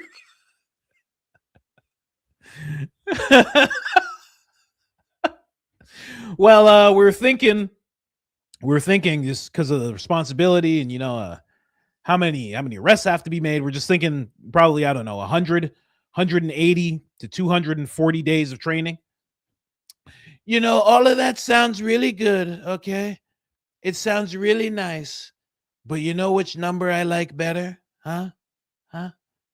I like 47. What do you guys think of that? 47 clean, 47 big work-filled training days. You understand? 47. That's always the number I like to see, okay? What do you guys think of that? Let's hear everybody talk about this. Sir, that is just, it's just not going to get the job intent. It's not going to get the job done, sir. Okay, but hear me out. No, it's fine. It's fine. Marco, calm down. Marco's going to punch you in the mouth. You know that, right? He's going to punch you in the mouth. Calm down, Marco. Easy, Pete. Easy. I'm the 47th president. Maybe you didn't realize. He probably didn't realize I'm number 4 and 7. Maybe you didn't realize. Maybe you realize now. Okay. So what do you think about that idea now? Now that I've let you know our thought process behind it, what do you think now? Sir, this is going to be terrible. 47 days is just not enough time. I think I heard someone agree with me. I think I heard. Am I right? Huh? JD, you're laughing in the corner. JD's laughing in the corner. Am I right? I think I heard someone agree with me. Isn't that right? Pete will send a missile to your house. You know that, right? He'll do it and we'll blame it on the Iranians, okay? We learned that from Bibi. We'll blame it on the Iranians. Don't play games, okay? 47 days it is, guys. Anyway. It can't be true. I can't believe Wahala said that. Come on. They get an extra 28 days of on-the-job training. Whoa. So he has a whopping 6 weeks of training before they hand you a gun and a badge and send you out into the streets. So for some context to this, your regular police officer typically goes to a 6-month academy before he has an extensive on-the-job training process, probably 10 times the training of a law enforcement officer. Military basic training. This isn't even going to advanced schools, just basic training. Is typically between 12 and 16 weeks, which is twice as long. And that's before you even go to learn how to do your job. That's just to learn the basics of becoming a soldier. So the idea that we're giving these guns and badges to these officers got 42 days of training, 47 days of training. What the fuck are we doing here? For high levels of training, right? For something like a Green Beret, you're looking at potentially 2 years of training. And these guys, again, get 6 weeks and off you go, gun and a badge, have fun shooting people in the face. And again, this should make everybody upset across the aisle, whether you're a Republican or a Democrat. We should be able to look at this and go, these law enforcement officers are not receiving the proper amount of training before they are being put in the field, period, full stop. There is no debating that. And we are seeing the outcomes of this with these poorly trained officers. We just watched it right there. Now let's talk about the fallout of this, because this is becoming insanely politically unpopular, even from the right. Outside of just the extreme MAGA sycophants who are just tread on me, daddy, right? They love that. But outside of that, that's very patronizing. Tread on me, daddy. Hey, man. Hey, no one says that. How dare he? Let's go back to where things make sense. Let's jump over here. Officer Tatum. Get to it, Officer Tatum. Don't worry. But look, it's not a policy change. It's a temporary pause.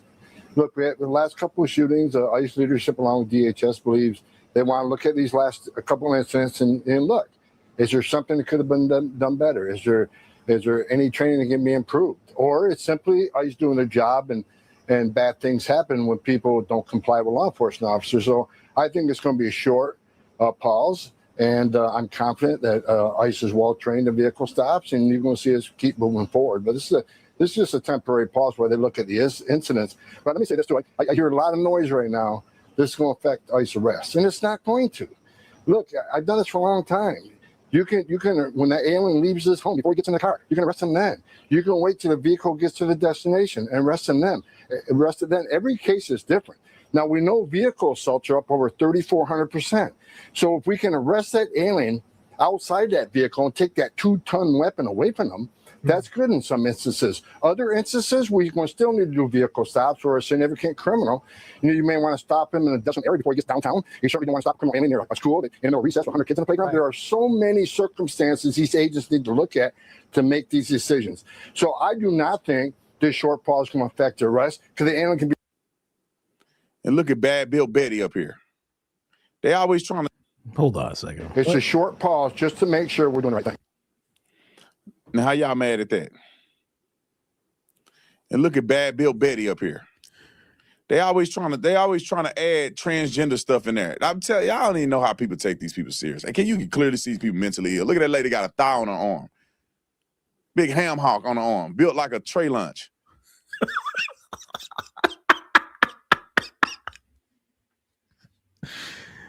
Oh my gosh. I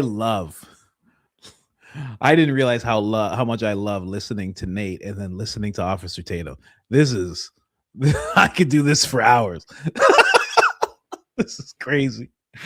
Built like a tray. They only get 47 days of training. Now, let me break this down for you guys, just so you guys understand here. Okay, usually it's 10 times more the training. You switch over to Officer Tatum. Look at this one here, built like a tray lunch. Built like a tray lunch. How y'all gonna be mad? Man, what's wrong with all these people? I love it. I love it. Look like SpongeBob and a tray lunch had a baby together with a mask on, looking like her daddy. Stop it. Roll the clip. Listen how stupid these people are. You see ice disappearing? Yo, looking like her daddy is crazy. That's crazy. That is an old Southern insult. Oh, you better believe it. You look at somebody, you say, I know you look like your daddy. Oh, man, he went back. That's back in the day. People don't even say stuff like that anymore. He went way back in the day with that one. He went way back in the day. So I don't think he's talking about the actual incident anymore. I think he's done there. He doesn't feel sorry for the guy. He thinks the guy was driving in circles purposely, and that's how it happened. He doesn't realize that the guy was dead, and that's what he was watching. That's just Officer Tatum for you. And you know what? That's fine. That's fine. That's why we love him. That's why we love him, because you know, he doesn't realize when shots pop off, and he doesn't realize when civilians are dead in their car. It's cool. You know, whatever. Anyway. She had to do an ad read. That fat sloppy fool had to read an ad in the middle of her protest. These people are so stupid and evil. That's why I get on them the way I do. Oh. Look, here another nut job. Look at this Mexican lady. I shot and killed this man. Yo, he is something else, man. He is something else. Okay, so he's not talking about the incident anymore. He's just man. Can't just call people fat, stupid slobs like that. What's the matter with this guy? Way with this needs to fight or get out of the way. Jeez, he's just laying into people. How bring it home for me. Let me see what else you got to say. Like we would be better off without these people in our society, to be quite honest. Oh man, it's crazy when he says stuff like that. Man, you know, with him, you know, there's a book called Ordinary Men. Look it up. I'm surprised Candace hasn't. Maybe she has covered it in her book club. Ordinary Men. And it's talking about men way back, WW2. And these men were, they were becoming World War II bad guys, and they were just ordinary people. And they didn't leave each other because they felt duty to each other. And they slowly morphed into what we know the World War II bad guys to be like. And it's the shocking story of like how it happens and how the physical changes happen. The sickness would take place, and they literally changed what they were. They went against their biology. They went against their human senses to become something else, to be okay with what they were doing. And he's going through something like that, whether he realizes it or not. He slowly, he didn't used to have messages of we would be better off without these people in our society. He didn't used to have messages of I don't feel sorry for that man that just got killed. Like, he didn't have messages like that before. I know I used to listen to him, and that would have thrown me off, because no matter what, I never feel like that, right? Yeah, it's wild to see. It's wild to see. Because they're evil, and they're liars, and they're too stupid to look at anything factual to base their judgments on. And it's just making a beautiful country come crumbling down because we got a bunch of idiots that live here. I used to shoot people for no reason. They didn't shoot nobody for no reason.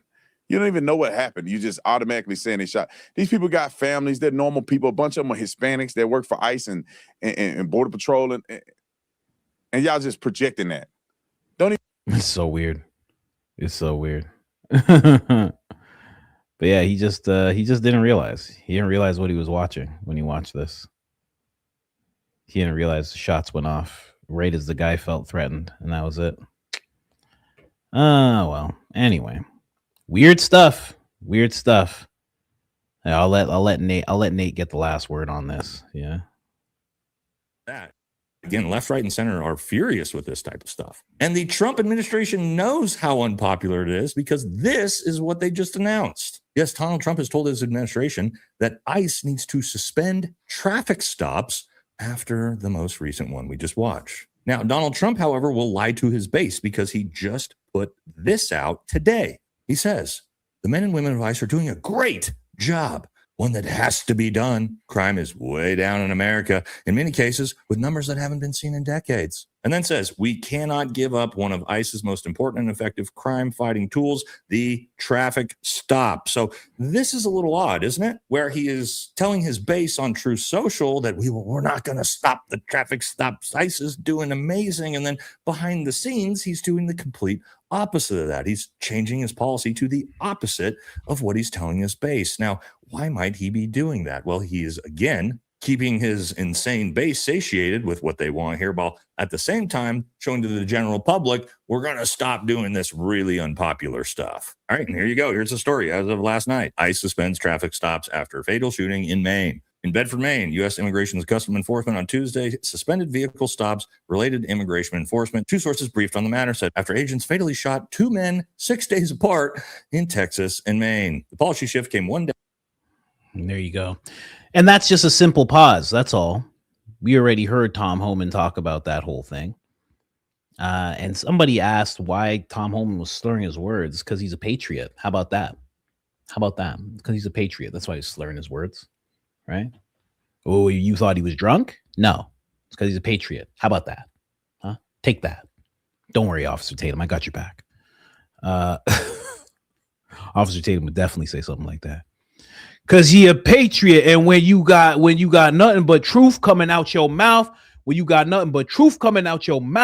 sometimes your words they slur. Because and my words be slurring sometimes. Cause when that truth come out, it's slippery. Y'all talking about them lies, y'all got dry mouth. Y'all need lotion inside y'all mouth. Y'all got dry mouth because you saying dry lies. You think he wouldn't say something like that? Come on. Of course he would. Let you know this, that training takes about 15 minutes. And I mean, it's also just a testament to the fact that they have no training at all. It's like maybe if your training wasn't 42 days, you'd have time to fit in a 15-minute class on how to press the button to turn on a body camera. Yes, in the digital age in 2026, oh my God, how do I turn on this device that has a camera with a button on it? Yeah, I'm sure that's why you don't have agents wearing body cameras, Tom.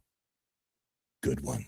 Also, something I want to talk about that most people aren't going to be talking about that I think is extremely, extremely important to understand. This is the vehicle. As we can see, there is 5 shots put into the front windshield here. And as we saw by that surveillance video, we could see exactly when he laced those shots. It was when he was in the crosswalk, probably about 5 to 10 feet away from that vehicle still.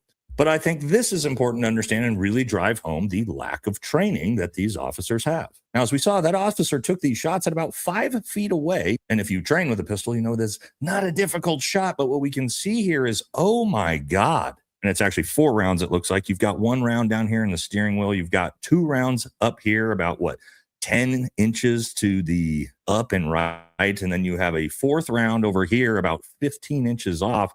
This is horrible. From this far away, for you to be shooting this inaccurately with a handgun at 5 feet, that is another demonstration that these officers have no idea what they're doing and they have no training whatsoever. And I know that because they get 47 days of training, which is not enough training to be proficient in anything in law enforcement. But we can see it right there. That officer, if he is that bad at shooting, should not even be carrying a handgun in public, nor should he be firing that handgun off in a fucking suburban neighborhood. So, absolute joke. That brings me to my last part, and this is my biggest criticism of ICE, is I'm actually a big proponent of going after the cartels and combating the fentanyl problem and things like that. It's a huge problem in the United States. We all probably know people that have passed away from overdoses. I know multiple from this problem, but we were promised that that is what ICE was going to be used for. They were going to go into the gang-ridden areas and take on the cartels. And isn't it interesting that every single time we see this, it's just in a suburban neighborhood? Either American citizens or people going about their business. Where are the cartel members? Where's the gang members? How come I don't see you in gang-ridden areas in Republican states and cities? It just doesn't seem like you want to go down into the inner cities of Houston and Memphis and actually try to take on the real problem. It seems like you just want to go after grandmas at food trucks. And I think that's really at the... Hi, guys. Listen, I got to say, the police don't even like to go into some places in Houston. Houston is absolutely terrifying at certain points during the day. Bright as the noonday sun, you don't want to go in some places in Houston. I'm just saying, I understand completely. After 47 days of training, you are not going to have the testicular fortitude to be waltzing into Houston, of all places. If you even get to leave after that mission, you probably won't even have your firearm. Agent Johnson, where's your firearm? Bunch of 12-year-olds took it. I pulled it on one of them and they laughed. And they all had AKs. I don't know how they even have. They had AKs, and they took it from me. They were strong. They were all strong. There's at least 3 of them, and they beat me up. I'm never going in there again. I'm not going in there. No. I want to go to Minnesota. Station me in Minnesota. No, you guys didn't say it was like that. That was too much. I have to call my wife. This is too much. This is crazy. They're big 12-year-olds. They all had 6-packs. They're beating me up. This lady's laughing. If it wasn't for some lady, I don't know, they just called her Mama. If Mama didn't come, Mama got me out of that whole thing. Gave me some yams and sent me on my way. Agent Johnson, were you walking back here eating yams? Yes, I was. And they were the best yams I've ever had in my life. They're so sweet. They're so tasty. I thank God for Mama. I'm not going back in there.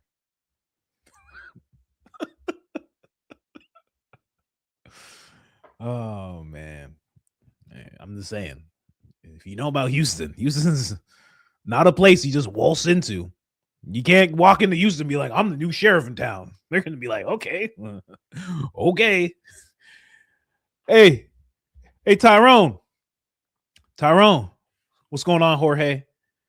You got the grenade launcher? Of course I do. Yeah, you got a grenade launcher. You say he's a new sheriff in town. It gets on the shoulder, right? Shoulder, like this. Okay, I'm telling you.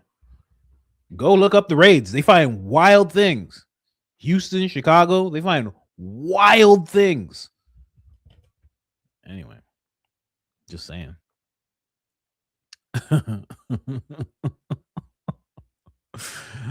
Oh, man. Houston, friend of the show. Actually, oddly enough, the third LA is the top place where I have the most viewership. Okay. Los Angeles, then New York. Okay. Then Houston. Shout out to Houston. I'm not coming, but shout out to you for watching the show so much. If you're in Houston, I'm not coming there though. I'm not risking my life. No. You'll catch me in front of the Losi Center before you catch Houston. I'm kidding. I love Houston. I got to hit up a comedy club in Houston one day. Nothing like a black audience to completely destroy your confidence, you know, and help you rise up from the ashes. You know, they will destroy you, just destroy you. They won't even say anything. They won't even do anything to you. They will just boo you off the stage, even if you are subtly not funny. And that you need that. You need that. So I definitely want to be there. Jacksonville, you go to the hardest areas. Those are the hardest places to make people laugh in, you know. You got to really come with it, especially me, because I'm basically white in those places. You know what I mean? As soon as I talk, they're like, oh, you're a Caucasian guy. Didn't realize. And it's tough. It's tough, but I'm willing to do it. Anyway, Erica Kirk, let's hear this speech. Dressed like Bruce Lee, hand in the pocket. Ladies love to utilize a pocket when they actually have one. They absolutely love a nice pocket, don't they? Anyway, let's go. So you have the internet coming after you. You have them slandering your name. You have them saying all this trash about you. And what do? You wake up that next morning, you put on the armor of God and you keep going. That's what you do. Wow. And not only that, you don't just do it for yourself. You do it for your future. You do it for your kids and you do it for your family because people are watching you. And so you have the internet coming after. She's like Al Pacino. I forget what movie that is. She's like Al Pacino in those movies. What do we do for those inches? We fight for those inches. And when we get those inches. Can't remember what movie it is. I wish I could remember that movie.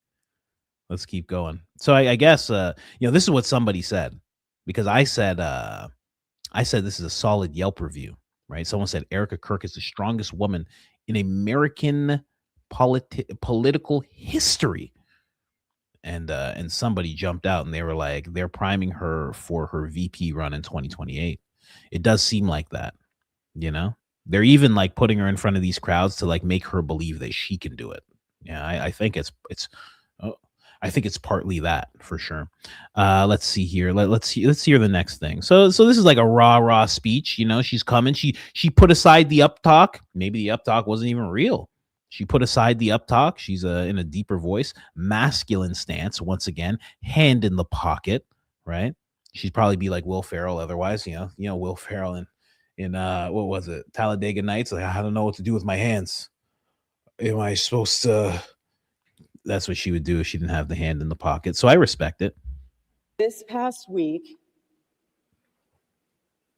I have seen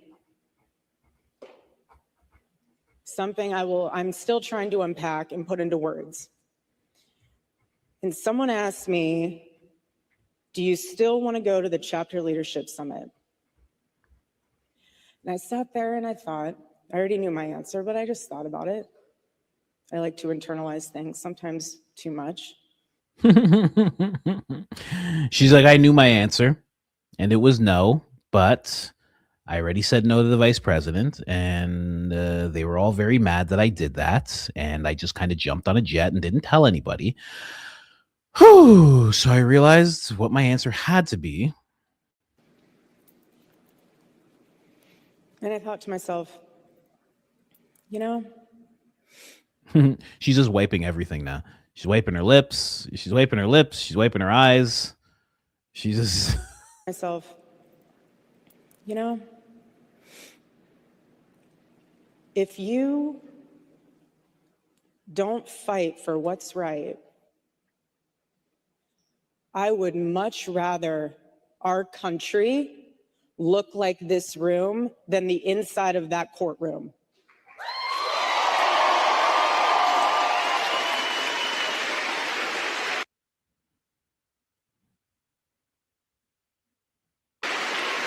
What does that mean?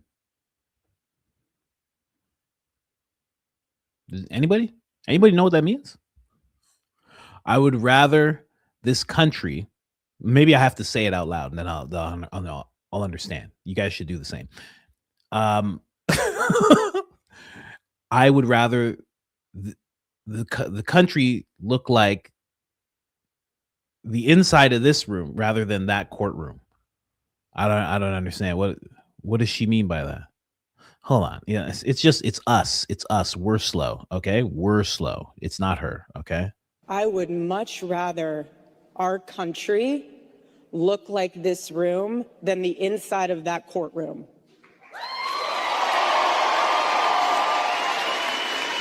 I don't know. Maybe there's a bunch of blacks inside that courtroom or something, you know? Maybe that's what it was. I understand. I know Officer Tatum was there. Maybe it's because Officer Tatum was there. Maybe she was like, I'm just so done with my America looking like this courtroom. And Officer Tatum's like, what you mean, sis? Huh? What you mean, sis? Sis. Erica. Sis. Hey. Sis. What you mean? And she's just like, oh, I hate the inside of this courtroom. Why? There's just people inside the courtroom. Because there's death? Because they saw the screen? Tyler? She wants a world without Tyler Robinson? It's either a world without Officer Tatum or a world without Tyler Robinson. I don't know. It has to be one of the two, right? I don't know. It's very weird. I would love to ask one of these students that's cheering and clapping and not completely there because they want to be there for sure.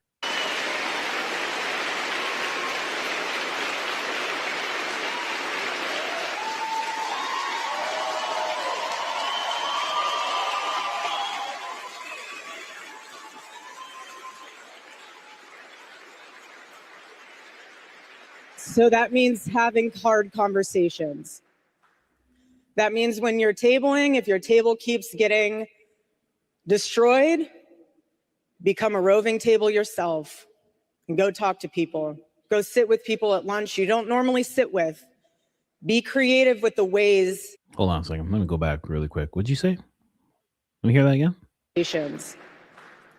That means when you're tabling, if your table keeps getting destroyed, become a roving table yourself. Oh, become a table yourself. Someone beat me to it. Become a table. Erica Kirk. Oh, I paused. Oh no. Of course I did. Just as I'm speaking on this lady. Hold on, ladies and gentlemen. If you can hear me, hold on tight. Hold on, ladies and gentlemen. Deactivate. Reactivate. There I am. I almost became a table. Did you see that? I froze. I almost took her advice. Became a table. Jeez, that was close. Close call. I see what she means now. It doesn't, what she's saying doesn't mean anything, right? You know that, right? I'm so surprised Candace hasn't covered this already. She's not saying anything.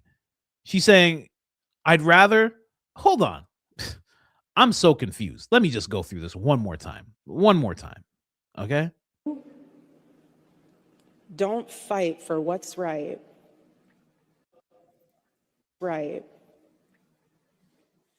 I would much rather our country look like this room than the inside of that courtroom. No cheers.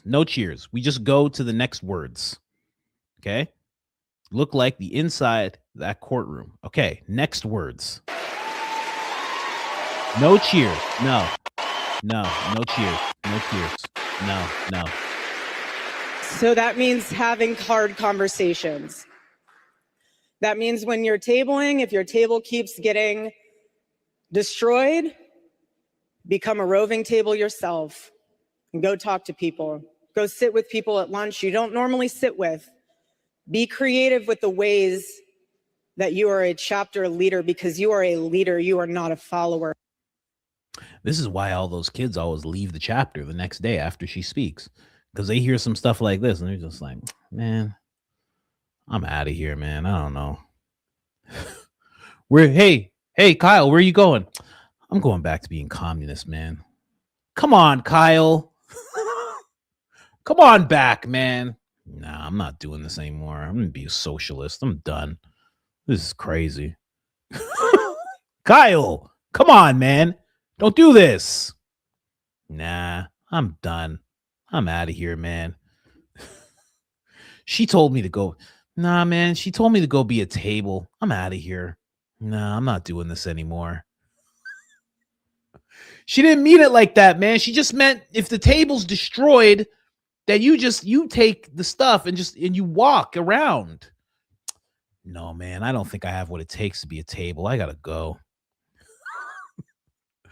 I gotta go, guys. I'm going back to put my nose ring in. I don't want to put it back in before it closes up. God, you know what, guys? I just feel like my ears look dumb and droopy, man. I'm putting my spacers back in. I gotta go, man. I'm out of here. Kyle, come on back. Nah, man. I just made a hair appointment, man. I'm gonna dye my hair green again, man. I gotta go, man. Kyle's just sad. Nah, man. I'm gonna go hang out with Kyle Kalinske, man. Can't do this anymore, man. I'm gonna go watch Destiny. I'm gonna go jump in a Destiny live stream. I don't know. Just listen to him talk, you know. I'm gonna go hang out with Hassan Piker, man. At least it makes sense when they say things, man. I'm just gonna get going, guys. Come on, man. You see Lewis in the back? He's like making himself into a table. You gotta be like Lewis, man. Lewis is just like, am I doing it? Am I doing it? Man, I don't know. I don't know, guys. I don't even know if that's what she meant, man. I mean, good luck, Lewis, becoming a table, but I think I'm just gonna go. I don't know, guys. I'm just gonna go register as a Democrat, guys. I gotta get going, man. The lines are long because it's preferred for people of color, and I'll be at the back, and I gotta go, man.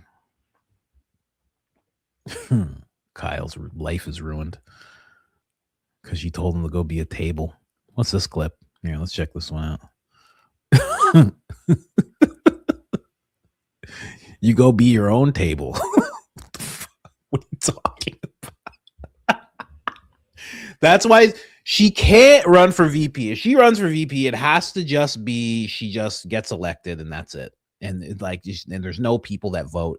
She just gets pushed in because she has to be in a situation where she has to answer a question after she says something. It's gonna be mayhem. It's gonna be mayhem. She's gonna do worse than Biden. Worse than Biden's last debate. It's gonna be absolutely crazy. So, Ms. Kirk, question. You said July 16th, 2026, that students could become tables. Can you please expand on that? What did you mean when you said students could become tables?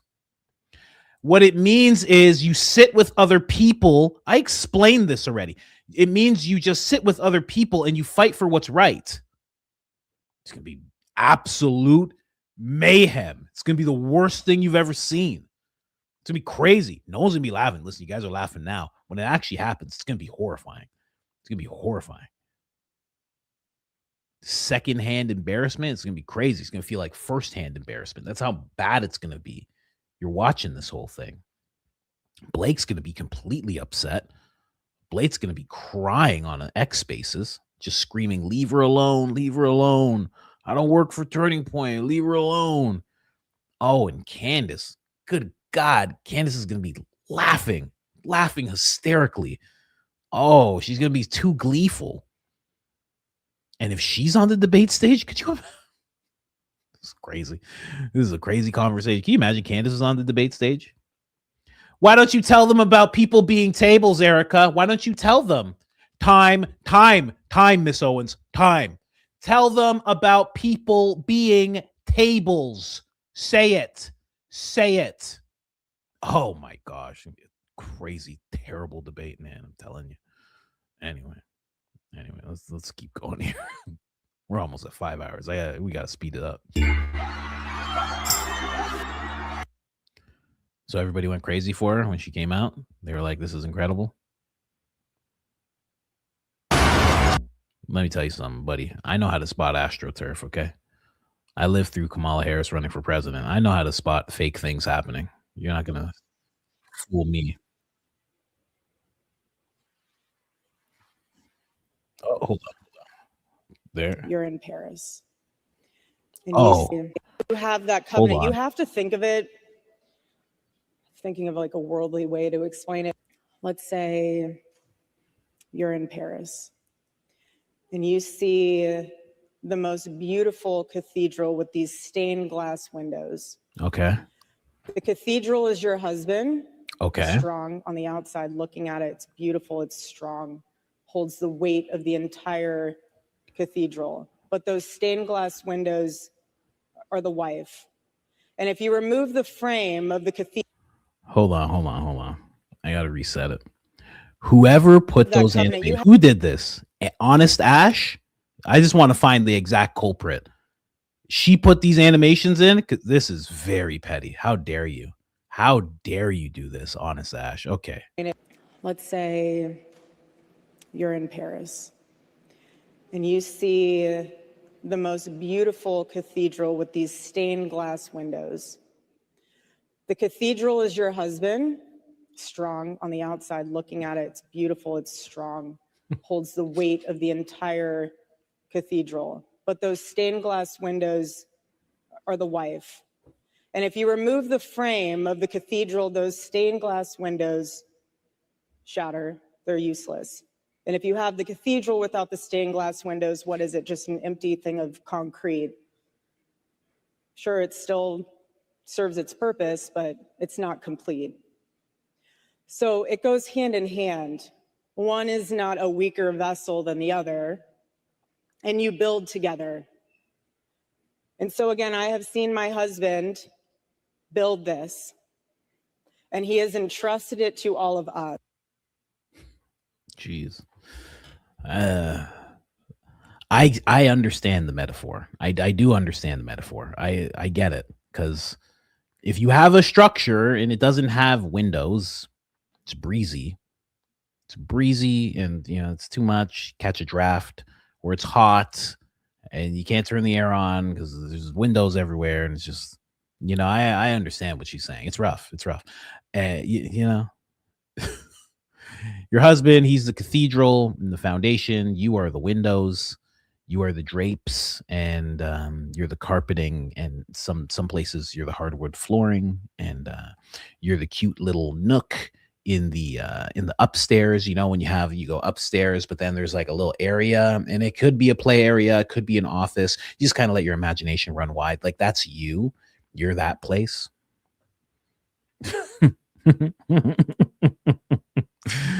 Oh my gosh, this is so crazy. That wasn't well. And here's what I don't like about this. I don't like this part here. You have that covenant. You have to think of it, thinking of like a worldly way to explain it. I mean, have to think of a worldly way to explain it. Like, she is just so engrossed in religion. Like, she has just been hanging out with the Pope for the longest time, and she has no other way to explain it. She's just like, there's just so many religious context. There's so many things that I could come up with, but you guys wouldn't understand. I got to do it in a worldly way.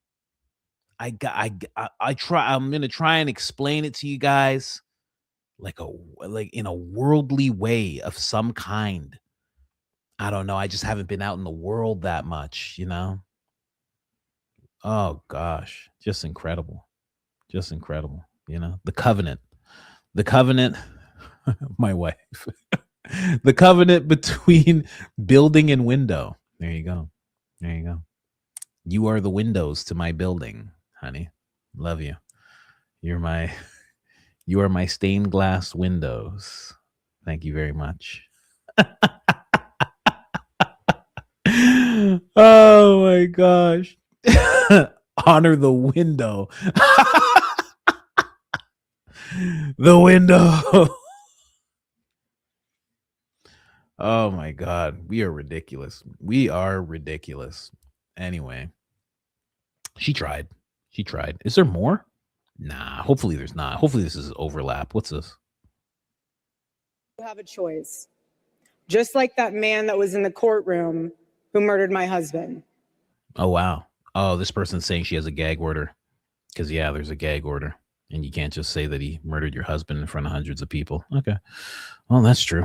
That's true. She doesn't care, though. Doesn't matter. What's this one?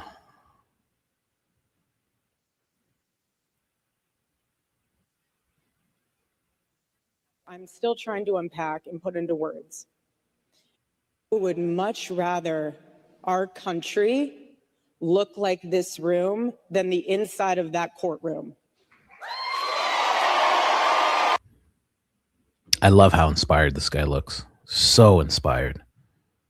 So inspired. Look at him. He's just like, I'm going to move to Cuba and become a communist. I'm leaving now. I'm leaving now. Oh, man. I hope not. Anyway, we got to get to these supers. We got to get to these coffees. We got to get to all this stuff. That was that speech. I didn't know what we were going to run into with that speech. I knew I wanted to go over it a little bit. No one knows where the full thing is. A lot of people have been asking, like, where's the full speech? I have no idea. But I've seen enough. I just will. I was gonna say I've seen quite enough. I'm good. Okay, that was like, what did we watch? We watched maybe 2 minutes of that speech. I'm all set. Thanks. I don't need to see any more of that speech. I'm straight. Okay. Thanks. Anyway, let's get into these coffees, guys. We have to start at the coffees because yesterday I didn't have the time to go through them all. Let me see here. It's so hard to figure out. Like, I have to go all the way. There's so many. I should just like work my way up. Like, it doesn't even allow you. Let me see. Let me go through this. There's so many. Okay, show more. Let me see. There's not actually so many, but there's a lot. Let me see here. Oh, another video. Okay, so I know we're still in the new because I haven't seen a video from that guy in a minute. Another video from that guy. Okay, we are going to have a lot of coffees right now. I'm trying to see something. Crash outs causes is unmatched. Congrats on breaking 100 episodes, by the way. I sure hope you celebrate yourself and your accomplishments. Okay, so I have read that before. And thank you, Hillbilly. I almost called you Hillbilly again. Hillby, love you, coach. Can't take all the Fed slap from Gary and Blakey today. The way they talked about Diligent was infuriating. How dare you guys? Thanks for providing some comedic relief. It was so needed today. See you tomorrow, coach and friends. Love, your number one fan from Canada. Oh, I remember this. Okay. I hate super chat. I wrote something, my words disappeared. Okay, I have written this before. You talking about kangaroo and mama's voice showing the picture brought back memories from Far Side cartoons. Okay, I have read this. Perfect. We're on track. I meant the bullet fragment in the autopsy. How do you explain that? The bullet. Yeah. I remember that. And also to you, TXT or TX or Texas Tom Mom. Tell me how you explained it. What was it? Did you figure something out? Did you look into it at all? Let me know. Let us all know. Brown Barbie. I just started a YouTube channel about my mom's real conversations about autism. The Podtism. That's a very smart name. Very, very smart name. That's good. I love a good podcast name. I love it. That's a beautiful name. Can I email you some questions about streaming? I have 2 subs. Wow. But I know you have to start somewhere. I love your show, Roasting Lance, my number 1 favorite right now. But the Lionel roasting Mama was amazing too. Yeah, I can give you some tips. Reach out on Instagram, Brown Barbie. Reach out on Instagram and tell me that you're Brown Barbie. Whatever. I guess anybody could do that, but yeah, I'll just give you the same tips. Yeah. Here, let me see. I do have that group, but now I feel like that group that I have on Instagram where I just share my thoughts. Oh, that's funny. This girl actually responded to Officer Tatum. His good friend Candace Owens. Telling her to shut her mouth. Wow, beautiful. I have that group, but I'm realizing now as I add new people,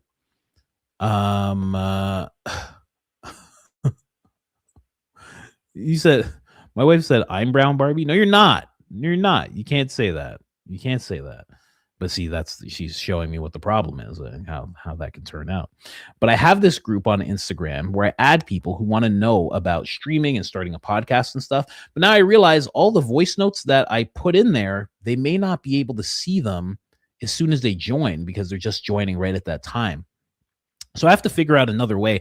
I think what I'm going to do, I think this makes sense. I'm going to put all of the tips in Discord.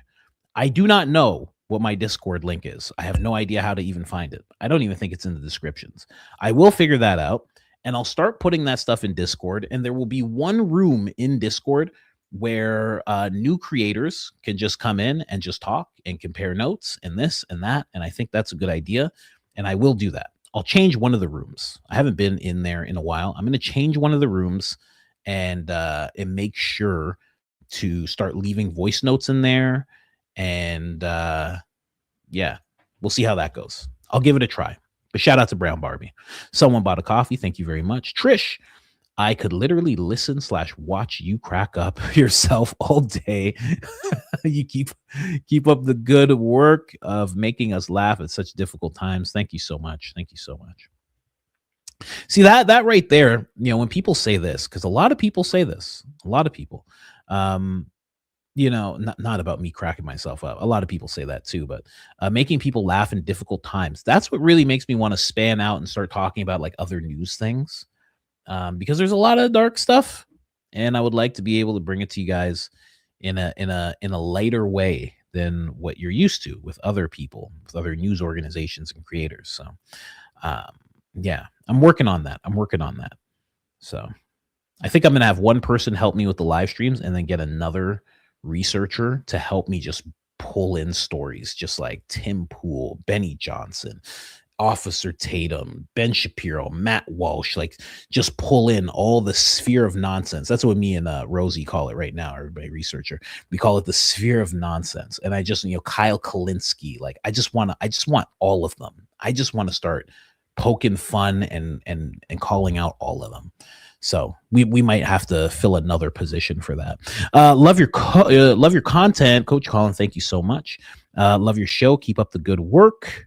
Your humor straight up slays me. I miss a good night time show to make me laugh before bed. That's your slot. The new nightly with Coach Colin for the grown-ups, of course. I think about that sometimes. Making a nighttime show. I think that would be, so I like the morning slot because I do like helping people through their commutes and through their day and stuff like that. But I do think about a nighttime show, just like this format and the comedy and how well that would work at night, But I know there's Candace and then there's Baron and like there's all this stuff going on. I know there's so many people who just love what I do and they'll still show up. But you know, I think about it. You know. Someone said Friday. Perhaps that would make sense. A night show Friday. Yeah, Ian hasn't stepped back into Free Speech Fridays, really. And then Barron's not there, and then Candace isn't there. Who knows? And then I just dominate. See, the late night show. That's the thing. See, this is the thing. Someone said the late night show with Coach Colin. See, that's the thing. I got, if it comes to like, the Daily Show, those guys got nothing on me. And it comes to like a late night, I got that late night host energy. You know what I mean? I think about it. Anyway, any advice for someone starting a YouTube channel with no experience whatsoever other than just do it and get the reps in? Love you, coach. Christ is king. No, those are the key things. What? That's like saying, you have any other advice for walking other than left foot, right foot? Absolutely not. You got to get on your feet, left foot, right foot. You got to do that. You got to start. You got to do it. 100% you have to do it. That's it. That is the main advice. It's funny. I was watching this guy, DDG. He's a streamer, and he was talking about how people always ask him for advice. And his number one advice is like, yo, you got to be consistent. Like all social media, you have to be consistent. He's like a big streamer. He's like one of the top streamers in the world. And he's killing it. He's doing incredible. And then he's just like, yeah, you guys got to just be consistent, and no one takes the advice. But that is the main thing, to be consistent. Oh, I went away. Start doing it and be consistent. Not DDG got a podcast. It's DDG, just DDG. Just DDG. He's a streamer. Here, let me check this video. Hey, so I was just doing some research. Okay. Charlie's shirt was made from 100% cotton, so the polyester thing don't work. Candace already explained that, didn't she? There you go. I know.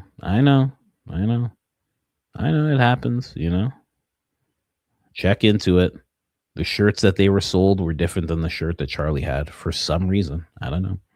Hi, Coach. It was me who commented on blaming Candace theory. Was it? Oh, okay. It was you. Dang, I was wrong. I thought it was one of the other two. Okay. And I kind of remember now that you say that. I've honestly felt this way from the very beginning, especially once they started attacking her. These people will clearly do anything to take her down, and it's very scary to watch it all unfold. I really think the correspondence dinner was a part of whatever twisted scheme is being plotted out and would only help Erica's case. I think she needs to stay loud and continue to be very precise in her intentions, so it's widely understood. There's no confusion about her end goal. When I see people crash out, all I see are demons. Truly terrifying to see. One last thing: do these people not understand that we follow all of you, not because you brainwash us, but because we have ears and eyes. You all have a big following because you were saying what we already thought and saw with our own eyes. Thanks for all you do, Coach. P.S. I think that was Joe pretending to be Aaron from the other day. Yeah, of course. I mean, that's why I follow people. It's just the thought process. That's why I started covering so much of Candace, because I've seen this stuff roll out before. I just watched it happen to Tucker. I just watched it happen to so many different people. And I'm like, oh, I know how this ends. They're just going to make this person seem crazy. I'm like, obviously, before even knowing all the things about Charlie, I was like, oh, they're just going to make her look insane. And they're going to do it until she's bankrupt, until she's gone. And if they can't do that, people have talked about it over and over again. If they try and take your money, they try and make you crazy. They try and take your money. They try and make you seem like a degenerate. And when all else fails, they take you. That's it. Happens every time. But yes, that's why we all follow people, not because we're brainwashed, obviously. Virgie B. Hey, Coach. Well, here are things that make you say, on my Instagram account yesterday, I started scrolling. There were 5 influencers I follow, all small followings. They all went after Candace. They either made fun of her or were calling her a narcissistic.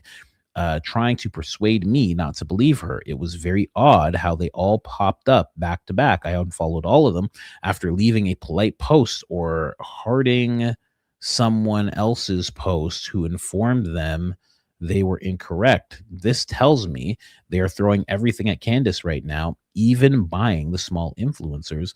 They must be running scared. Well, that's where the whole bounty thing we talked about today, that's where that comes from, right? Anybody can access the bounty, and if they put out enough posts and they get enough views, they can make money. So it's very interesting. I noticed that with small creators as well. I mean, I have Instagram. I notice that with people. Like I see all sorts of people coming out the woodwork, going after Candace. And my thought process is always, it's either they've never talked about Candace at all, so you're kind of just like, why are they talking about this now? Like, who cares? Or they're bigger, and it's like, this isn't even in the wheelhouse of what you talk about. Or it's like, you're so big, there are so many other things for you to be focused on. Why are you focused on Candace? And they don't understand that it doesn't make sense. The optics are very weird. They don't get that.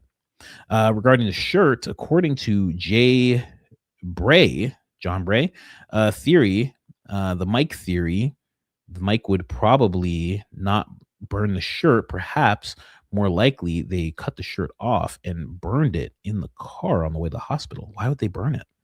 Why would they do that? I don't know. Has John Bray commented on it? Is that why you're saying that? You're like, according to John Bray. Have you seen something? If you've seen something, or if he said something recently, definitely let me know, because that's what I've been waiting for. I was telling you guys that the other day. I was waiting for John to say something. I could just message him. Let me see something here. Yeah, no, I don't see any extremely new posts from him talking about it. Yeah, I could just message him. I'm just gonna, I might reach out because I would love to understand. Check your IG messages. Oh, well, you'd have to really be specific about that, because there's a lot of messages. There's a lot of mentions. There's a lot of messages. They pop up constantly. No idea.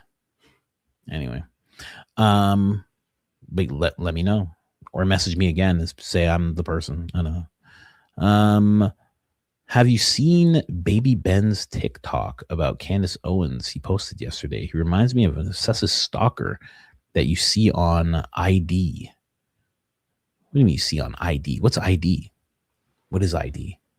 I don't have the regular. Oh, I do have the regular chat here. Tell me what ID is, guys. What is ID? I know I'm going to know exactly what it is. Someone tell me what ID is that you see on ID. Someone let me know what that is. Anyway, let's keep going here. We have another video from the man himself, investigation discovery. Okay, I have no idea what that is. I just had to say as well, that jacket Candace was wearing was so fire. I got to get the male version. They're all sold out. Look cool, don't it? I like it. So many people were saying that in her chat. So many people were talking about how she looked in the jacket and this and that. That's so funny that you mentioned that. Coach, I saw someone on X suggesting the burnt item on the floor of the car was some kind of patch that's worn on your skin when wearing a microphone under your shirt. No, they use a magnet. Some sort of buffer, I guess, for the sound. Nah, that's not a thing. Have you ever used anything like that? No, I've never even heard of anything like that. It's just so unnecessary, because if you have a old school lav mic, it's just a wire that just runs up here. There's no need for that. Transmitter's just in your back pocket or front pocket. And if you have the newer ones, the Rode mics, the DJI types, they just have a magnet. It just sits there. You don't really need a buffer. I mean, and then wearing the mic inside of your shirt would just be silly. So like if I was miking someone up, so let's just suggest I'm miking someone up and they just have an incredibly hairy chest, and I want to put the microphone on the inside, okay, of their shirt. And I'm like, oh man, but you're it's just too hairy. You're just too disgustingly hairy. And I would just put it on the outside. I wouldn't be like, let me put this sticky patch on your hair so there's a buffer. It doesn't make any sense. I've never seen anything like that myself. Could be wrong. Drelo V, love your humor, coach. Question: assuming Lance is setting up Tyler, why don't you think he was better prepped for his interview? Why not have him say it's definitely Tyler? No surveillance pictures. Yes, he talked about Charlie Kirk, etc. Make him look more furry / queer. It's obvious he was coached and changed his answers during the interview, but why didn't he get prepped before? Could it be they don't want to make it look too obvious? That could be it. But also, I mean, I don't know. It's hard to say because I want to say like, oh yeah, it's because they wanted to make sure that, you know, it's not too obvious. But also if he was trying to set up Tyler, he couldn't exactly say that to his lawyer. I mean, I guess he could, but that'd be a wild thing to say to your lawyer and just turn to your lawyer and say, listen, I did this thing and we got to set this guy up. I'm sure many lawyers would be like, okay, all right, this is going to be tough. Okay. You're going to have to give me another $50,000. Okay. You're good. All right. Let's make it happen. But let's just say he doesn't say that to his lawyer. Let's say that is true, that he's actually setting up Tyler. Like I don't know for a fact, but he can't say that to his lawyer. If he doesn't say that to his lawyer, when his lawyer coaches him on what to say, he's going to have to just be honest and have a back and forth with his lawyer and then say the things that he's coached to say by his representation. I don't know. It's really hard to say. But you're right. Even if he was coached by his lawyer, even if he couldn't say that he was setting up Tyler, even if he couldn't say that to his lawyer, he could still just lie and be like, yeah, that's definitely him. I'm 100% sure with what I see right now, I'm seeing Tyler. I know it's him. He could have easily just said, that's him. I can tell. That picture when he's walking up the stairs, I know those booty cheeks anywhere. That's my man. I know my man. I've had my arms around that man's neck. Oh, I know all about that man right there. He could have just said that. That's it. Could have made everybody real uncomfortable. That's the man that blows my... Do you know who this person is in the stairwell? That's the man that blows my back out. I know that man anywhere. Could have said that. Chose not to, I guess. I don't know. Not in his heads. Headphones make you look like the Men on Review. Yeah, I know. I went through that. Hated it. Men on Review. That's what it was. That's what it was called. Men on Review. I went through that. Somebody sent a perfect picture of it where he has a hat that's like this size and he's wearing it. And I couldn't find it. I could not find it. But yes, you're correct. Victor Marks meeting with Ben. He did post about CK right away. Yeah, it'd be interesting. He is a part of security. He has like a security apparatus. He's well known in the security realm. So it could be Victor Marks. That would be really weird though. Thank you for keeping me so well humored. No problem, Judith. Judith. I said Judas there for a second. So excited to catch a live. I loved hearing how God has led you into all of our lives. My husband struggled with similar demons before we met, and I know for those who never give up, the light and life on the other side of hell is worth it. Definitely. And to Miss Coach, I love that you protect your privacy and focus on your family, but I wanted to shout you out too because I know you're a huge part of his success and why we're blessed with laughter episode after episode. These big tattooed scary men make the best husbands. That's funny. Sending you both love from Nesbitt, Mississippi. What's going on? That's amazing. Thank you. Thank you very much. And a much deserved shout out to the wife as well. 100%. Coach, when you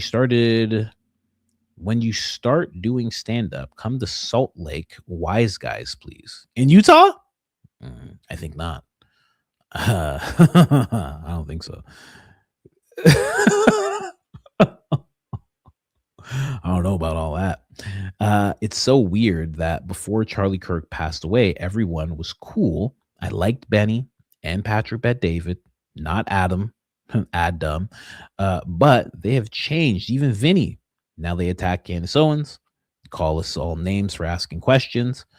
about Charlie Kirk. During that time, they were cool with the questions, not trusting science. Why do you think this has happened? I think there's marching orders. I think things have changed. I think there's marching orders coming from a certain place. I really do. I think there's marching orders going on. And again, I don't know if it's for money. I don't know if it's for power. I don't know. I have no clue what it's for, why it's happening, but it's clear these guys are taking some kind of orders. I mean, you can just tell. Even Vinny, when he did have questions, all of a sudden he's like, oh, I talked to Andrew for 45 minutes and now I know he's a solid guy. It's like, what does that do? What does that have to do with the questions you were asking? It has nothing to do with it. I don't know. Cowards, I guess. I don't know. It's hard to tell. Or maybe they just want money. I don't know. You know what I mean? Like, someone could just want money. Someone could just be like, you know what? I don't know how long this is lasting. And I'm going to make a lot of money if I just listen to these people. What do I have to do? Attack Candace? Nah, I barely even know Candace. Whatever. I'll attack Candace a little bit. I'll get a bunch of money. Like, sometimes it's as simple as that, right? Some people are just like, this is business. Yeah. If you get into it looking for money and then somebody asks you money or offers you money, well, what do you think's going to happen? We all know who's offering the money. Candace already exposed that. $500,000 a day. That's a lot of money to go around, man. That's a whole bunch of money to go around. And Patrick has already shown he's all about that money. And you'd think, because that was always his appeal in media, is that this guy's already made the money. He can't be bought. But I don't know. I don't feel like you get like that. I feel like you get to a place where you're like, no, I want more money. I would feel like if you got to $300 million and you're relatively young, I feel like you'd be like, okay, well, let's see if I can make $1 billion. Like, that's how some of these guys operate. If they make $1 billion, they're like, let's see if I can make a few billion. And they go from thinking about their own bills to thinking about trust funds for their kids to thinking about, maybe I can set up the grandkids. And then they get to a point where it's just like, let me just see how much power I can amass. I like this. Yeah. I think that's where Trump's at, for sure. Hey, Coach, I recently became a member. I noticed that the member videos only don't have background play. Is that right? Huh? They don't have background play? I don't know what that means. Is that right? Anyways, I noticed that they don't have background play. I don't know what that means. What do you mean background play? Background play. What is background play? I don't know. I'll have to look into that. I'll have to look into what you could possibly mean by that. Is that right? Anyways, ever since I saw Charlie Kirk's last interview with Ben Shapipi, I always felt like he was very involved. I feel like the result of that temperature check was Ben deciding to recommend the last decision, so to speak, on the plan that they had in the works to take out Charlie. Thanks for all the laughs, Coach. Seriously, no one deserves the success more than you. Thank you very much for saying that. And I have a feeling you are going to be huge, like Dave Chappelle big. Wow, that would be something else. One last thing. Since I'm 39, I can't figure out how to turn my ability to super chat on. So I'm really glad you have the coffee option. I think you just turn it on. I don't know. Mine's always been on, so I have no idea. Does anyone know how to turn the super chats on? Thanks, Coach. Blessings to you and your family and the community. Thank you very much. Yeah, thank you. Thank you very much. Dave Chappelle huge. That's terrifying, but it'd be interesting. It'd be interesting to see. Let me tell you something about hips quivering. The hip quiver, the lip shiver, hip quiver. Mikey McCoy, that's the boy. Watch his hips quiver. Mikey McCoy, watch his hips quiver. Look him in the eye. Watch his lips quiver. That's that boy. I don't even know why I went into that. I don't know. Something got me there. Coach, relook at the video in order. Terrell sees Hunter rehearsing his reaction, shakes his head. I saw that video. Hunter walks to the mic. Mikey looks at Dan Flood. Dan nods. Mikey takes the last photo of Charlie at 12:23 and immediately looks at Dan Flood again. Then Hunter performs his fake reaction. Mikey walks away. Yeah, that is kind of how it plays out. I saw the Terrell and Hunter thing where he shakes his head. I recently saw that, like maybe 3 days ago, and that was kind of weird. And then I did see recently, people have been showing, yeah, Mikey and Dan definitely look at each other, like definitely look at each other and nod. So yeah, it's weird. It's real weird. And then Dan does his arm thing, and then that's it. But you're right. You're all right. It didn't look like that when we first saw it, but now that people are revisiting, it's hard to deny. The Turning Point USA 2.0 connection to the child's or to the Rose is overwhelming. Erica Franzvi is an asset. Seems like it. Lights in your studio got all Blake zesty on you. Yeah, they did. They should be here now. I wonder. I don't know if my wife's here still. Oh, well, the lights here yet or what? Like, what's going on? We need these lights. Well, I haven't gotten any message yet. It's probably not even here yet. Monday they'll be here for sure though. Hear me out, Mr. Wichuka. Mr. Wichuka. Man, I want to make so many cartoons. You have no idea. I would love to make. It's like somebody was like, "Oh, you should, make all your voiceovers into cartoons." I'm like, "Yeah, that's that. I want to so badly." You have no idea. If I had the bandwidth, I would 100% do that. Oh my gosh, you have no idea. I'd start a whole other channel. It'd be crazy. Make my own cartoon from scratch. Everyone going to throw away their polyester clothes, going straight back to cotton after Candace's last episode. Eek. Dark thought on Candace Owens talking about Frank being on a live stream call with his son and daughter-in-law. Ridiculous, because who calls their grown son to watch Charlie Kirk in the middle of the day?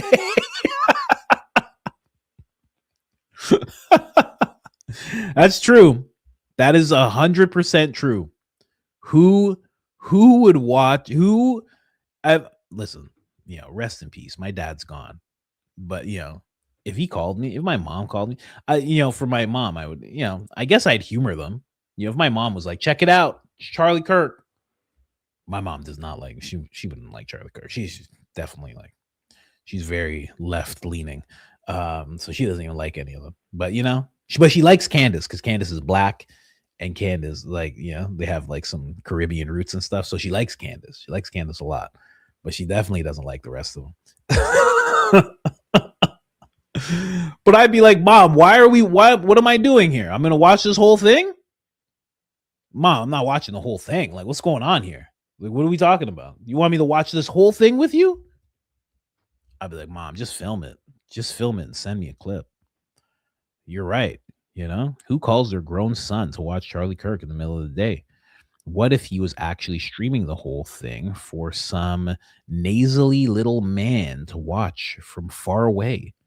Watch the outcome and how he got constant updates. Absolutely disturbing. But it was a dark thought that crossed my mind. That's an interesting. That's not the craziest theory, right? Because Terrell did say there was 2 ops watching via live stream or something like that. That's what he said. He said ops. That's what Candace said in her conversation with him. And it's kind of like, what are you talking about? Who are these people that were watching? He actually, now that I think of it, he said 2 people were watching. Didn't say the people, but he said they were watching back at Arizona. So I don't know. But your theory kind of locks in a little bit. Coach's impromptu eulogy for his light was more thoughtful and well delivered than anything Trump said about Charlie Kirk. I know. Southern here, Lindsey Graham, Darlene. Yeah, okay, we read this. No offense, we already read it. I'm trying to get to the new ones. If I ever need security, I'd be better off going. Yeah, okay, I read that one for sure. I can't stand by and let this. I remember that one. I think this was a suggestion, but I think you should have a rotation of pictures to use behind you. Battle Bun, Power Pony, Casual Candace. Is there a Casual Candace? I don't think we've seen Casual Candace in a long time. I don't know. Coach, I have you playing in my ear at work all day. I'm constantly cracking up.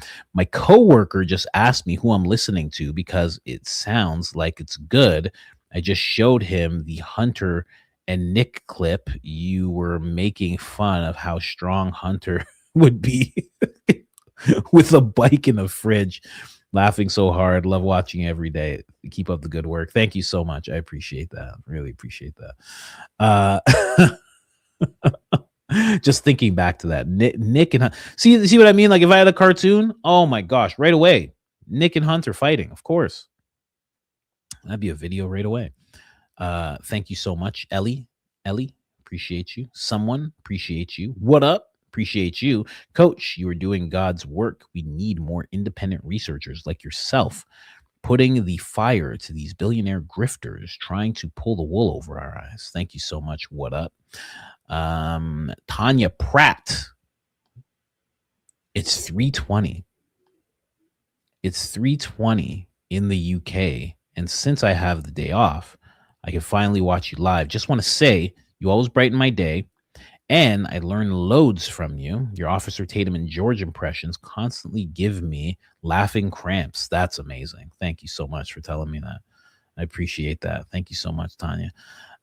Hey, Coach, just sitting here listening to your quick wit and charm while I recover from a bad head cold. It's always a pleasure. How'd you get a head cold? Isn't it hot out? In the video that Barron shared of the white vehicle circling the parking lot as the guy jumps off the building, look at the road in the upper right side. It looks like 3 to 4 cars in a row all turn on into a driveway that is right in the path of Tyler as he's running.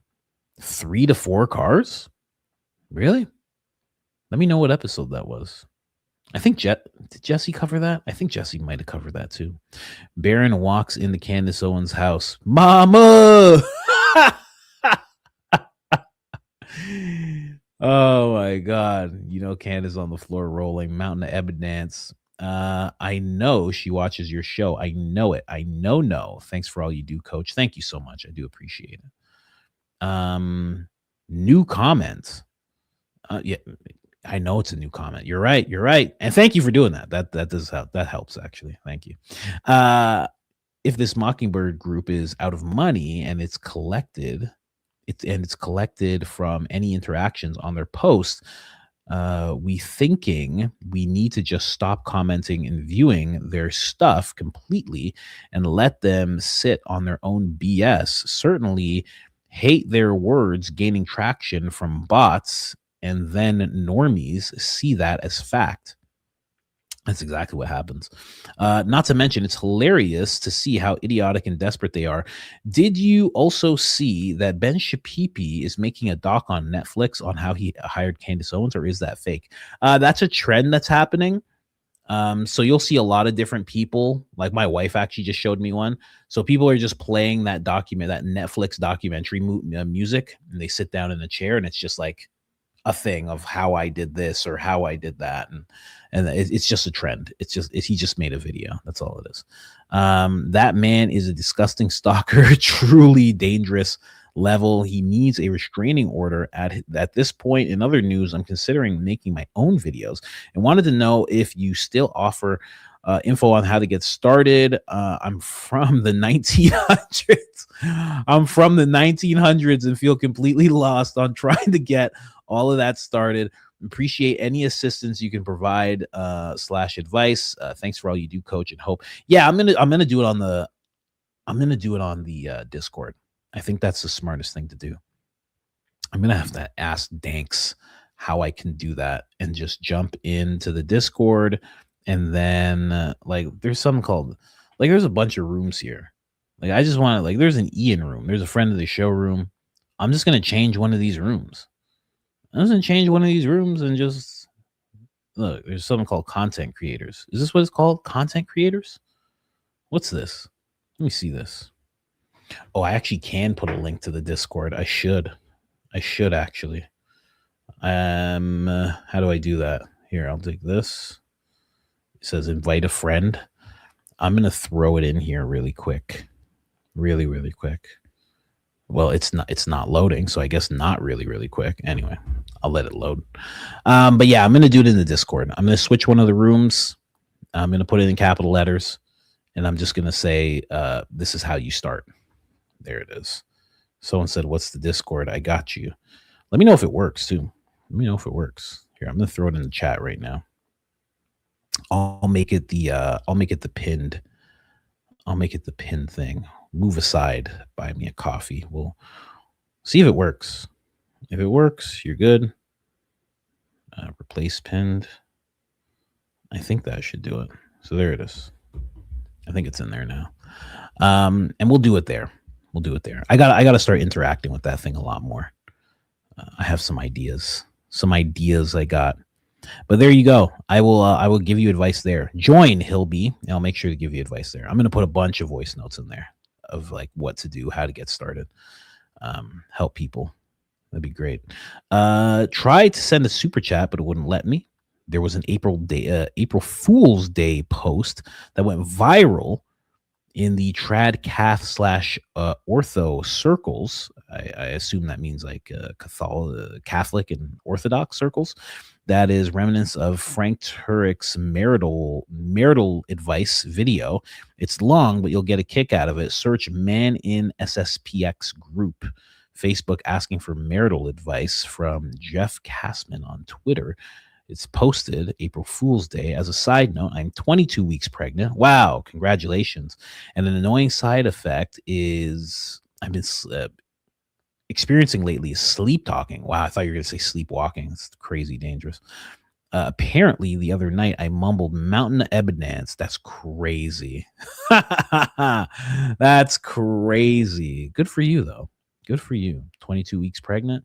Congratulations. You know, we pray health for your baby. Definitely. Health and good development for your baby. And a speedy recovery, you know. Coach, I clipped a video of Charlie talking with Michael Knowles that is very foreshadowing. I've never seen anyone talk about it. Charlie's comments here reveal how he thought of the Gov was capable of unaliving him. Wow. If you go to the video tabs on my account, it's the only video I have posted. It's less than 2 minutes long. It's very telling, but no need to watch it right now, of course, but I think you'd love to see it. Okay. All right. I'll check it out. The video tab's on X, I assume, because this is an X account here. Wit J, appreciate you. Velvet, appreciate you.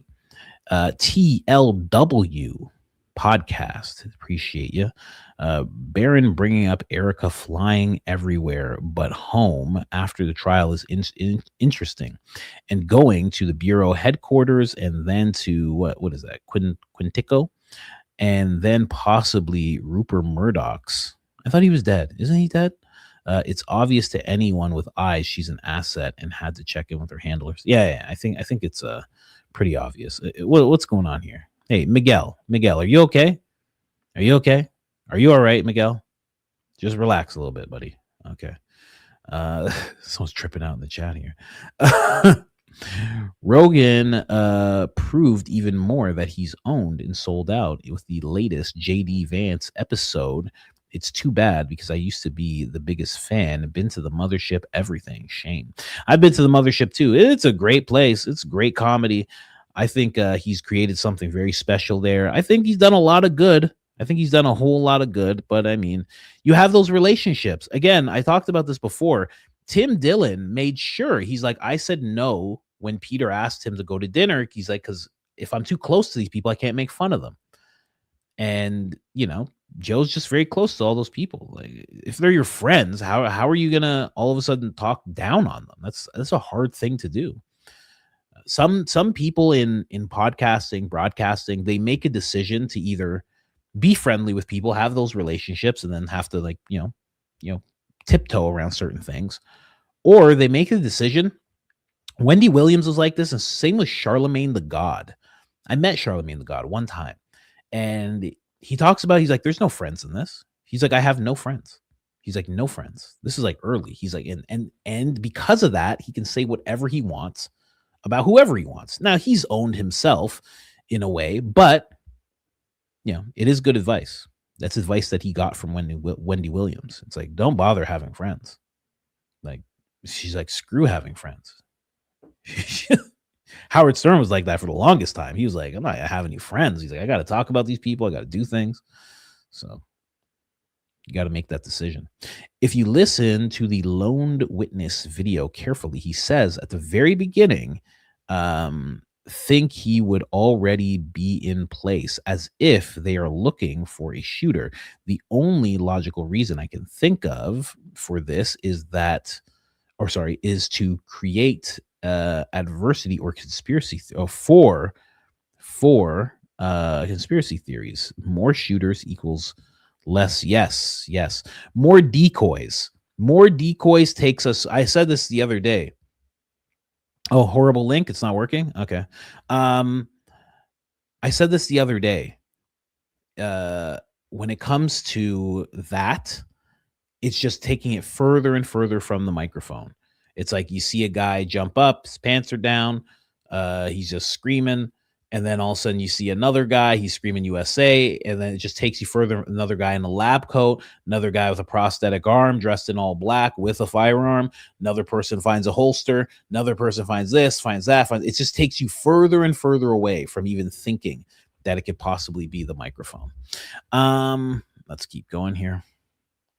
I bet orientation at Turning Point USA is just an interview with Fleece Johnson. I like you.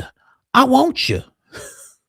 If you have, I think I have to find a very tamed Fleece Johnson video, because he has some crazy videos, but that's how he talks. He goes, I look at that boy. I seen him. I said, oh, that boy got long hair. I like you. I want you. I mean, he's just a savage man. I mean, just crazy, you know, like Diddy's worst nightmare. That guy's terrible. What I will say, thank God Tatum is no longer an officer, right? Because his version of the mountain of evidence and a man getting what he deserves because he won't stop a car, he had no business being an officer of the law. Anyway, hope you and your family have a blessed weekend. Yeah, it seems like it. It seems like he's just, you know, not cut out for that work. More cut out for the commentator work for sure. Blake keeps saying, I work on the Charlie Kirk show. I don't work for Turning Point USA. This means he should know where the audio from Charlie Kirk's mic is. Blake, where is the audio from September 10th, right? Got to get to work. God bless y'all. I don't know. He wouldn't have the audio to that mic because he's not an audio visual guy on the Turning Point stuff. It actually makes no sense for him to be there. Just putting that out there. It doesn't make any sense. If he works for the Charlie Kirk show, then there's no need for him to be at Turning Point events unless he just wants to. He likes Charlie. He likes what they're about, and he just wants to be there. Otherwise, it really doesn't make any sense. Like, go home and, you know, work on the show. Get ready for the next show. Prepare show ideas. Prepare show notes. Like, you're a producer. That's what you'd be doing. Joe Rogan and Vance are talking about voter stuff just before Trump is supposed to address the nation tonight, going over, see what I mean? They used them and he knew it. Why would this be important? What are they about to do with this? For years moving forward, as Benny is stating, Prez Orange is about to award himself a few more years because he's about to find exactly what happened and prove that time was taken from him. or that, that election was taken from it. Anyways, I am 3 comments in on this live. I've just said this time and time again. Love you, coach. We love you, coach. Thank you so much. Appreciate you. That is crazy. We haven't even gotten to the supers yet. I just realized that. Good golly. Here, let's check this out. Check out the EK speech clip where she goes over an ad for Invictus Retreat. Charlie Kirk's voiceover talks about alpha, manly men. The vid proceeds to show the zestiest men ever. Someone over there is trolling. Oh, you got to show me that. I don't know where that is. I've never heard of that. But that is it for the coffees. So that is it for the coffees. Let's get into these supers, ladies and gentlemen. We're jumping over here. Wow. There's a whole bunch. Let's go. Ooh, 5.5 hours. Jeez. Look up Alcor, cryogenetics in Scottsdale, Arizona. This could be why nobody, Oh, like freezing. Really? No one knows where he's buried. Would explain the lack of an autopsy. They wouldn't do that for cryo. Rapid everything to freeze him. Yeah, true. They do say there is an autopsy. I mean, they are saying that. I haven't seen it myself, but I have heard that. You are wonderful. You make me LOL so much. Love from Australia. Good on ya. Good on ya, Rose. Good on ya. Thank you so much. Good morning. Thanks for the laughs with the Gary clip on X Spaces. Yeah, we released something at like 7 a.m. I'm toying with that time. I want to see if that time actually works because we're looking to ramp up the production of the channel. So we're trying to figure out like where do we post things. So there might be like 7 a.m. and then 10 a.m. the live stream and then release a video maybe at like 6 and then maybe another one at 9. Like we're a little iffy on those times. That's where things get very crowded. So we're working on it. Glad you enjoyed it. Mr. Wachuka skits hilarious. You make me laugh. I love Mr. Wachuka. You know, he's going nuts right now. You were right on Sunday. She wore maroon nails. Are you plugged? Yes, I am. Be honest. By the way, I have not heard the Nunca Nunca. Wow. I haven't heard that in a while either. Nunca Nunca. I know Black. Yeah. Mike Riley had to time out Miguel. Miguel's going nuts, huh? Relax, Miguel. Come on. Let's go nuts out there. Yeah. I don't know. I just I don't need to see much to know what's going on. You know, I guess that is literally the essence of I don't know, but I know, I don't know, but I know that whole thing. Yeah, I guess I'm dialed in. Candace Whisperer, man, I'm telling you. Wait, Victor Marks won? Oh, my bride. What the F? That's funny. Yeah, apparently he won. Oh, stay away from Colorado, I guess. The governor has offed people many times. So many times he doesn't even understand why people ask. First super chat. Love your show so much. Thanks for the comedy every single day. I think the guy on the science building tried offing Tyler Robinson or whatever that was, and Tyler ran from him. So what, you think there was another guy he shot when Tyler saw that he got up and ran? Possibly. What's up, CC? Is it just me, or does it feel like Philly has been behind Candace Owens scandals since the Yee fiasco? It seems so obvious now. Each and every one of them. Possibly. I mean, look where Yee ended up, right? Look how he ended up. So very possible. Road equals remote ordnance detonation explosion. No, it doesn't. Road is a fine company. They're a fine company. Come on. I don't know how to say this name. RVO became a member. Thank you very much. Appreciate you. Moo. I really think the reason they won't investigate Thomas Crooks is because the Prez already knows who tried to off him. They did this as a threat to him to fall in line. What up, BB? Yeah, that is what people's initial thoughts were. That's what the thoughts were initially. It was like a little, you know how that goes.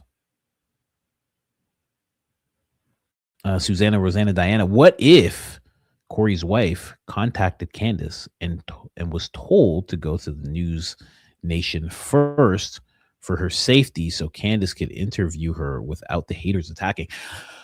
I don't know when that clip is actually from.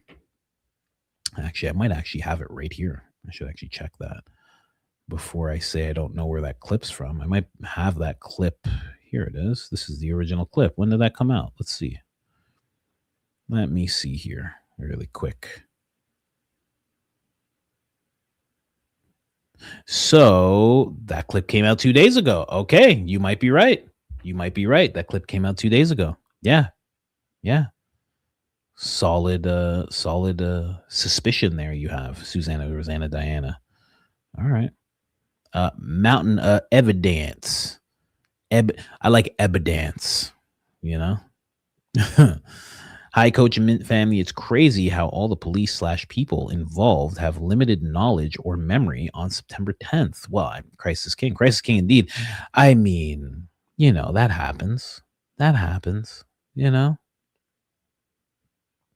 BBB, Better Business Bureau? Nah. Booty butt, brother. Booty butt bandits, At 69, I can vividly recall the 5 W's on November 22nd, 1963, September. Yeah. And September 10th. Important days are memorable for people who care. Liars lie so much they can't remember their own lies. Christ is King.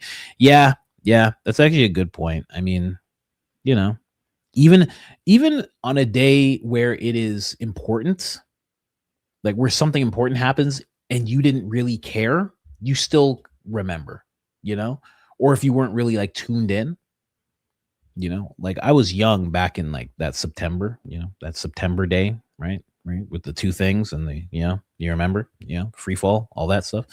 I was young and I was like in history class, but I still remember, but I wasn't like, oh my God, but I still remember what I was doing.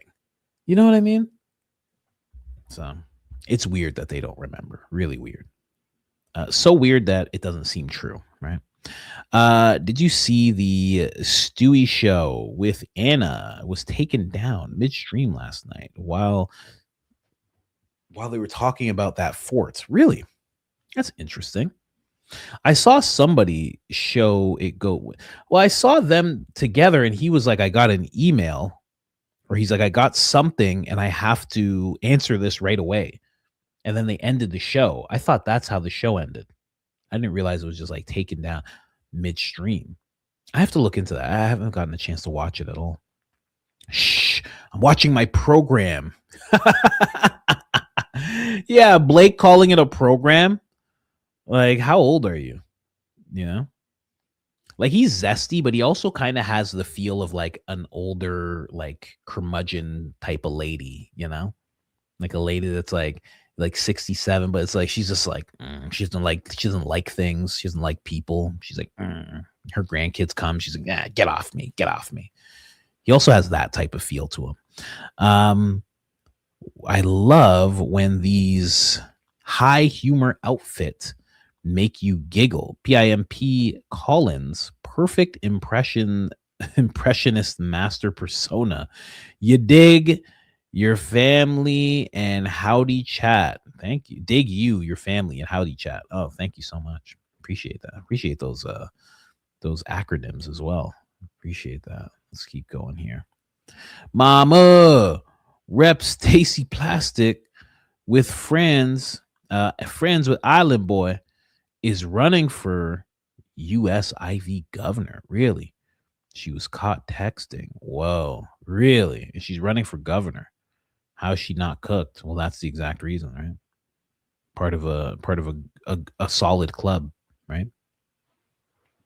Frank's wife wakes up every night at 3:33 in a panic, screaming, "The window!" Oh, sorry, the widow. She might. Either her or Frank. Maybe she wakes up because Frank's already screaming. The message was from Frank. His wife is CO superfan. No. Absolutely not. How dare you?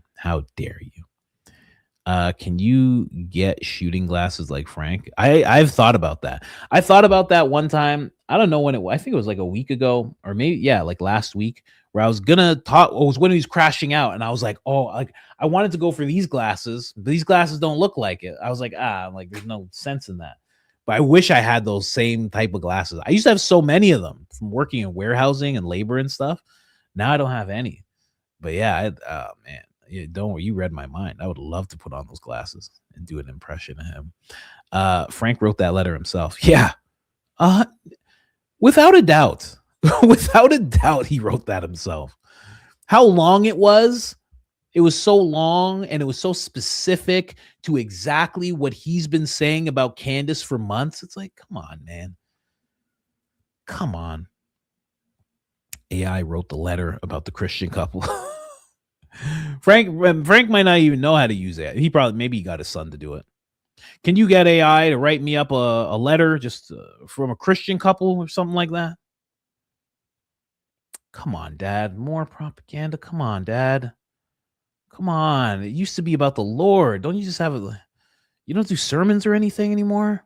It's just a Christian couple. Give me it now. Come on. She's crazy. There's evidence, and you have to understand. And he's like, "Oh, Dad, come on. All right. Mama, the niggas spit on my back. Now I'm a chosen one too. Oh, baby, I told you to stop hanging out with them niggas. You gonna get what is that? Yamaitis shalamus? It's a lot. You thought that one through a lot. Erica is the one on TV right afterwards saying every Friday night, Charlie Kirk would say and throw his phone in the junk drawer, and they tell on each other. Yeah, she's the one that said that. She's the originator of it. I think there's a song about it. You know? Blake gives, I know you are, but what am I vibes? Yeah, exactly. That's a good explanation. It's a great explanation. Coach, all of you truth tellers have changed my life and perspective on things. All of the haters on X and everywhere else are building all of your audiences. Thank you to all of them. Truth wins. Christ is king. Christ is king indeed. Thank you very much, Don. I do appreciate that. I don't condone violence ever. This is Corey. I don't condone violence ever. But maybe sometimes, perhaps, they should send Blake to UVU if a marriage is in trouble over Candace Owens' husband is fake and gay. Yeah, it's very weird. The whole thing's very weird. You know. I'm late, Ginger Mama. I'm late. Sorry. Laughing at impression of Def and Prozac going for drinks. Def and Prozac?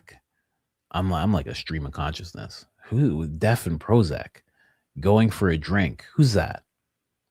I don't even know who that is. Someone tell me. Someone tell me what I said. It's 5.5 hours. Things is. Can you imagine they don't invite Kirk's lawyer, but he's trying to go? Oh, the defense and prosecution. Okay. Defense and prosecution going for drinks. Can you imagine? They don't invite Kirk's lawyer, but he's trying to go. Oh, yeah, of course. Now, listen, they all go. Just to be clear, they all go, you know? They all get together. Hit the like. Siempre, siempre. Yes, guys, hit that like button, please. It helps us tremendously. You have no idea. Shannon, this is very random, but do you listen to Lupe Fiasco ever? Yeah, I am realizing songs I listened to way back literally explain everything. Words I never said. Listen to the words. It is wild. Yeah, Lupe Fiasco is incredible. He's incredible. He's actually incredible. He's a samurai now. You know that? He's been sitting around growing his hair, his dreadlocks, and practicing with samurai stuff. He's like a literal anime character now, which is good, I guess. You know, if you're rich, you know, you just chill, do anime stuff. It's pretty cool. Brandon will get a visit from Gangster George and the boys in Kensington. Brandon and George talking. It's so weird. Coach, you have me rolling when you do the impression of Officer Tatum and his mama. Thank you for the laughter. You are so funny. I love you. Christ is king. Christ is king indeed. Thank you so much. Thank you so much. I do's it for Charlie. I do's it for Charlie. Officer Tatum with a shirt that says I do's it for Charlie. He'd wear it too. I'm dying. I'm going to say that a lot more. I don't give a Dom. What's going on, Dom? Thank you for all your hard work, Dom. See you all the time. We get Coach and the Prez in one. Can you fire him or coach him to not be such a dweeb? Google when Bongino worked for New York law enforcement, then Florida. Wow, really? Then Florida, huh? It is when first NYC Jeffrey victim was not handled properly. Huh. And then he went over to Florida, where also JE was. That's interesting. Random thought. If Tyler and Lance were in a relationship, wouldn't he be testifying for the defense instead of the prosecution? Yeah. Right? Yeah. Yeah. Well, I mean, unless he's trying to save himself somehow. Unless he's trying to save himself. Yeah. Yeah, they're together. Why would you testify against the guy that you're with? Because at least, you know, you're at least friends. Like, okay, friends will turn on each other. But you're like in love with each other. Like, I love you. You're both like, I love you. Mwah, mwah, mwah, mwah, mwah. All that stuff that they were doing in the text messages. Calling each other my love. All this stuff. And then he just turns on him. In case he's trying to save himself. That's the only thing I could think of. Trying to save himself. Or the whole thing was, you know, supposed to go this way. That type of thing. Then it turns out the liberty and freedom are prolapsed. Women of the night from Officer Tatum. Mama, they took liberty and freedom, mama. They took liberty and freedom, mama. They wasn't even off the probation. They can't go to Canada, mama. Oh, baby, you couldn't even find Canada on a map. What you talking about? You know? How does anyone watch Benny on every Republican's Johnson? Jeez. No matter what, mama, guys, the most insufferable human. Twist every word. Also, mama. Yeah, he's something else. He's something else, man. Ask Coach why defense isn't using Candace's proof. I don't know. It's a good question. This person was like, I got a question for you. Let's see how he handles this one. He won't be able to handle this one. I don't know. I have no idea. I would say, and the thing is, I don't know if they have.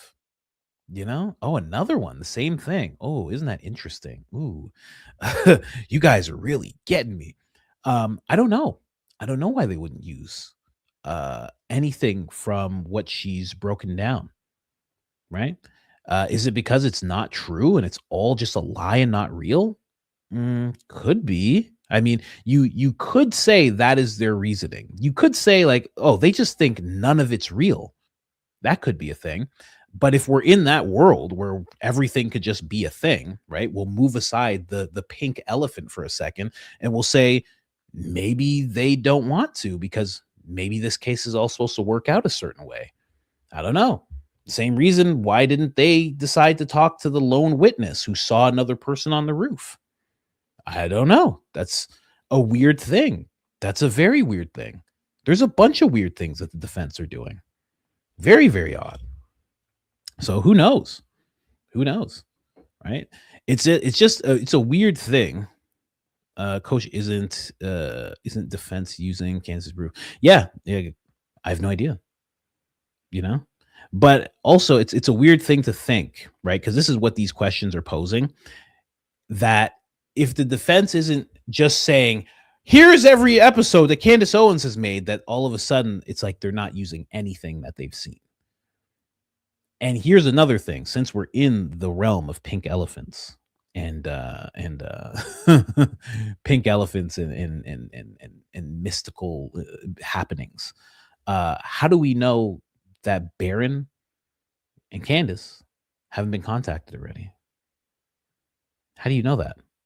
You think they're going to open with that? I think if they're that dialed in to know to contact Candace or Baron, they're probably dialed in enough to know we don't really have to bring them up during this part. We don't want to cause like a media frenzy. We're just going to take the information that they're giving us and use it. You know, when they bring something up, let's say they go to a researcher, they don't have to say, this is from Candace Owens, episode 262. They don't have to do that. They could just have the information and be like, this is information we have and we vetted. You know, it's not like the judge is going to be like, is this from Candace Owens or is this from that dastardly Baron Coleman? Tell me the truth. They don't do all that. So hope your questions answered, dweebs. Yeah, let me see here. Okay, perfect. Boop. There you go. Had to throw someone out there. Can't talk about Baron like that. Baron's my guy. I like Baron. You're not gonna say anything about Baron. I got him, guys. Don't worry. Identified issues with some solutions. Suggestions. Identified issues with some solution. Star Studio, I appreciate when you reach out, but you got to explain what you're saying. You have to. You just got to explain what you're saying, man. Look at this person. This person wrote all this. So because they wrote all this, I know that you could write more, and I know you can explain things. I need Star Studio. From now on, you have to explain things. You have to. Here's another one. Often ask, as compared to what and who. But you have to explain things more from now on. That's what you have to do. You just have to, man. I'm sorry. I love when I see your name. I'm always like, less is more concise. No, it's not. It's not. It's not enough. I want to have a conversation with you. You can't just say 5 words. You got to stop that. I'm sorry. You just do. I need a coherent thought out of you. If you want a coherent thought back, you got to give me a coherent thought. Carhartt sells plain white t-shirts, fire resistant. Where did I just read this? I think it was when I was looking at my phone. I think it was when I was just looking at my phone. Huh. I don't know. I just heard this. I just read this. That the one that they have is fire resistant. Sells plain white tees that are fire resistant. I could have swore I just saw that in a tweet or something when I was looking at my account here. I don't know, but yes, I did hear this same thing. I have to look into it more. I could have swore I just saw that. It's so funny that you're writing that. When did you write this? When did you write this? At 12:50, 11:57. Okay. Maybe it was you. Did you write this on X as well? Because I just saw someone write this. Anyway. Tyler, guilty. I seen the evidence. So y'all don't need to pay those conspiracy theorists. No, never mind, mama. Okay. Oh my gosh. Here, let me see here. Bang. Let me move this. Yeah, I gotta. Oh man, I wish I could figure out who exactly sent me that, because they wrote something more detailed. But yes, you're on point with the Carhartt sweaters. Apparently, I've been to Houston. If you gotta stay out of South, if you go, you gotta stay out of South Park. There you go. Definitely stay out of South Park. Oh my God, Mrs. Coach with the what is this? Analyst, Alanis Morissette diss. Oh, is there dissing going on? I guess that was a few hours ago.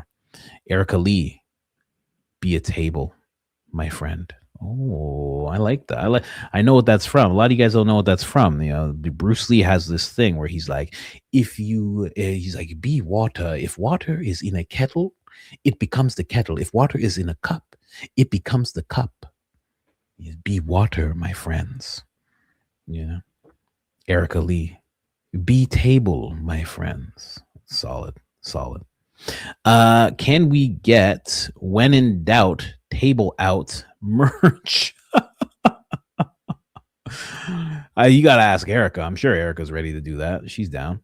Katy Perry wants us to relate to a plastic bag, and Erica Kirk wants us to be like a table. I'm tired, coach.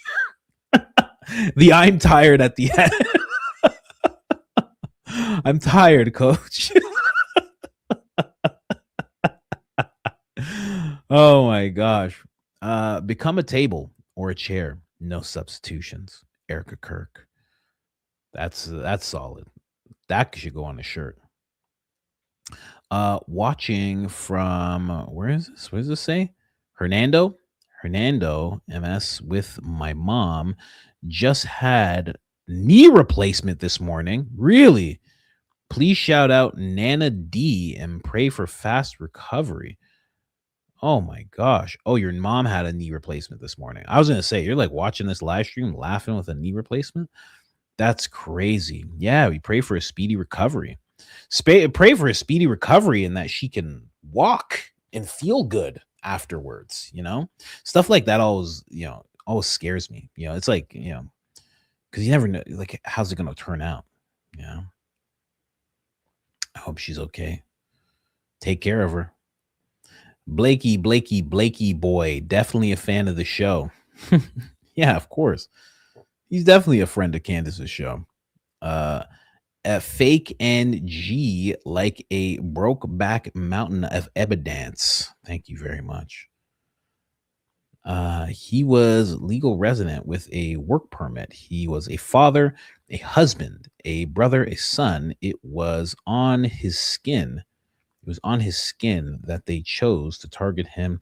Look him up. There is a special place in hell for those people. This is a reference to the whole thing that happened with the car and the ICE agent, obviously, for sure. Oh, I would think. Correct me if I'm wrong.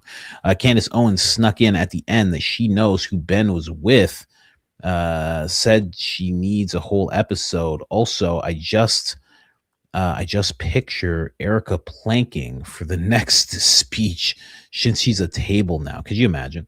I want to see Officer Tatum react to that speech.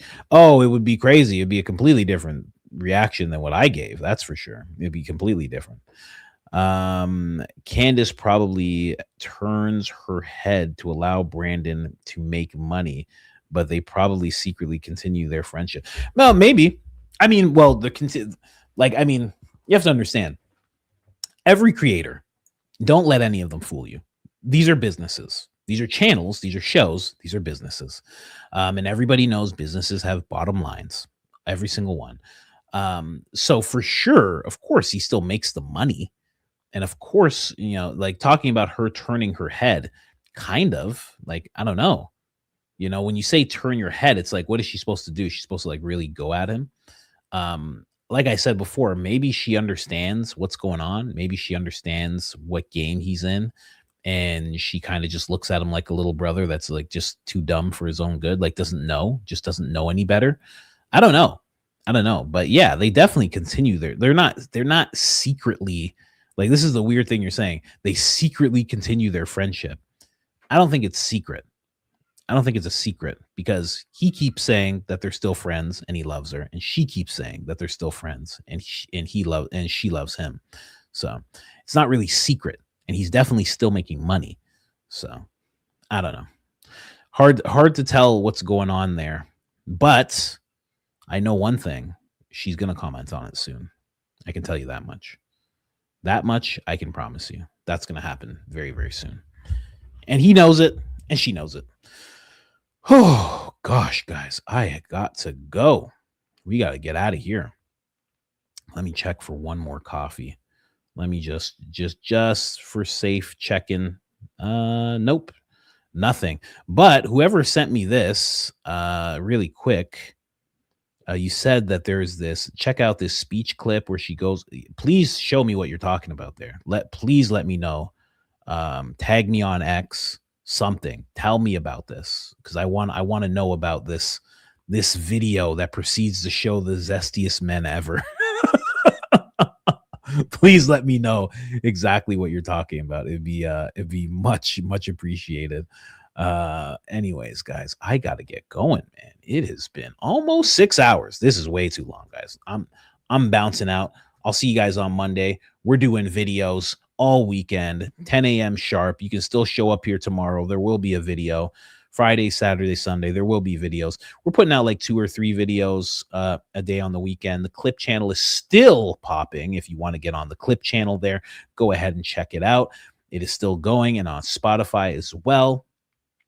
And also jump into the Discord. If you're looking to figure out how to start a podcast, you need some advice, I will make sure to hit you guys up and help you guys out. Other than that, I am out of here. Get ready for Candace. Someone said Barron has a surprise episode coming out. Surprise episode that's supposed to drop at like 3 o'clock or something like that. I'm not seeing anything. I don't see any up and coming things, but please hit that like. It is much, much, much appreciated. Oh, he has a member show starting in 15 minutes. That's what he has going on. So if you are a member in Barron's community, that member show is starting in like 5 minutes. All right. I'm out of here, guys. I will see you all tomorrow. No, Monday. I'm out.